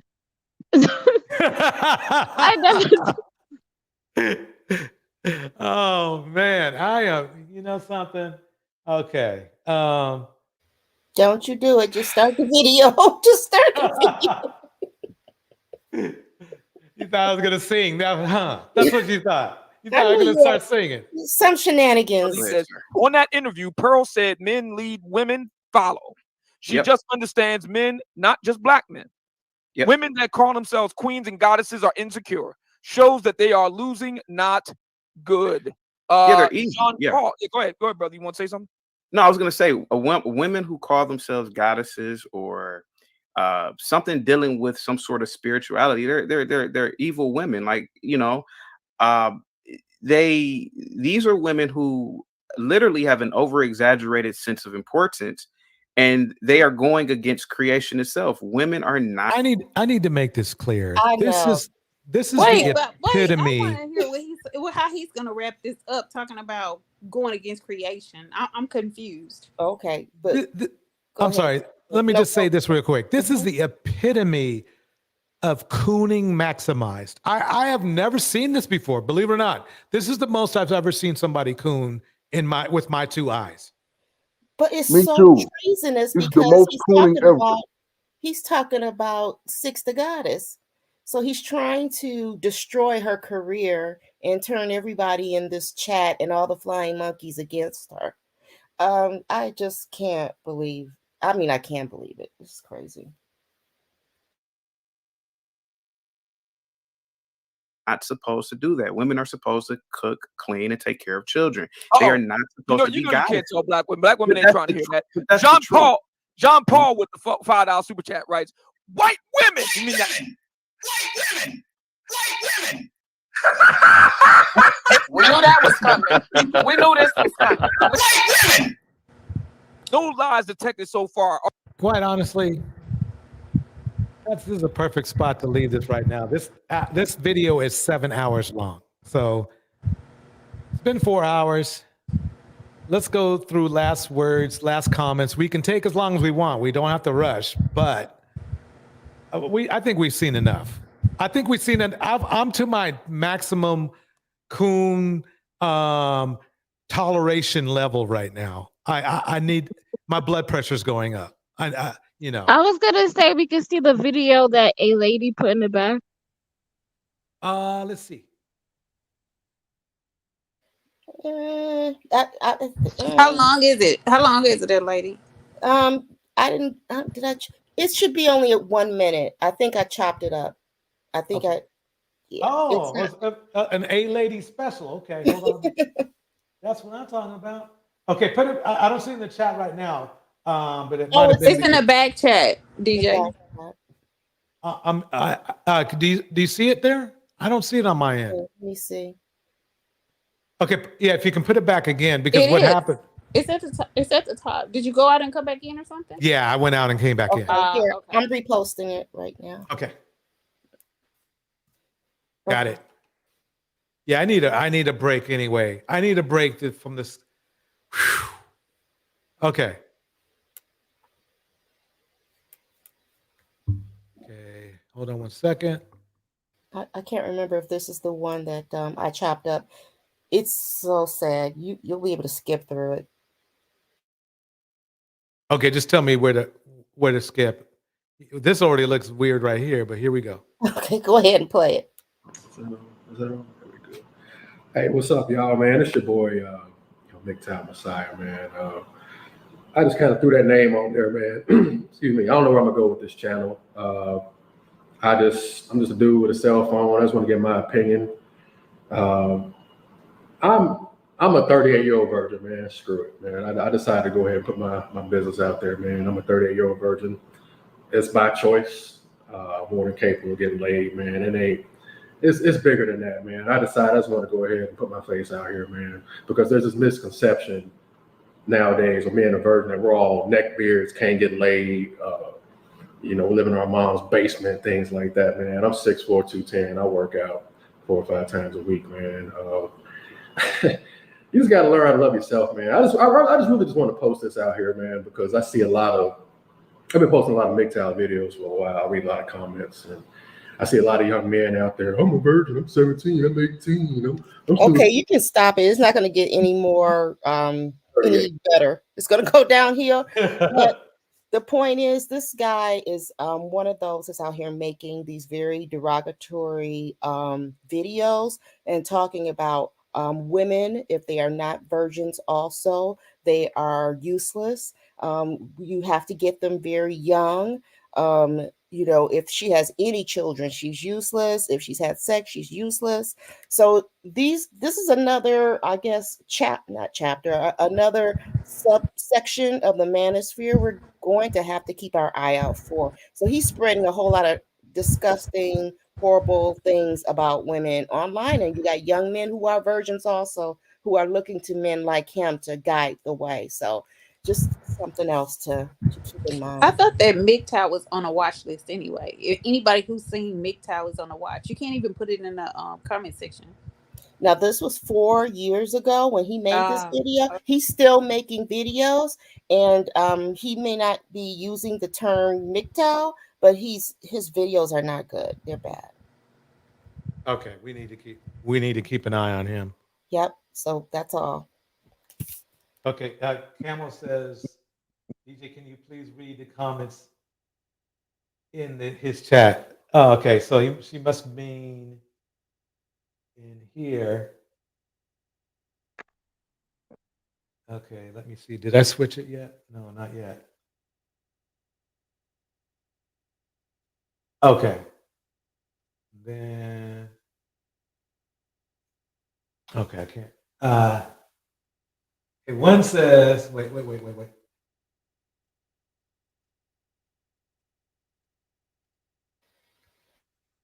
Okay. Hey, Camo. Hey, so I watched that video earlier. I saw it when a lady posted it. And so I watched the video, and of course, I went to the comment section just to see what people were saying, because I didn't know who he was. The only video I have ever seen is this one here. So I read the comments, and he had a lot of people saying nice things. Of course, a lot of other virgins was in his comment section, saying they was virgins or whatever. And I got to one comment, and this guy was saying why do you choose this lifestyle? And he basically was like, well, if you're gay or you're trans or whatever the case may be, just come out and say it. It'll be okay. So he responded, and he said, I thought about being gay. And one of the things that he said was, because the guy said, well, why do you choose this lifestyle? And before the sentence of him saying he was gay, he said something about pretty much that, what comes with sex, which is children and diseases and, all these things. And he basically is lazy, and he doesn't, want to put in any effort to find a woman. And then he also says, well, I thought about being gay. And I just now that you said that he says all these horrible things about women, all of it makes sense now, because of course we believe a lot of these men are homosexuals, and they hide in red pill spaces and all these other spaces or whatever. But I just found that very interesting, and I found this to be odd. It was like, so you're making life choices to be homosexual, like something is not right. Like, no, I don't know any heterosexual man that says that he ponders about being gay in his life. I'm just going to decide to be gay because I can't get a man pregnant, and it's easier. I think he also said he envied gay men because it's so much easier for them to have sex. And just look in the comment section, you'll find it. You'll find the comment there. Okay. I want to say it's inside of another comment, and I think it's like why. It basically says why, and then underneath, inside of the comment is a bunch of replies, and then he replies to, someone there. Okay. Yeah, I'm looking through them right now. I'm gonna try to see if I can find it. There's some sad puppies out here. Yeah, Camo, I'll tell you what. When I'll look into it afterwards, and we'll set up a whole live to this shit because this is deep. And and when I first saw it, I didn't really know, what this was, the person who's, posted it, gives a lot of information, is very consistent with, updates on what's going on, but I didn't know that it was for a reason. Like, okay, this is a guy that's like on a watch list to like watch out for. So initially when I saw the video, I was like, because if you go on to watch the video, it's not like he's saying anything derogative. He's just basically saying that he's a virgin and he's choosing to do other things and whatever. He doesn't say that he's gay. He says it inside of the comment section that he thinks about being gay or something. So at first I was like, oh, okay, cool, like, this guy is 38 or whatever, he's a virgin. That's not common, but I don't see nothing wrong with it. And then I started just looking through the comments and I just was like, what the hell is this? But that's all I came up to say. But you ladies are doing great, and DJ Torch, you're doing a good job, so continue to keep us entertained. Okay, so I sing some more. So do you think, Camo, I should sing some more? Oh, Switch, sing what? My vocals are really, I heard they were keep popping, on your thing, man. Like, keep singing. Oh, this is another thing that I wanted to tell you. I got something good for you, and it's really good. I'm gonna try to talk to the person if you're interested. But I know a guy that was on Kendra G show, and we watched him before. I didn't know it was the same person until he said it, and then it made sense. Well, at the time he was on the show, I didn't know him. So he said, I was on the Kendra G show, but when I first saw him, I was like, he looks familiar. I didn't know where I had saw him from, but he was a guy that was on the Kendra G show, and we went over his episode before. Oh shit! Are you talking about? Are you that talking says about? a lot right there. If we went over his episode. Yes, we went over. You did. I think we did it in Peso Man Live. We went over the episode that he was in. Remember the guy that has talked about being a daughter? He said he was like, he made 6 figures. He was trying to talk to Kendra G. He was trying to get at her. And he was saying that he made 6 figures. He was a truck driver and he did DoorDash. And I remember Peso was trying to figure out, like, well, how much does DoorDash make? And I think it was like Instacart or something, and it was that guy. Oh man, yeah, okay. So but if you want to have him on and maybe do an interview or something, I'll talk to him about it and see if he'll be down to come. That would be great. In fact, we'll do a whole we were thinking about doing like a Kendra Gold live where we do playback Kendra G videos. That would be perfect if he could come on. Yeah, I'm gonna ask him. I'm gonna send him an email, send him a message, because I know him from another panel, from another website that I be on, and I'm gonna send him a message and see if he'd be down to like do an interview. But yeah, it was interesting because after hearing him speak and talk and stuff and just who he was, and then hearing the things that he said on Kendra G, of course it was not true. Many of the things was not true. Is he a bad person? No. Is he serious about finding a relationship? To be honest with you, yes, he is. But it's deeper than that. And it's really sad because I feel like a lot of times men are pushed, men who are, emotionally damaged and just damaged men are pushed to Black women. And we're supposed to just be like, oh, it's okay, whatever. If you go to Kendra G comment sections and if women complain about the men that's on her show, then the men are upset about it. And, even though he comes off as a good person, he is damaged and he do have some issues that, was not talked about on that show. So I thought it was very interesting, and I'm gonna see if I can get him to come on. Sounds great. You want to pull lead? Do I want to what? Pull lead. Yeah, I don't mind. Okay, go. All right. All right, everybody. Okay. Let's do last words. Let's do last words. Can I mean I'll go. I'll go. So, I've been thinking a lot this week about all this crazy stuff that's been going on. And you know how we talk about, well, slavery would not have existed if the white woman wasn't there to encourage her man on and be basically the belly of slavery. Well, I think the same thing about us and Black men. And we have coddled these men and supported their crime waves. And we just really have to stop. And looking at those women and what the gossip that has been spread about them on that panel, it makes me really sad. It makes me mad. And it's just dangerous that these women are, they're propping themselves up there as virtuous women, even though we know they have issues going on, but they're sitting up there judging other women. And we see that, really they are the worst kind of mammies, and it's just so sad. So we're just gonna have to do better. I guess that's it. Thank you guys. You guys are awesome, every last one of you.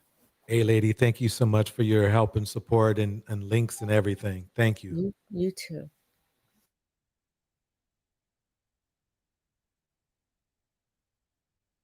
Creative solutions. Oh, okay. So this guy doesn't surprise me, but I'm kind of alarmed that he said all of these things. I kind of thought that he was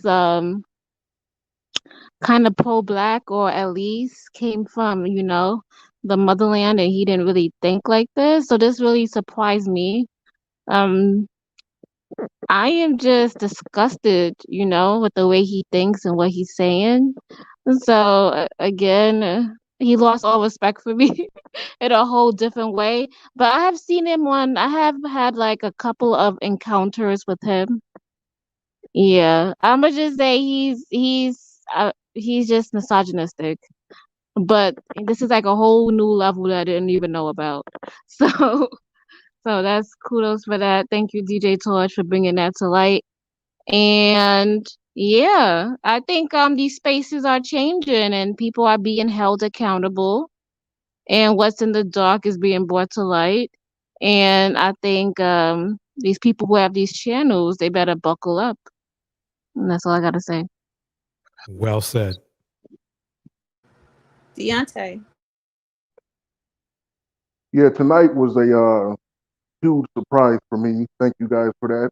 Because between the super coon and then the guy that was a virgin till he was 38 and then hate black women or whatever, I wasn't ready for all of that, But pertaining to the super coon guy, 'cause I can't remember his name, but that was some high level, high class, like cooning. Like they should teach this at HBCUs of what not to be as a black man. Like they should teach this in churches, wherever black people gather at. That was highly embarrassing.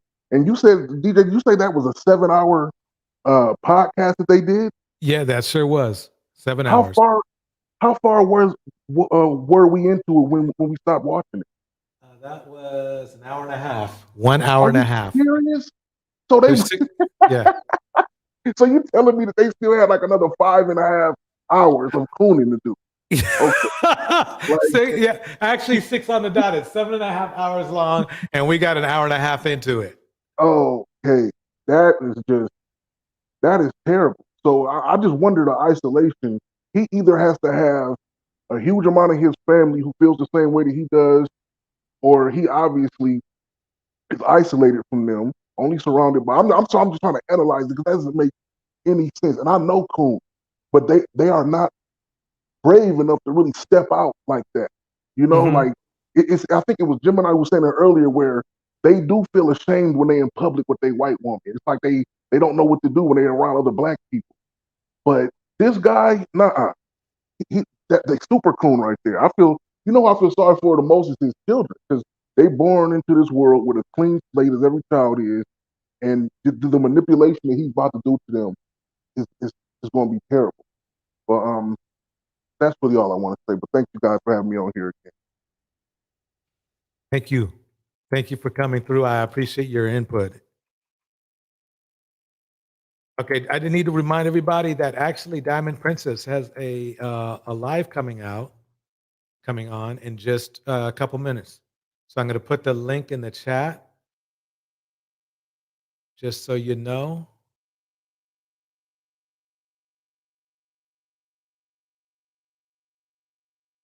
All right, just in case you need to find out. Okay, I need to also announce that on Sunday we were going to do another health associated live, emotional health and fitness on Sunday, and Creative will be joining us then.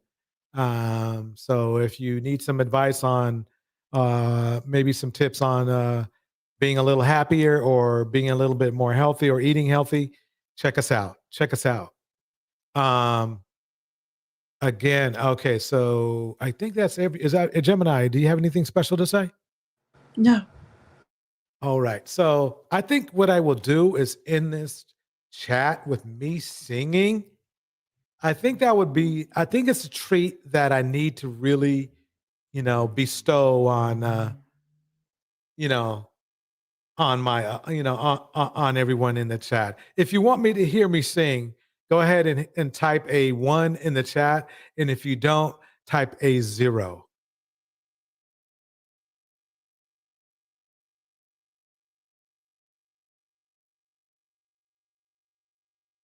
I'll take that as a 0.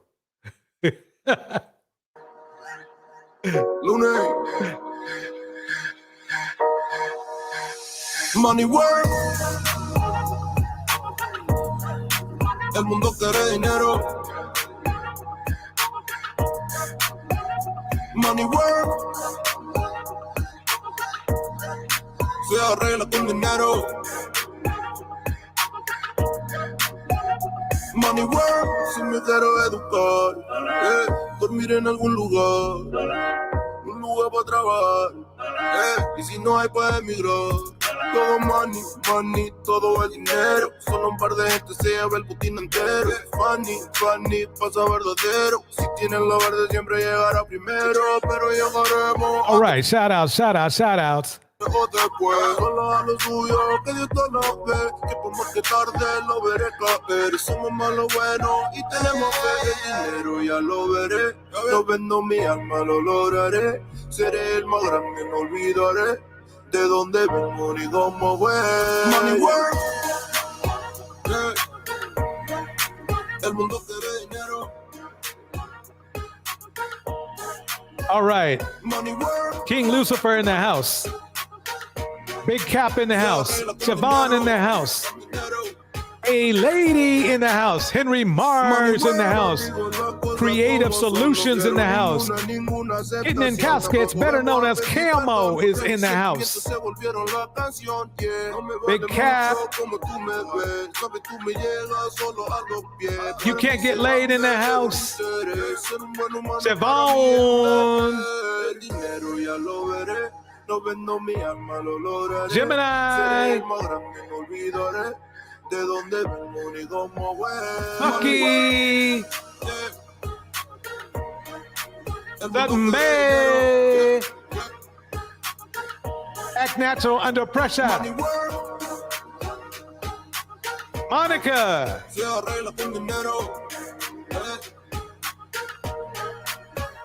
Money work, corazón, de corazón. La plata no te hace ser feliz. Ella de corazón, de corazón. Karen E. Rose. Janice Too Alluring. Money work. El mundo quiere dinero. Yeah.